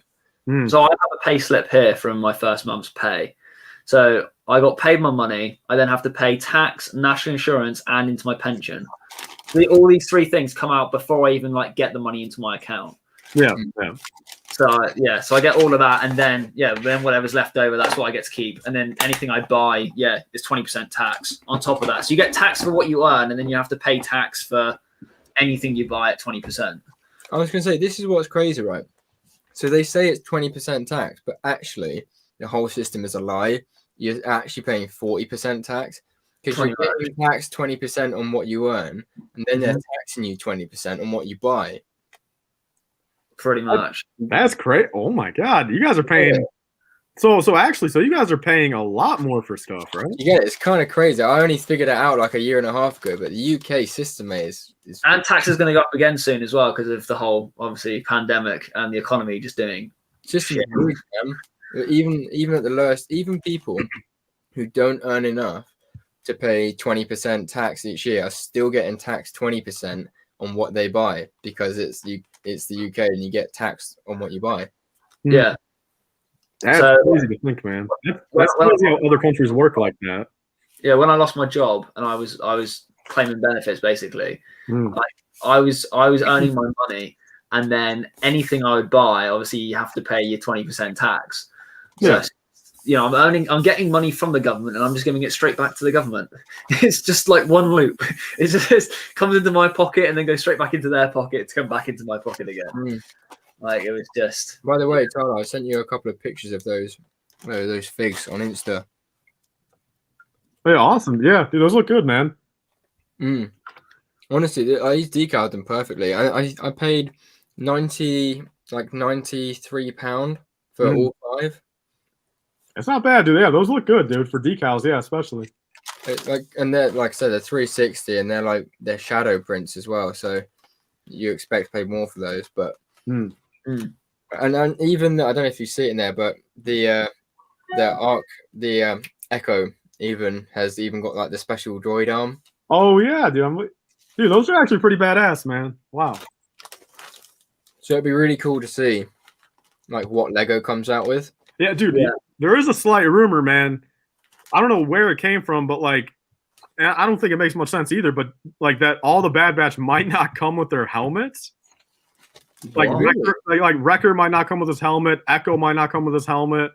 Like that doesn't make any sense to me. It really doesn't. Like because I guess like Echo was like in the show, in Clone Wars, he was never seen with his helmet yet. He will in the Bad Batch, but that's the thing. If they base it off the Clone Wars and not the Bad Batch show, Echo technically never had his helmet at that point. He did though. He did actually. Right at the end. Okay, the last little clip, right? Yeah. So where he was walking off or whatever. Like when they. Yeah, I guess he did. Yeah. Okay. But still, for them to not the kind of thing Lego would. That's just a cheap move. That's a low blow. Dude, if Lego does that, man, then I'm pretty sure they're gonna get so much backlash. It's gonna be insane, dude. Like everyone's gonna hate Lego at that point, man. Like that's just not right. Yeah, I feel like if Lego really flopped with these sets, I'm still gonna collect it, but it's just kind of like loses my faith in it. Like the last few waves, they're just getting worse. Well, think about it, man. Back in the 2016 Captain Rex ATT from Rebels, none of them included helmets. It's true. So, dude, I mean, that is pretty scary, man. What I thought was weird as well with the Captain Rex's ATT. Correct me if I'm wrong, but the Inquisitor that you got with that set was never even seen in the same shot. Yeah, never. Yeah. Like that Inquisitor was just like, why did they put that Inquisitor in? I think that Inquisitor didn't even come about till like a couple episodes after, I think, right? Or like possibly, yeah. Yeah, on some weird planet. Yeah, so that doesn't make again, dude. There's a lot of minifigures like that don't make sense in sets, man. Like, I mean, that's a whole dude. I mean, I could probably go through. Honestly, you're probably 50% of like Lego Star Wars sets, and there's a minifigure in there that makes no sense. I mean, to be honest, a lot of the sets, they literally just like throw them in for the sake of having the figure in there. Well, yeah, just to sell the set. Yeah, I mean, there's a lot of sets that the minifigures are better than the set itself. Yeah. Yeah. Well, that's a lot of people do that sometimes, don't they? They buy the set for the fig. Yeah. Yeah, the first battle pack. I don't know if I remember correctly, but I don't know why, but I remember you I think it was you that I was watching a video of a while back, and when they started talking about the duel set, the duel on Mandalore set with Ahsoka and Maul, is that one of your top favorite sets that you're like looking for? I mean, it all depends, man. If it's the exact same Darth Maul and Ahsoka that came out, beforehand, like if it's the exact same Ahsoka and Darth Maul minifigure, I mean, that's going to be worthless then. I mean, like, what's the point? But like, if they're brand new prints and stuff, if it is only $20, get it on a little bit of a sale. I think it's going to be a cool set, as long as both those minifigures are exclusive to that set. I mean, if they're not, if it's the same Ahsoka that we had in the AAT, then that means it's going to make that Ahsoka worth less. Yeah, because it's going to be more popular because there's going to be a lot more sets out there that are available to have it. The only thing that I would say that would make that set worth something still is if they actually include that vault. Oh yeah, true. Yeah, if they do make a build out of that, like especially if it's like printed, man. Like if like the whole front of it's like printed, that's going to be awesome. If they make like a special like tile piece, like you said, that's printed, that's got that like coffin bit with the glass in it. Yeah, that's gonna be awesome. Yeah, that would be sick. And then if they actually made a proper throne-like room that you could get, because if you think about the amount of pieces that you get, when we got the Han Solo and Carbonite chamber, that 25, and you got like the Hoth set, the amount of pieces that they have for that, you could probably make some sort of like a throne with the wall behind it and like the glass and stuff. I would hope, man. Yeah, for $20, I mean. I don't know what to expect fully. I don't know. Like, hopefully, it's not just like the Rey versus Kylo one. Like, hopefully, it's not just like full platform. Do you know what I mean? Hopefully, they build something. Crap set. That I don't know what they were thinking with that one, to be honest. Well, the fact they released it, literally 3 years after the movie too? Isn't that a 2019 set? And Force Awakens came out in 2015. Like, a little late, dude. If that would have came out like January of 2016, like right after the movie happened, dude. Like. Then that's understandable. But like 4 years later, it's like, what's the point? I'm not sure I'll have a Clone Wars set that's late than, sequels, to be fair. I guess that's true. I guess we're not arguing about having a Clone Wars set released 12 years too late. But yeah, no, I know. But I mean, to me, the sequel sets, a few of them were quite cool, but the rest of them is kind of just like, what were Lego thinking? Yeah. Like the battle on Jakku, like that one, like the battle on Takodana. I mean, those are both kind of like, what's the point? Yes. Or the quad jumper or whatever.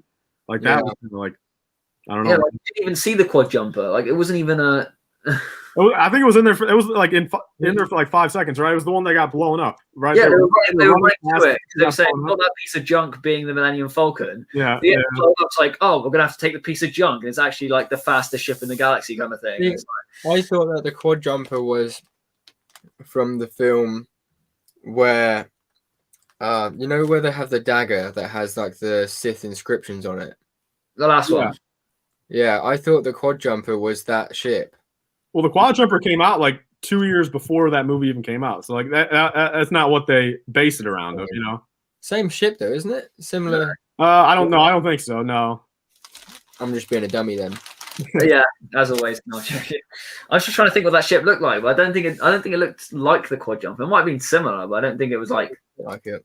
But if that wasn't it, then I really have no idea where that ship was from. Yeah, that one with that had like the cockpit to the side of it, and then the engines to the right of it with the fin, and it came with Finn and Rose. Oh yeah, the medical chamber, or the one like when like he was like in like the. Wasn't he like in his like medical suit or something then? Possibly, I don't know, but like that set, I don't even remember seeing that ship. Yeah, I don't know, man. Yeah, there's a lot of sequel stuff that doesn't make any sense. They just made a ship for the sake of making the ship. What I don't understand is why they've gone back and remade some sets so many times when they could have gone back and remade Clone Wars sets, which people actually wanted. As you can tell, we really want the Clone Wars to come back. For so long, it was the only TV show. It was the only bit of consistent Star Wars that was coming out, and you just think like, why are you going back and making like Luke's land speeder 12 times? When you could be making something else that we've never seen before. Yeah, Clone Wars, like X-wings and fighters, and this, that, and the other.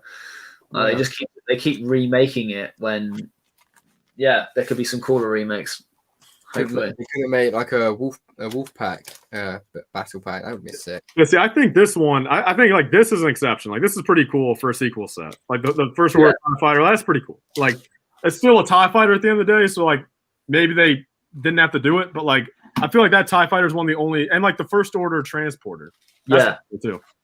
That was a pretty cool set. Like if they do it to a point where us as fans can actually see that they put effort into it and it was worthwhile making that remake, then I'm cool with it.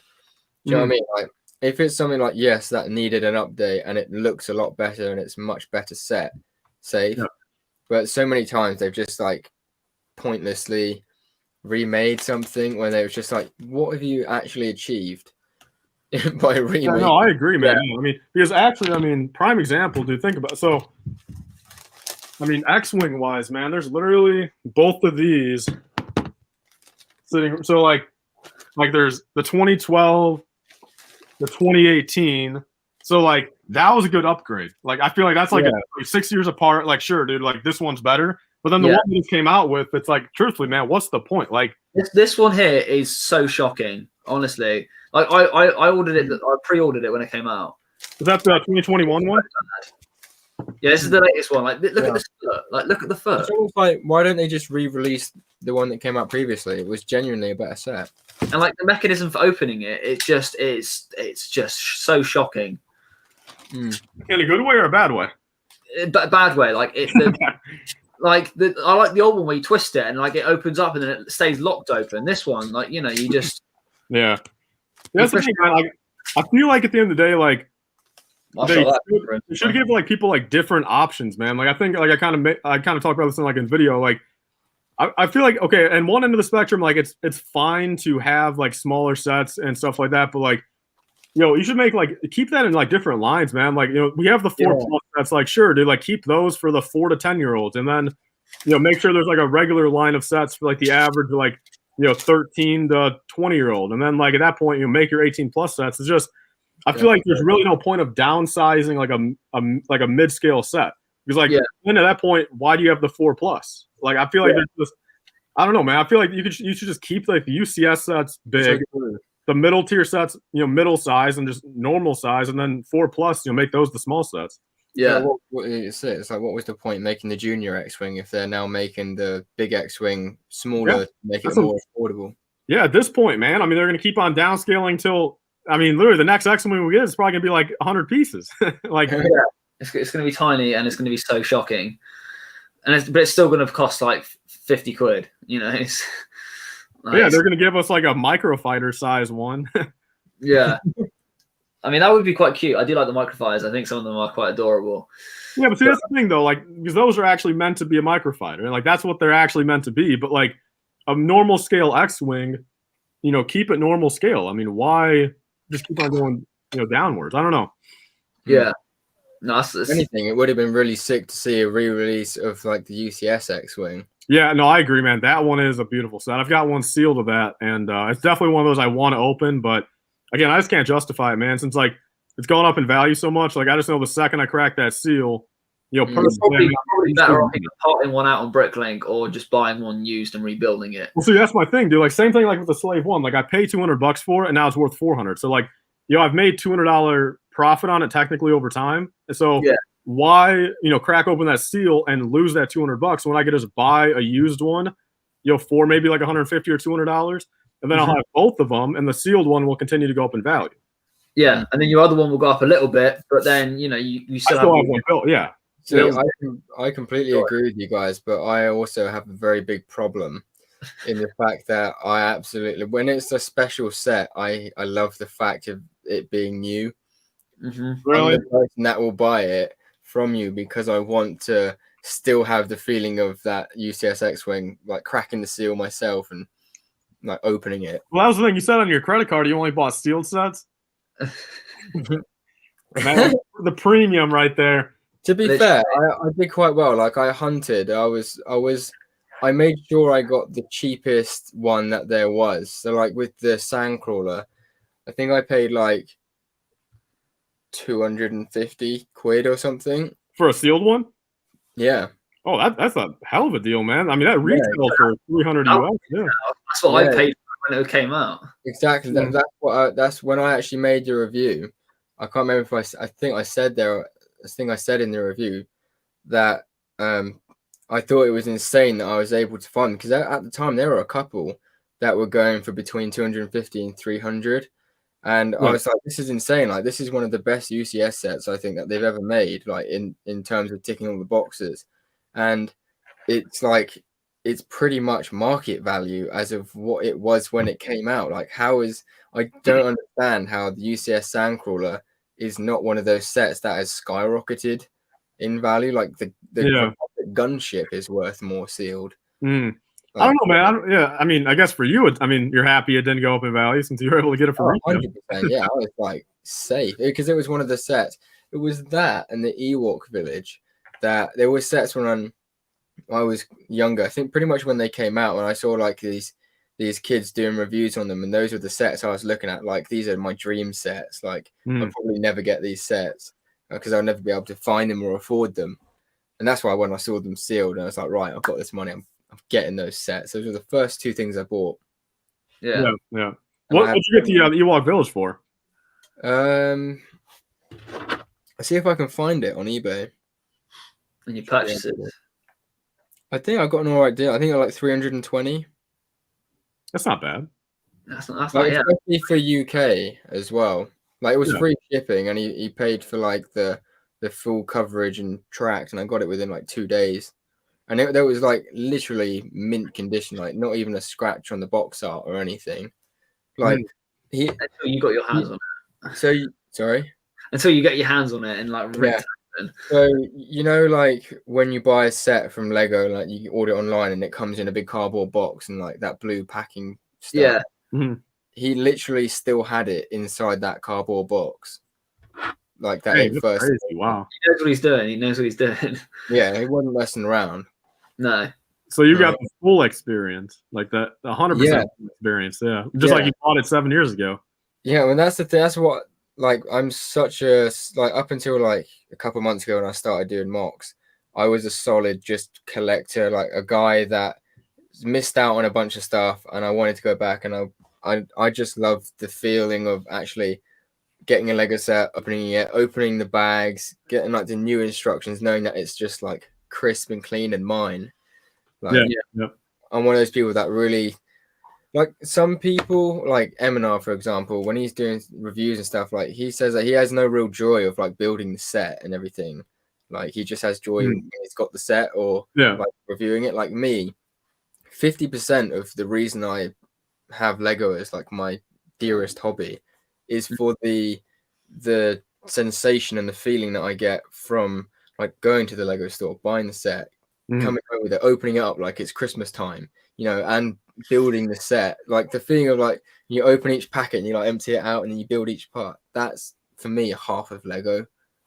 Yeah, I can see that. It's just, again, I just feel like it's hard for me to, I don't know, man. Just like, you know, I believe me, I like opening up a sealed set too. Like I like that experience a lot more. But you know, when it comes down to like the monetary value of it, like, it's just like 100%. It is a little tough for me to crack open a seal. You know, like if I were to take over that, you know, the Slave 1 over there, it's like, dude, just I know the second I take my knife and cut those two seals, you know, it goes from being $400, you know, sitting right there to $300, if not less. I think for that 100%, and I can understand why people don't do it. Like for me, like I'm gonna have these sets on display as well. Like they're not just something that I'm gonna like open up and build. And like, if I'm the kind of person that I'd rather have less, and when I have that piece on display, know that every piece is like brand spanking new, because you know, you want it to look crisp. But I understand, like in your position, I wouldn't crack the seal on that X-Wing either. No, I mean, I think especially if you've got plenty of sets, you know, that you've bought them as an investment, like you want to keep them there. Whereas, like, I want to be in a position where I can afford to do that. Like, I'm hoping my Bricklink starts going in that direction where I can actually start earning money from it, and then I can now invest in sets that I can keep, you know, sealed for a couple of years, sell it, and then, you know, then use that money to buy more Lego sets. That's the way to do it, man. being, at the minute, I can only just about afford sets for myself, and then like a few parts for my BrickLink. But it's just getting to the point where it's starting to pay for itself. Yeah. So I've got. Yeah, can you guys see the dust on this set, or is it too? Like, so you're telling me you don't want your sets to look like that?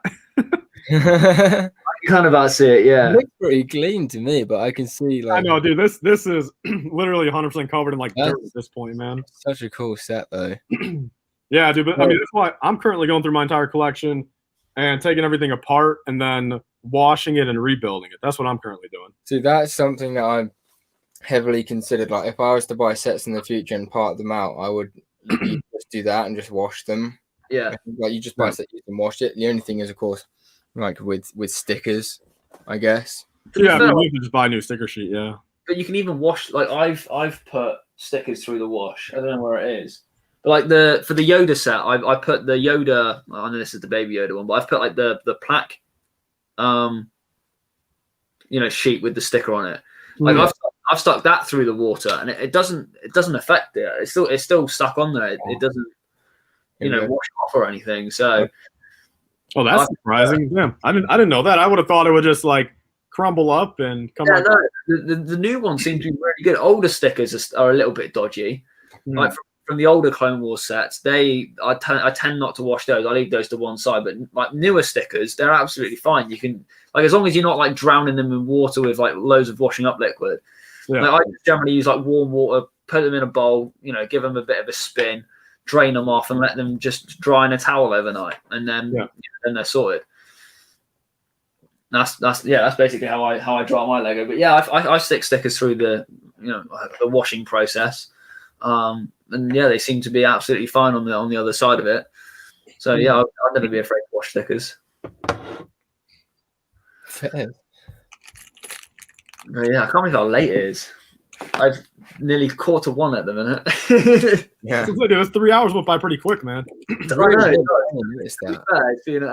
been so good. It's been nice having someone on that's knowledgeable as well as Well, what's the word? Not that the other guests haven't been, but genuinely like you can make good conversation with and is really interested in all the aspects that we're interested in talking about as well. Because it's nice when you can have the back and forth. It is a bit harder when you have to be like the person that's like almost doing like pretty much like just getting the answers out of the other person compared to like compared to like that you're willing to talk back and like you have a lot to say back as well. Yeah, like it's just nice, makes them much better. No, I appreciate that, man. Like I said, dude, if you guys want me on ever again, dude, just let me know, a few days in advance again. And yeah, definitely. Yeah, we'll definitely have you back. Yeah, for sure. I mean, like I said, I enjoy both your guys' content, dude. I think both of you guys are, great guys to begin with. I think you guys both are good at what you're doing, and I definitely see potential. That's why both you guys were part of the YouTubers list, man. That was insane. Someone told me about that. I didn't actually even know. Someone told me. I was insane, man. I made my day. No, truth. I think if you guys keep at it, in 2021, man, I think it'll be your guys' year. I mean, like I said, just keep up with what you're doing.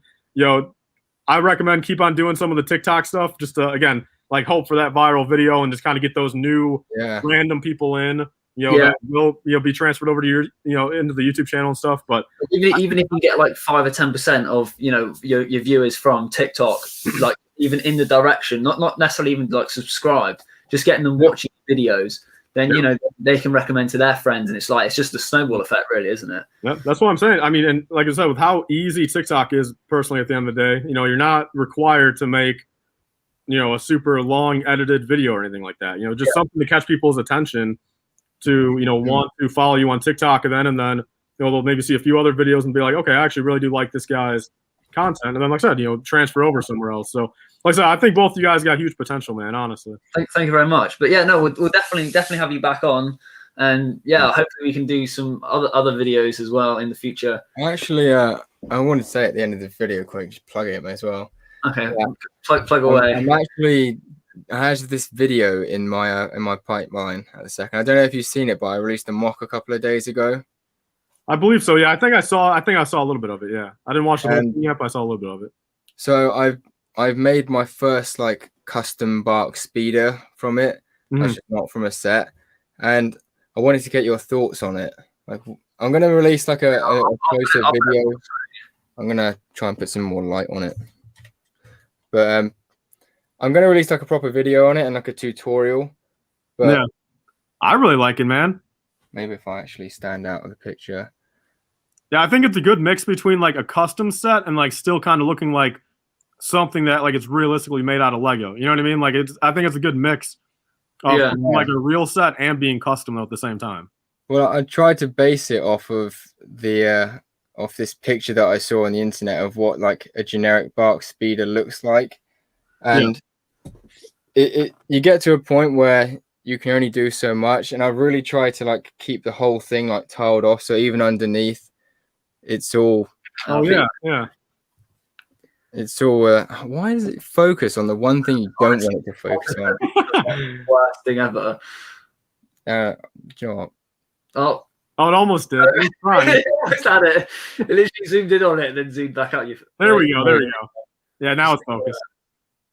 So, yeah, awesome, man, yeah, dude. I think if you were to start making those like in different colors too, like for different legions and stuff. So yeah, I've had like there's no like CAD or anything for this. I literally just started making one for the mock, and it worked out pretty well. Yeah, I like it, man. Yeah, like I said, the little feet, like the pedal pieces are like my favorite bit.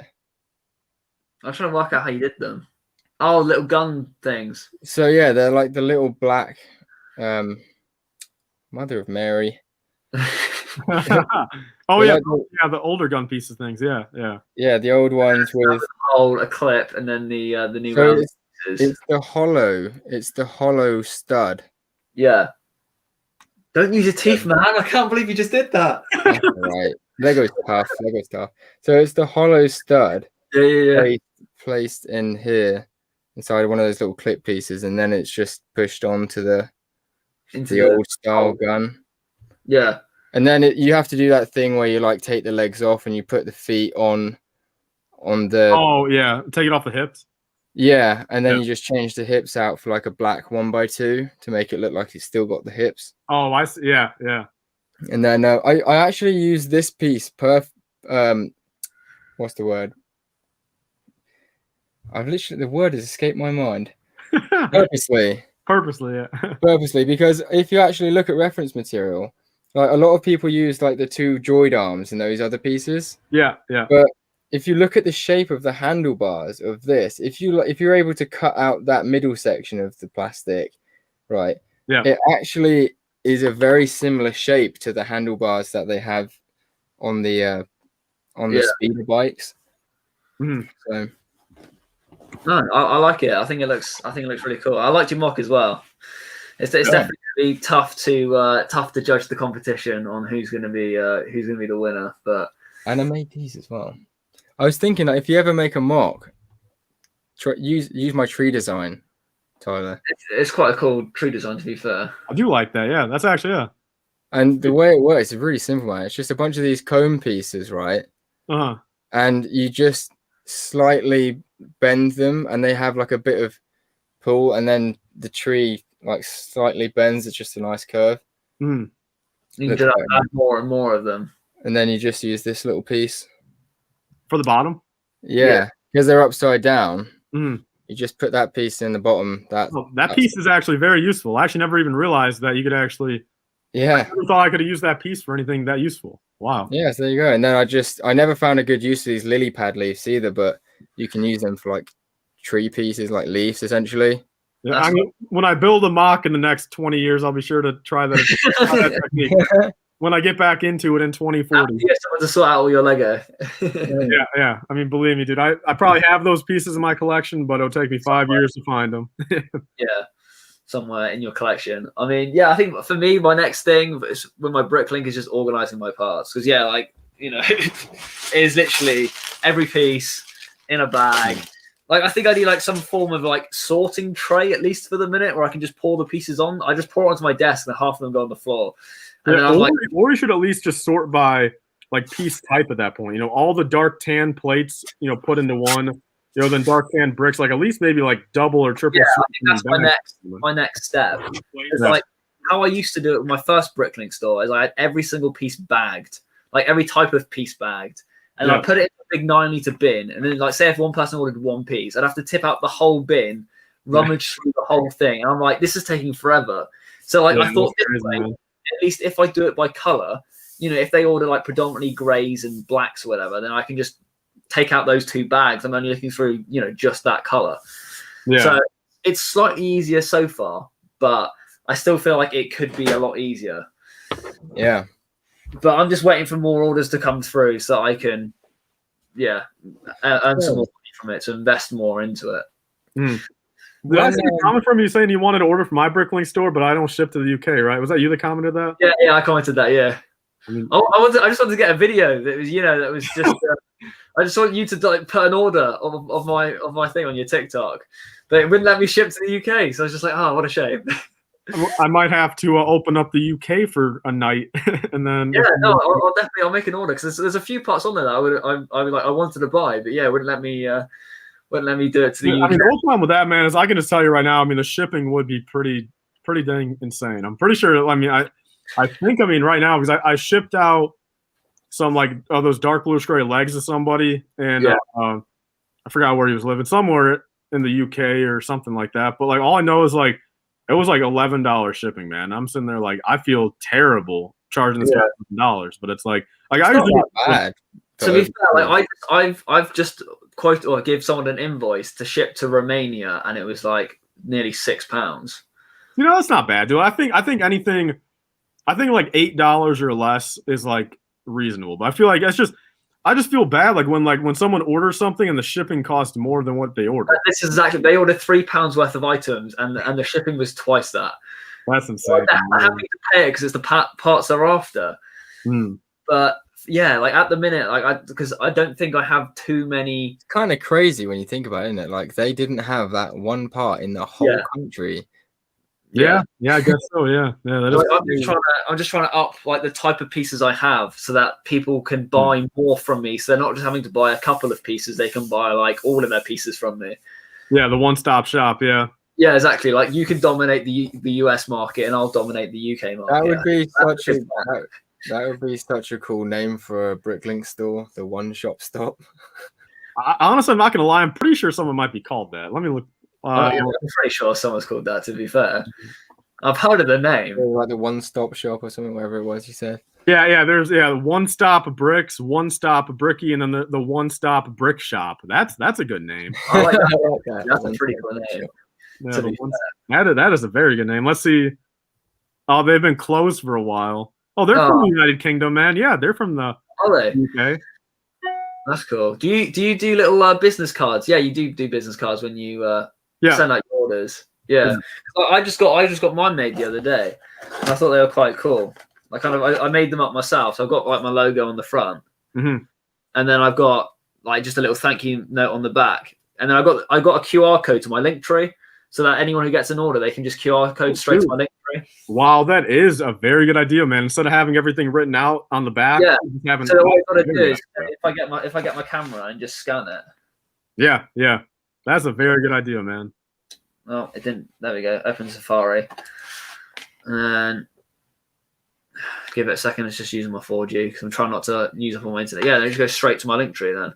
Damn, dude, that is. They have access to my Instagram, TikTok, Bricklink store, merch, and my Patreon. But yeah, I just thought it was quite cool. So I got 150 of them made, and I thought if I just include one of them with each order, then I can kind of hopefully direct people who don't know about my channel, towards my channel. Yeah, at least for me, man. Like, I usually order like 1,000 cards at a time. I actually just placed an order for more the other day, and it's like it costs like 3 cents per card. Kind of equates to so that's not bad, dude. Like, I mean, 3 cents every order just to then have the chance that they can go follow me on my YouTube, TikTok, everything like that. I think that's worth it, dude, for sure, man. Definitely. But like for me, I thought having the QR code is so easy just to do it.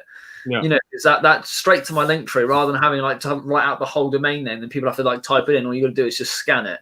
I did want to try and buy the ones you can just tap, with just the NFC, so you just tap your phone on it, it takes you straight to it. Yeah, dude. Those are quite expensive. I thought I can't quite justify spending that much money on business cards. How much do they cost offhand? Do you remember the cost? I don't remember, but they were quite. I think it was you didn't get that many for like the at same least double. Like it was at least double like the average. At least. Yeah, Dude. I think I paid about £20 for 150 for my batch. Not bad, yeah. So like a little over, like So what, it's like 11 or 12 cents? 13. 13, yeah. I see. I feel that's one of those things. Like, you know, obviously the more, I mean, probably even the same spot you bought them. Like, I mean, if you would have bought 1,000 of them, you know, you got them. Yeah, it would have been cheaper. I designed mine on Canva, and then I ordered them from Canva. So it's probably a cheaper place to buy them. But it's just the fact I designed them there, and there was a 10% off, and then there's also a promo code on top of it. So I was like, I may as well just buy it here. I think they were meant to be like 25. I got them for 20 quid. Yeah. I was like, just to start me off, 150 will do. And then like once I've gone through that, I'll then order more. But I'll try and find somewhere else that does it because I've got the templates for it. So yeah, but I'm just trying to get the ball rolling. But yeah, I've got my set. And then when I've built it, I'm going to live stream it, and then I'm going to part it out then to my store because it's got some like quite good parts in it. Like I've been trying to find things with like mostly tan and like brown, just because I feel like lots of people are building mocks with tan and brown at the minute.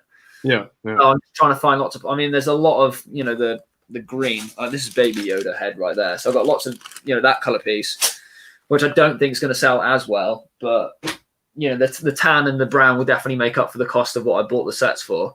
Yeah, for sure. Yeah, I mean, a few years ago, man, that sand green was rare, but now it's now it's a lot more common. Yes, it's like the Statue of Liberty. It's on a few of the architecture sets. Yeah. Obviously, these two sets. I don't know. When you're buying it on Bricklink and you're buying in big quantities, would you expect to pay more money or less money for a part? Like for the more, like say I'm buying like 1,000 of a piece. Say like for me, if I wanted to buy like 400 1x2 dark bluish grey bricks as opposed to like 50 or like 25, would you expect to pay more like per brick? I would think it would be less, man. I always do that like in my store. Like if I have like a couple hundred of a piece, like I usually offer like that tier pricing thing where it's like if someone orders only 5 of them, say they pay 6 cents, but if they order 100 of them, they'll get them for 5 cents kind of thing. Like because I'd rather sell more at once, you know what I mean, than have to just have a whole bunch of like 2 selling here, 1 selling here.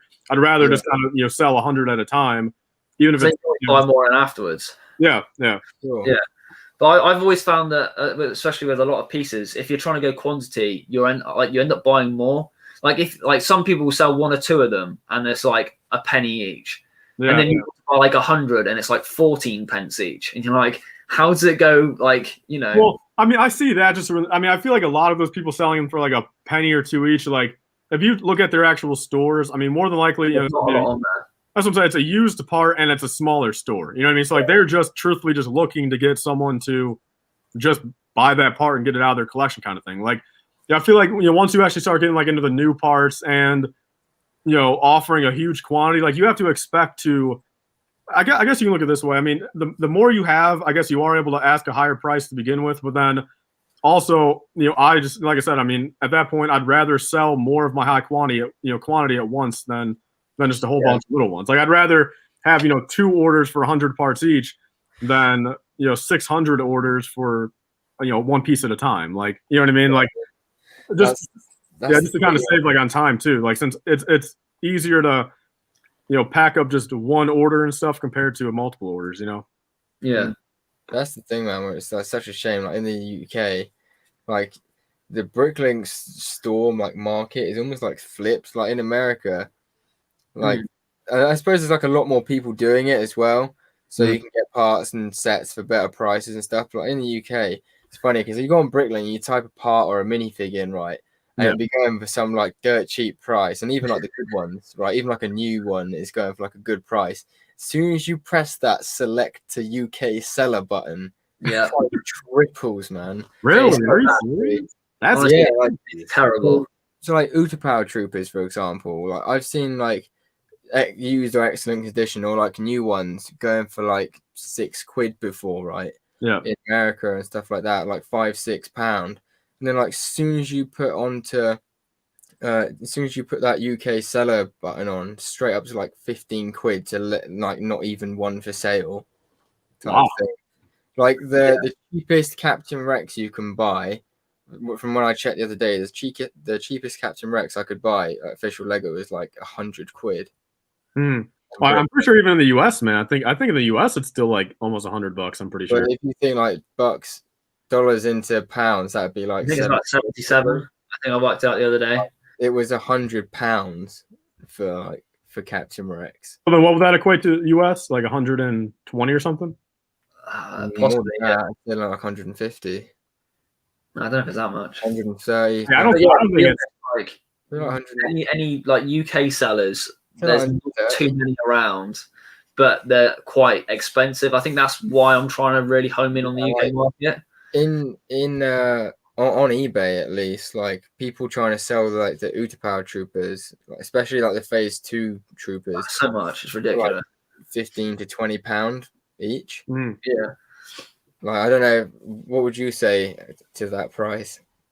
I mean, I'm to the point where it's like I'm never paying that price for a minifigure personally, man. Like I'll work around it or something, dude. Like actually, that's why I just bought all these right here, since I got a pretty good deal on them. And pretty much what I'm going to plan on doing with these is every time I use them, you know, for a mock, like say I want to use like the 212th or whatever, I'll just buy arms and replace the arms on them, you know, the orange. Like, so like this is kind of my thing. Like this is just Clone Wars clones, at least. Like, you know, they never made, you know, 501st Phase 1 anyway, but like, you know, that's kind of what I want to do for like Phase 2 also. If I can find a good deal on like Phase 2 clones, it's just like, you know, to just at least get the point across without spending a lot of money. As I feel like just changing out the arms to like the Legion's colors, I feel like that is probably pretty much all I care to do. I suppose you could even just buy a bunch of the helmets. Yeah, true. I guess you could. Yeah, either way, man. Yeah, either just switch out the arms or, you know, buy like a CAC 212 helmet. Yeah, pay a bit more, but like, even if you left the arms white and just changed like the helmet from plain to a 212 or something. Actually, I mean, yeah, so that's true. I mean, I guess either way, because like, I mean, a 212 Phase 2 clone, like, so I mean, it's like every bit of like 10, 12, $15. But like, if you were to buy. See, that's what I've done. For example, I actually have a really good example of this. So you know, there's the 501st pilot, right? Yeah. Where is it? It's gonna be really annoying. The 501st pilot. Here it is.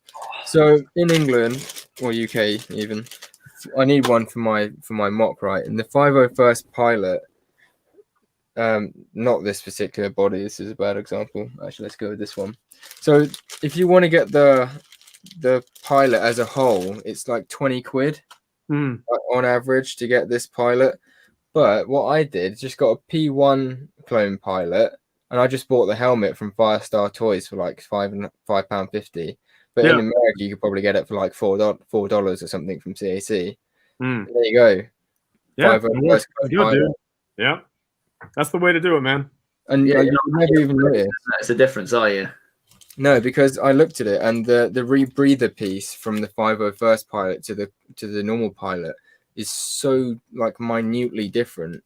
Yeah, it's like it's a bit smaller, and on the back there's like a tiny blue dot, I think, on the back of his pack thing. Apart from that, and especially like when he's sat inside of your vehicle, all you're going to see is the helmet anyway. That's true. Yeah. Very true. So I saved myself like £13, £14. Yeah, which is ideal, really. But yeah, all of my figures are all legit. I don't have any that I kind of like try to not skin out on, but these are my fake clones. The fake clones. Throw them in the trash can right now. I threw most of them away. I bought them a while ago just to see how they were, and to be fair, they're Wolfpack troopers, right? There's no being fair here. They're fake.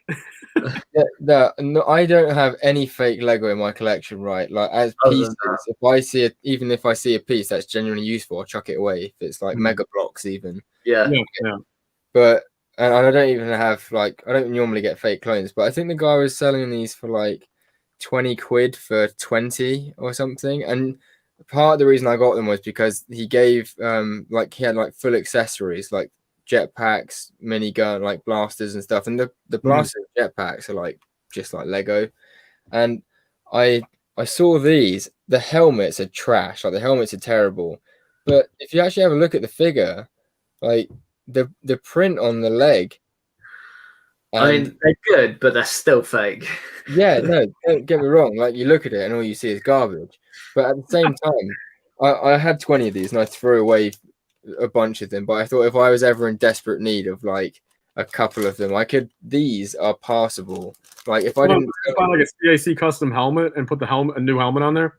Yeah, that's what I was thinking, because if I didn't tell you guys, like you probably would have assumed that at least that torso was like I guess, yeah, that doesn't look bad, man. Like, I mean, it definitely, like, it matches the print pretty well.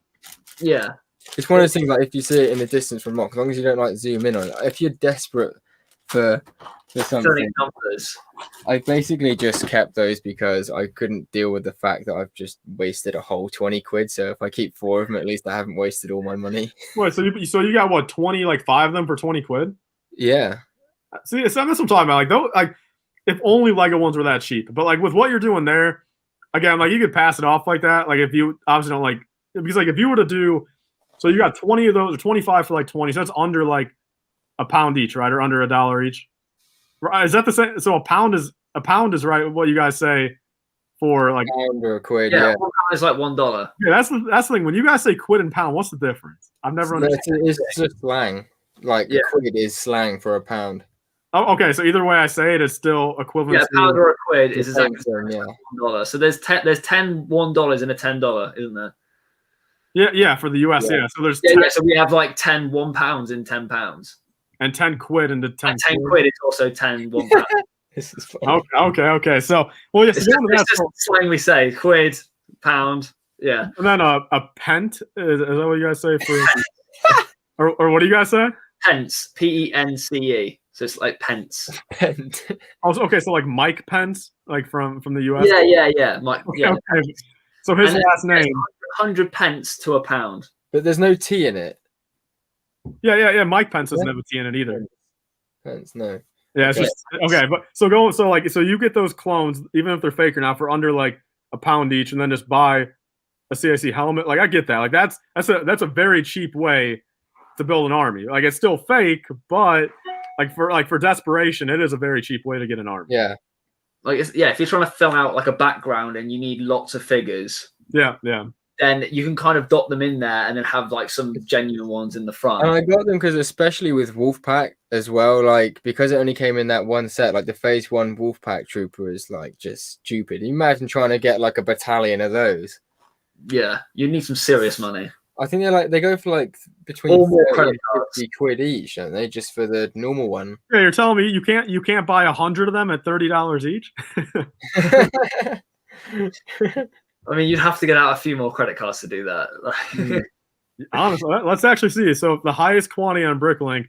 So somebody's selling 10 of them in the US for $60 each, man. That's the highest quantity on Bricklink. That's $600. That's not even that many. No, 10's nothing, dude. 10 could just fill out like a mini mock, like maybe a green base plate or something. Yeah. That's crazy. That's crazy. And what you could buy with that money as well. I'm so gutted I never got that set when it was out. Same. That's stop showing off with all your sets. That's such a cool set. My mate has it, and I said to him, like, I'll buy it off you. And he's like, "Nah, you're right." I'm like, "Go on, you want to sell it to me." He's like, "No, right." I want the set and its figures. Honestly, they're amazing. And then you got the red version of it as well. Yeah, I like this one a lot. A lot, dude. I love the color scheme on this one. I love it too. Them. How come I'm surprised that Lego made the same set in 2 different colors. I mean, I'm not gonna lie, dude. Like the more I look at it, like it literally is like the exact same build. Yeah. Like aside for like back, like in the back half of it, like on the top, like with like the radar dishes and stuff, like the rest of it's like the exact same. That's kind of weird. Yeah. How much do those sets go for? What was that? How much do those sets go for now? Let's see. I'll do some quick searching. Let's see. The Republic one, so the newer gray one. No minifigures is still gonna run you like $150 to $200. Jeez. Yeah, with minifigures included and everything. Let's see. Like 400, something silly, probably. Yeah, sealed one, the cheapest one's 400, but then a new or like a used one with minifigures is going for like 250, like 230 to 250. Not terrible, but still a lot compared to it was £100 when it came out. Yeah. And then The old one. I think I feel worse about paying for sets like that. I feel worse paying that money for sets like that if I was actually into Lego Star Wars and knew about the set at the time. Like, I'm kind of lucky in the sense that although I'm unlucky I never got the set because I didn't know about it, at least if I want to go and get that set now and I pay that money, I can kind of justify it because I know that I completely missed out on that set and had no idea. It's not like I just brushed past it when it was £100. Now, I know that I have to pay that 250 to get it because that's my only chance. Beforehand, a bit like with the Phantom set, like I saw that set on the shelves and it just didn't really bat my eyelid when it was on the shelves. But now it's off shelves, if I pay 50 quid for it, whatever it may be, if I paid 50 quid as opposed to 20, I'm going to be like, I feel like an numpty because I literally looked at it when I could have picked it up for 20 quid. Yeah. Yeah, no, I agree with that for sure. Yeah. I think I looked the other day because of my live stream. The first Phantom they're both about 60 quid, the Phantom and Phantom 2 resale. But the Phantom 1 was about £20, I think, when it came out. And the Phantom 2 was 50. So it's only gone up by £8 to buy the set. With Thrawn, Kanan, and and Chopper. The other one is worth about the same price. Only got 2 figures, but yeah, it was worth less to start with. That's terrible. I mean, Thrawn himself is like $50 now. Yeah, yeah, he's worth quite a lot. I've got him. He's somewhere. He's in a drawer, I think. I don't think I can get to it. I've got all my Lego in front of it. Yeah, I've given him the custom. The white legs with the black boots on them. Yep. I've switched out his legs for that. It looks really good. I love the little. I think his legs came with dual molded. He didn't originally, but I upgraded it to it as well. Damn, that sucks. That was part of the reason I was looking at him because I thought it looked really cool with those dual molded legs. Yeah, no, I bought it. I bought it off Bricklink, but they're not that expensive to buy. To be fair, and they came out on a few different figures, so you can pick them up relatively cheaply. Can't keep my eyes open. Yeah, I'm probably gonna have to. I mean, what's the time now? It's 1:15 in the morning. I know it's only 7:15 for me. I've got people coming to view my house today. Yeah. 3 different people. That's Wait, crazy. for what? So I'm selling my house. So that's your actual house? Yeah. Dang, dude, that's sweet. I didn't know. I am. You're moving to the U.S., so you're selling that house, and then you're packing up to the U.S. tomorrow. I'm making a pretty penny on this as well. I bought it off my dad for 135 grand, and I'm selling it for 190. Jeez, how long have you had it?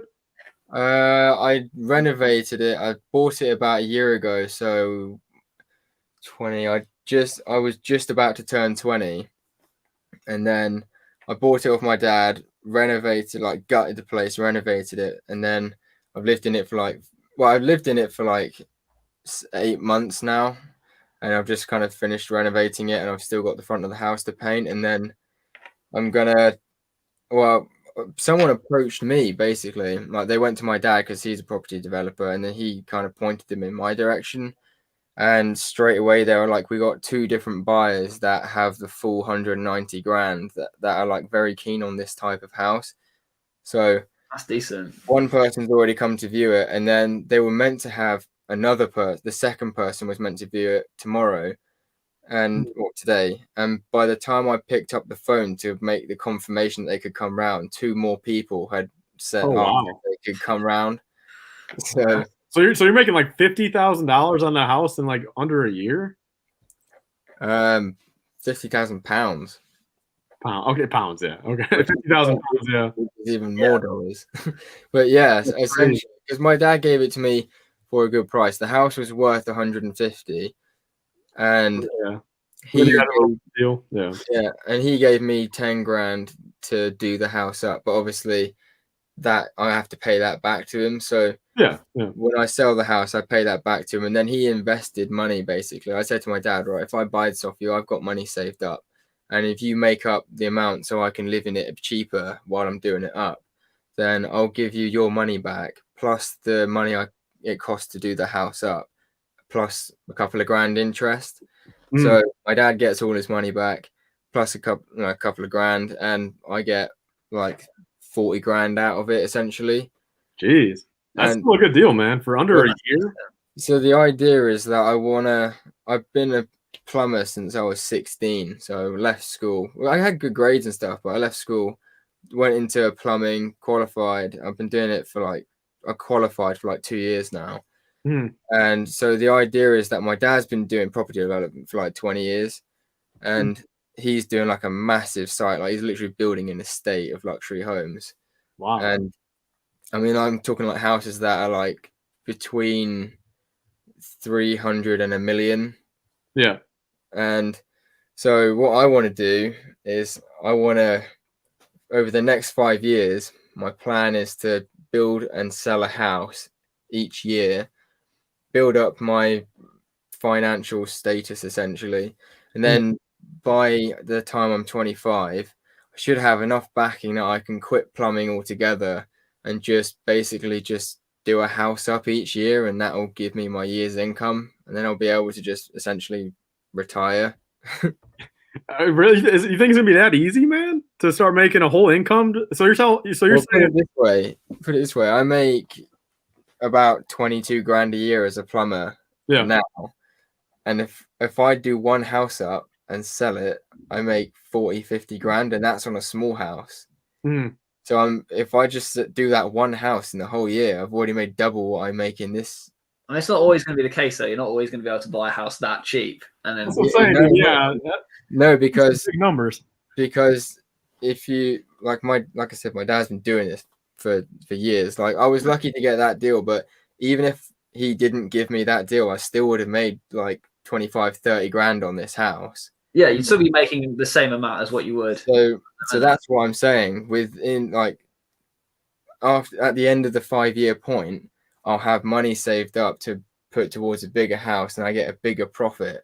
Oh, I guess that's the case. Yeah. So when I do that house up, or if I do a new build, which is where you really start making your profit, then if I make 60-70 grand profit, which is very doable on a bigger house, then bang, because I'm the kind of guy where I'm not the kind of person who's fishing for like a massive, outrageous lifestyle. I pretty much just want a house that's big enough for me and my partner, a second bedroom for guests, and a Lego room, and I want my Porsche. Yeah, your Porsche. Yeah, make sure that's in there. Yeah, and that's it, man. Like as long as I'm like comfortable, I don't need shed loads of stuff, So 60-70 grand a year for me is like well over what I need. Yeah, if that works, man. Like I said, dude, that'd be a pretty lavish lifestyle. Just to have to only do that for a year, or you only have to like really worry about something for. Well, what I do is I'll still have to do it. Like my job will become doing up houses essentially, and I just have to do a house up at least each year, or maybe 2 houses a year, and that's how I make my living. But I'll be able to like fully do it and not have to plumb at the same time. Yeah. You get me? And then who knows? Like it might be like I've very, very, very slightly dipped my toe into investing at the second. So who knows? In 5 years, I might have like the money saved up that I could chuck into investing, and then you make some real money there if you're careful. Stocks or Lego? In stocks. Although I'd love to do like investing in Lego, but I'm not brave enough. I wouldn't say brave enough. I don't have the financial resources to be able to buy a Lego set and hold on to it for 2 years to get that profit. Yeah. I mean, like when the Tantive was on sale for like £150 or something, down from 180. I think so, yeah. And that would have been a great steal. Like if I got 2 of those, I know for a fact I would have made loads of money on that. Like give it a year. Well, that's the bit that's the thing. That if you hold on to that for 2 years, keep it in the cardboard box, you're laughing. But it's like I couldn't afford to spend 360 quid or 300 quid. Yeah, and sit on it for 2 years, which someday I would love to be able to do. Yeah, I think me and UCS are very much in the same position. Like we both have debt and stuff. So like any investment we do need, like we do make, anything we do invest, we need to kind of like a quicker return. Like even if it's just a little bit of profit, Like we just need to be like clawing our way out of it. And then once we've actually got like some financial stability, then we can go, right, now we can buy sets so we can, you know, keep in the cupboard for a couple of years, wait for it to go up double, and then sell it on. But yeah, until that day comes, I'm just basically using all my savings just to like pay off debt, which is great. But I guess whatever is needed, man. I guess. Yeah, definitely. I mean, my debt just came from being like living away. So I moved away to do an apprenticeship, and it just slowly just built up and up and up. And then over the last year, you know, COVID hit. I lost my job, and I've still got bills to pay, and I'm still paying them, and I've got no income. So yeah, that didn't help either. So I kind of just sort of kept going downhill, and then pretty much got to the point where I couldn't, like, without, you know, extending my credit card or my overdrafts, like I was literally like maxed out. So I'm now got a job. I'm slowly like just clawing my way back out of my hole that I'm in. You just have to apply for like 10 more credit cards, man. Yeah, exactly. Yeah, I don't think they'll allow me to have any. To be fair, to be honest, what I did is like out of my pay packet, I think I've invested about £100 in parts from Bricklink. I've probably sold, I don't know, like 50 quid so far. And I've still got plenty of stock on my site. Yeah. So, you know, like all I need to do is just keep selling that. And then whatever money I make, just buy more stock. And I'm just waiting for like, I was saying at the beginning of the stream, it's like the little snowball effect. I've got a little snowball and it's slowly rolling down the hill. It's getting bigger and bigger. But yeah, I'm waiting until I'm the point where I'm like you, where you can literally just do that as your full-time job. Yeah. I mean, it definitely is nice, man. Like I said, I'm definitely fortunate, you know, with what I've been able to do. You know, since, I mean, it wasn't always like, again, it took a while, man. Like, I mean, I started in 2014, and I mean, it took a few years, you know, to really get it. But I was also in high school still, you know what I mean? And my parents were divorced to where I wasn't over here every day, you know, so I couldn't really ever, you know, and plus I had, you know, a regular life too, you know, back then, like, you know, in high school and stuff, like I was a lot more, you know, hanging out with people almost every day kind of thing. Like I would much rather have done that and kind of have like a good childhood like that. But like now, like I was saying, you know, between the lockdown, you know, kind of just growing up normally and like having a good childhood kind of thing, like where now I just want to be able to set myself up, you know, now. So like now, like I want to just kind of focus on myself for a few years. And, you know, even now, I mean, a lot of my friends are out in college and stuff like that, where like, it's, you know, it's not an everyday hangout anymore anyway. You know, people are all trying to figure out their own life. You know, they're all doing their own things and you're just kind of left to do your own thing as well. Yeah. See, that's the thing. So, I mean, I'd much rather come back in 5 years and, you know, be a lot more, you know, financially set and have like my entire life set up. You know, and same with everybody, man. Like, I mean, if everyone could do that, then everyone would have a lot more free time and be a lot more happier, I feel, in 5-10 years, you know, when everyone starts to reconnect again, you know? That's literally like what the way I've started looking at it. Like if I just push really hard now, just do the work now, when I'm 30, I'll be able to like chill out. And then other people, you got so many people now who are like, they're just like going into uni or like just coming out of uni and they're like pretending that everything's like, oh yeah, let's just still mess around and not take things seriously and stuff. It's like doing it the wrong way. Yeah, honestly, yeah. I mean, that's the thing. I was never like a big like party guy to begin with, so it was like, you know, missing out on like that college experience. Like, I don't care about it really. I mean, again, like I had my fun in high school and stuff. Like, I don't really need to be going to a party 5 nights a week every night, you know, in college and stuff like that. Like, I'd much rather be, you know, doing this stuff. And again, like I just feel like I'd much rather be set up. Like I'd much rather pull up to, you know, the high school reunion, you know, in a Lamborghini compared to a smart car or something. You know what I mean? Like that was exactly my motivation as well. My dad said to me, I think that was the moment, like my dad said to me, like when I started talking about like the property business thing, like this is what I could help you do and this is what you could do. Do you want to be turning up to your reunion in the Rolls Royce in 10 years while you're at uni? Or do you want to be in 30 grand of debt watching your mate turn up in the Rolls Royce? Yeah. I'd much rather be in the Rolls Royce. And if you were to actually own it and it's not just hired, you know, like yeah. But I'm like in the exact same position. I want to get myself set up and just get myself out of debt, get some savings behind me, find a job that I'm actually wanting to do. Like at the minute, I took the job because I just needed a job. Like no one was accepting me in terms of like a job. So I'm glad I've got a job.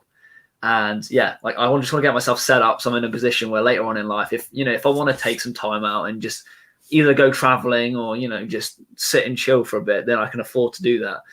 So I really want to like push now and just get myself set up for later on, just to make things easier for myself. Yeah, I think age is like 16 to 25, man. Like that's like the prime of your life, like where it's like, you're not too expected. You're not expected to like have everything 100% yet. You know what I mean? Like it's not like, like when you're still like 20, 21, 22, like, if you're not in a huge multi-million-dollar house yet and not set up to have a family yet, like it's not like you're really expected to do so. Like obviously anyone could do any of that at any point. Like, I mean, there's no right or wrong. If you want to wait for a house and a family, like when you're 40, like, that's your choice. But like, I feel like, in those younger stages, like it's a lot more acceptable, even from like, your family members to think that, and just the normal public, people like, like when you're 20, like you have room to still set yourself up. Like, it's more, there's more, you can take more risks, I guess, when you're younger, of course, like compared to like when you're 40 and you do have like, your 5-person family and, your $300,000 house, like, it's a lot harder to take, 6 months to try something else, compared to how it is now, taking 6 months to grow a business. And, you need to make sure that you have the stability there for them and not just yourself. Yeah. Like now, like, I mean, and especially like for me too, like to this point, dude, it's truthfully just focusing on me now. Like I don't even have a partner anymore, where it's like, truthfully, whatever money I make now, like I have full control of it. And the fact of like, okay, if I want to invest it into this more or, spend it here and there, I can definitely, I've got all the rights to. Or if you want to, invest it in other things to make more money, or just go out and just literally splash it on and, whatever. Something fun, man. Yeah. I've got, which that's the thing. Like, I mean, so right now, man, I just feel like I have to take with everything I've been dealt in the past year or two, man. I just gotta keep on grinding it out and just make something happen of it, Yeah, 100%. But yeah, we probably should end the stream, to be fair. It's 1:30 now. I'm completely shocked. We'll go and get a shower.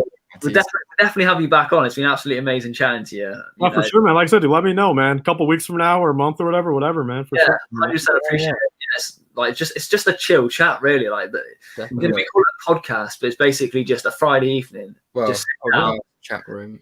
Yeah, just sit down, have a chat with whoever about whatever, and it's always a pleasure. Sure. But yeah, I'll definitely fly out and sort out your leg if you don't worry. Like I said, dude, both of you guys, man, keep it up, dude. Like I said, and that's the thing, man. Like, I enjoy coming on here and like I feel like honestly, man, like there are like just even like you guys, man, like you guys are both like a lot more knowledgeable and stuff. I feel, and just like have a better personality than like even some of these other people that have like more subs and stuff. Like, truthfully, man, like it's just like it's weird to think, dude, that like I mean, I'm just gonna throw a name out here, and truthfully, like compared to like Ash and Flash or something, man. Like I just feel like could I really sit down and talk to that guy for like 3 hours? Like it's literally be a 3.5 hour live stream, and you came like 10 minutes in. Like what we were talking about the other day. I was saying like one of the reasons I wanted to start this podcast was because it brings the community together and shows the people that we're not just like the name and like a bit of Lego. Like each personality, man. Personality is a big thing.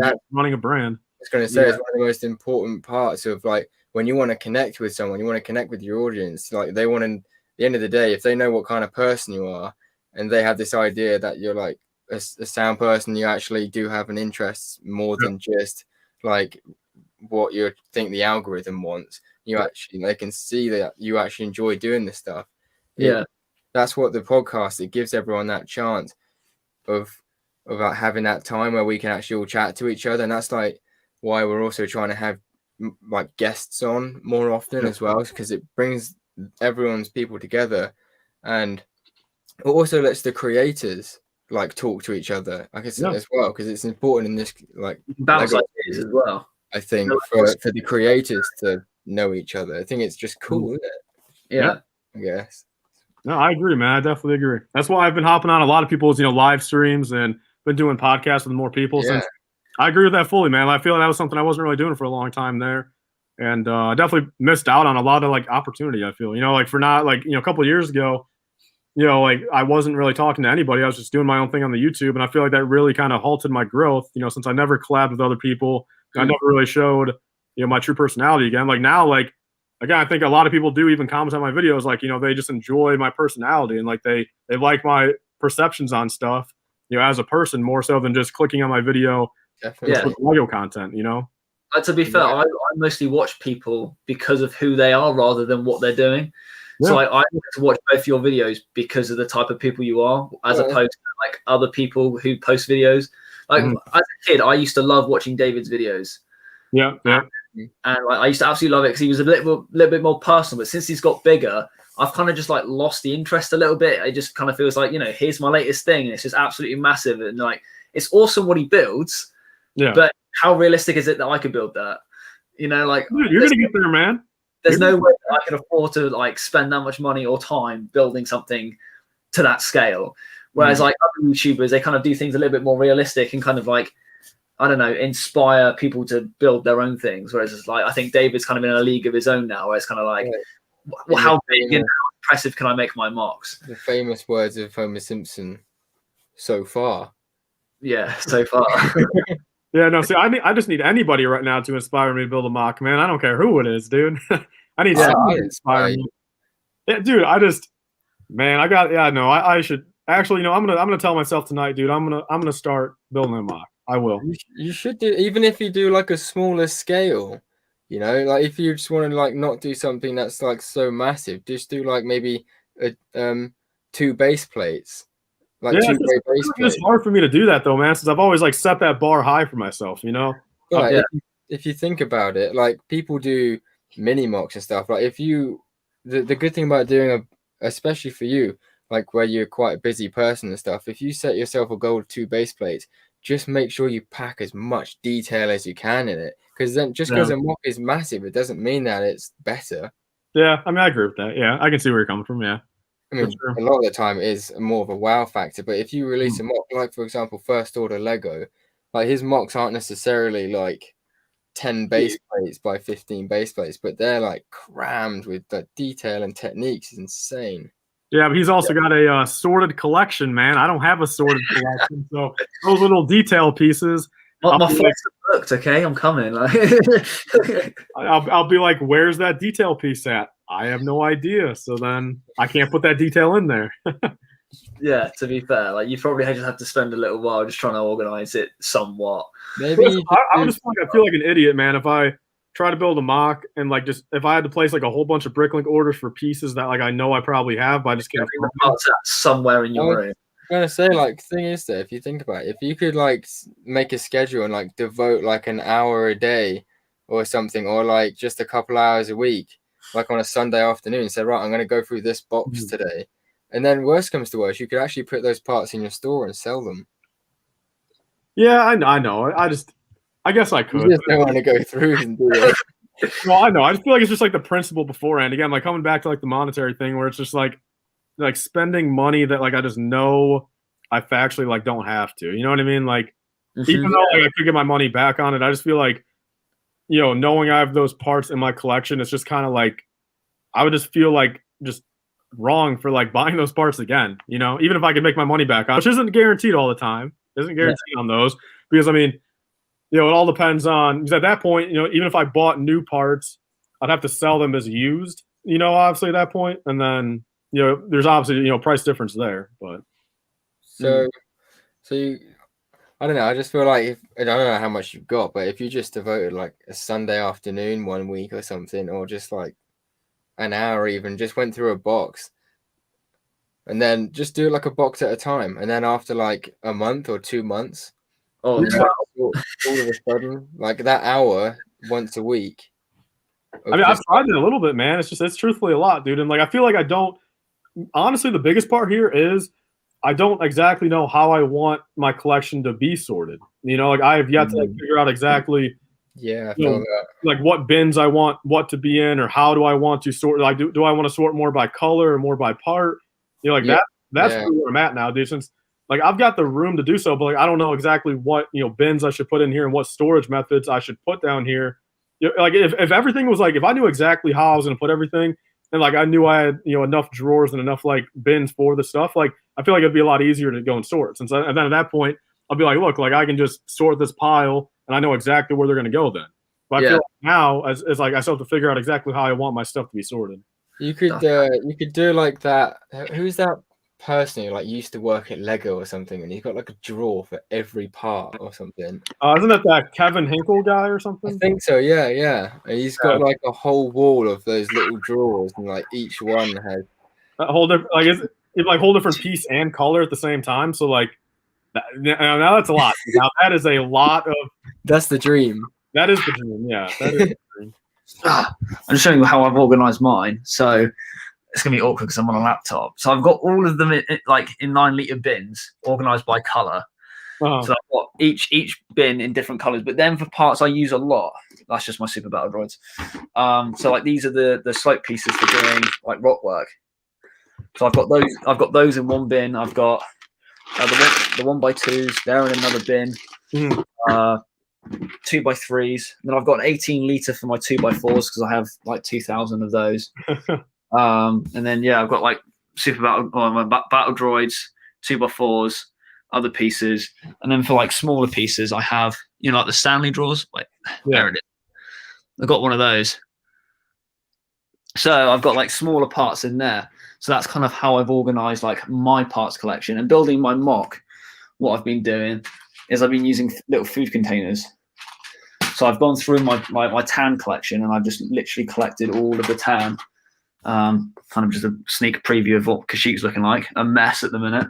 But like over here, I've got my tans and like my black pieces and stuff. And I suppose if you think about it, Tyler, although it will be a horrendous amount of effort, and it probably takes you like a month or something, once you've done it that first time, think about the content and the mocks that you create. I know, man. Believe me, dude. Like this entire basement, dude. I just know, like, the second I get it 100% done and organized and clean and everything, dude. Like, I just know how much more productive I could be. Yeah. And again, like content wise too, like just getting there.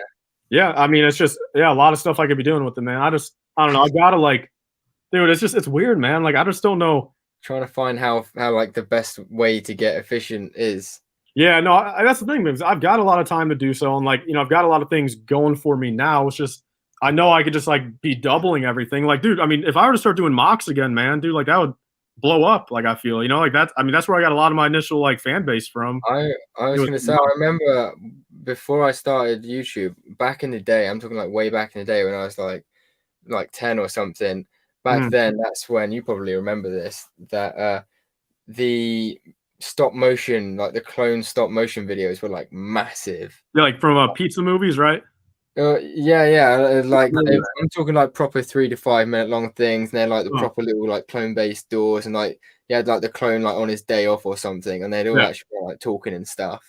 You know, they were like massive all over the internet. I absolutely loved them, and I remember it was those days. I like just after that.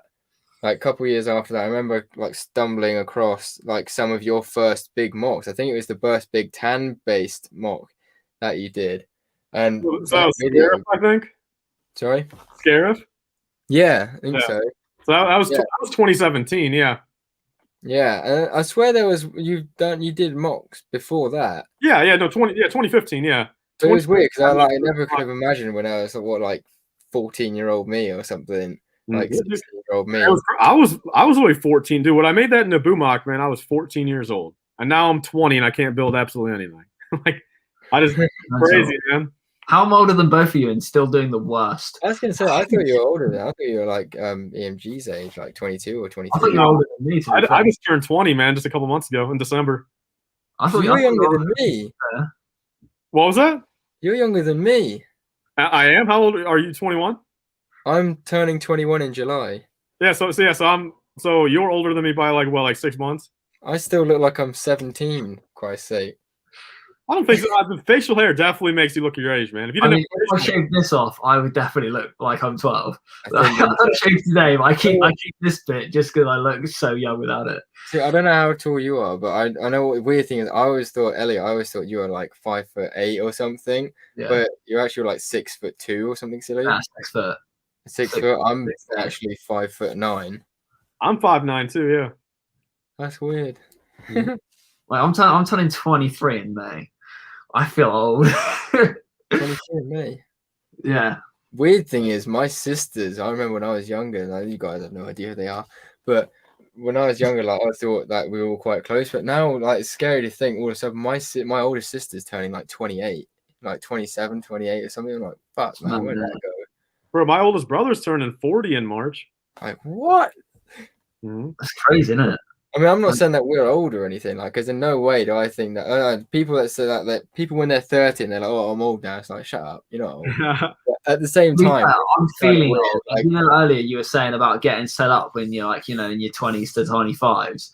Yeah. Like, I'm getting close to the end of that bracket now. 30. Like, I'm nearly 23, and like I need to start figuring out what I want to do with my life. If you think about it, though, I've been like so lucky because to get to the point that like my dad, if it wasn't for my dad, I wouldn't have been able to be put in the position to like do the house up and then make the profit and stuff. To be fair, where I am today, despite my debt, I wouldn't be here without like what my dad's done for me. Like, my dad's done property development, and we've lived in some like amazing houses and stuff. And like he helped. Well, he bought my first and second cars. He bought my third car, and then I paid him back. Like, basically, like, all of my cars I've owned, he's literally gone, right, there's the money for the car, and then I've paid him back. Like, without him, I wouldn't be like anywhere where I am today. Yeah. But I'm hoping, like, my dad's going back into doing property because he took some time off from it, but he's going back into it. I'm hoping that I can kind of like jump on board with him and like kind of do the same thing, like just build my way up. But I just need to be earning money first. That's like the main thing. Because you need quite a bit to start off, then yeah. Dude, like I said, man, you still got time. Like I said, I mean, there's really no time restraint on anything, man. Like, as long as like you're still able to live, and like I said, as long as you're still able to, you know, like, I mean, especially like a dude, like if you and your partner like are gonna stay together like for a long time, like again, like you've got that like little, like, I feel like, you know, you've got like that part of you like where it's like, you know, something to work towards, and but like you've also got someone else that they're still with you too. You go like where like it's not like, you know, you're 23 or like even like in a few years and stuff like that. Like if you still do not have everything figured out, it's not like you're still fully just alone. Figure out. Like, as long as like you have like a, you know, if you're like you and your partner are still together, and like especially like if your family. Like, I've got my family, I've got my partner, I've got my health. Like, they're the main like three things. Family and health is the main thing. Partner, obviously, that's always great to have. Yeah. And you know, like, money and anything else, that's just all like realistic. You can't take any of that with you. You know, like remember your family and like your relationships forever, kind of thing. You know, money's just, it comes and goes. But man, so if you've got all that stuff, you know, not to like, you know, for anybody, not to like, you know, fall back on and like just like kind of get too comfortable with, but like if you've got all that, like I said, I mean, then it's just now from here on out, now it's just the time to make the money and, you know, just build your business and stuff, because like you've got other stuff, like you pretty much have, you know, like I said, all your main stuff, you know, your family and your health. So now it's just, you know, the fact of finding the, you know, the right money and the right career and stuff like that, where you know, like I said, there's really no limit on that, because like I said, like if you have like, you know, your family and your partner and stuff and your health that like will not be going away anytime soon, like you know, you've still got, you know, plenty of time to figure out, you know, how to, you know, benefit yourself, and then at the end of the day, like you'll benefit all of them as well at the end of the day. Like, I mean, if you become a millionaire, like I said, at that point, then you're able to, you know, repay those people. Yeah, that's what I'm saying. Yeah. So you've got, like I said, I feel like there's no that, you know, that perception of like, you know, you have to go to college, you know, right out of high school and be done at 23 or 24 and then just live a 9 to 5 for the rest of your life. Like, dude, it's 2021, man. Like, there's so many other ways to make money and stuff, and so many like, you know, entrepreneur things that you can do. And just like the overall perception, man, like there's like some millionaires and stuff that like didn't become a millionaire until they were 40 or 50. Like, you know, Elon Musk, man, like he didn't become a billionaire until he was like 45. So it's like, you know, not there's always time in life, isn't there? Yeah, I mean, not everyone has to be, you know, making $100,000 at 25, and like, I don't know. I feel like there's the dream though. That is the dream. Yeah, like I said, dude. I mean, people have got time, dude. Like, as long as you accomplish, you know, what you actually want to accomplish in life, like that's pretty much all you can really do at the end of the day. Like, you know, like we're only on this, you know, we're only living for so long, and like if it's been your goal since, you know, you're 15 to do this as a career, or have, you know, a supercar, or have $1 million house, like, as long as you achieve that by the time you pass away, I mean, that's basically, then you know, dude, you fucking made it. You know what I mean? Like, you did what you came here to do. Yeah. So like, that's kind of my big say on it, dude, because it's like, you know, quite frankly, man, in our lifetimes, we're not going to find the fucking fountain of youth. You know what I mean? Like, we're not going to fucking. Hopefully, but I don't think we are, to be honest. I don't think we are. So that's what I'm getting at. So it's like we just have to make the most of it, dude. And if we've got these dreams and stuff, you know, whether we hit it when we're 25 or when we're 50, I mean, yeah, we hit it, man. I mean, we fucking accomplished it. Yeah, you know, want to be a programmer? Like, good on you. Like, programming is difficult. I've tried it. That's if that's something you want to do, man, I mean, keep at it, and I mean, if you accomplish it, dude, yeah. Right, lads, I've got to go because I've got something in my teeth as well, which has been bugging for about an hour. Is it your popcorn?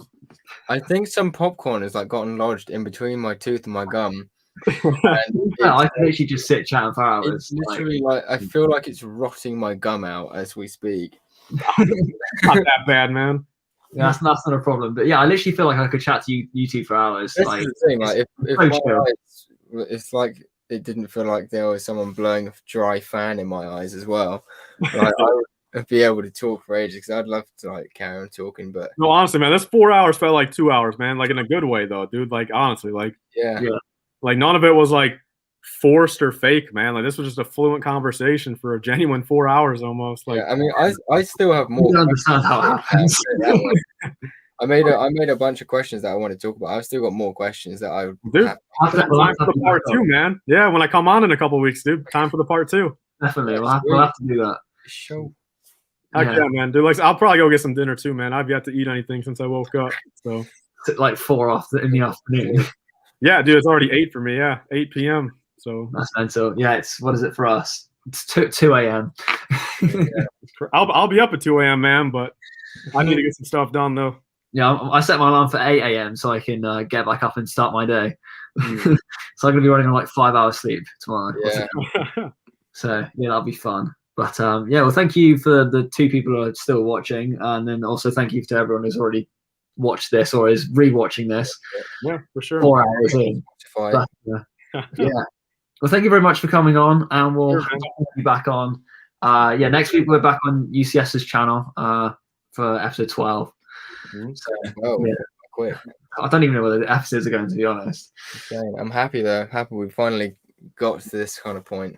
Yeah, double digits. It's nice we get to the point I actually have people like asking me like about, come on. Yeah, like whose channel it's on. Like there's traction gaining from it, which is safe. Yeah. I still have people saying, "Oh, like you still doing the Brick Cantina this week?" Or like, "Whose channel is it on?" Like that. Someone asked me, like a couple people asked me before the live stream, like, "Oh, LIFEBrickS is coming on. Is he? I'll definitely make sure I show up for that one." I see like people are like noticing it.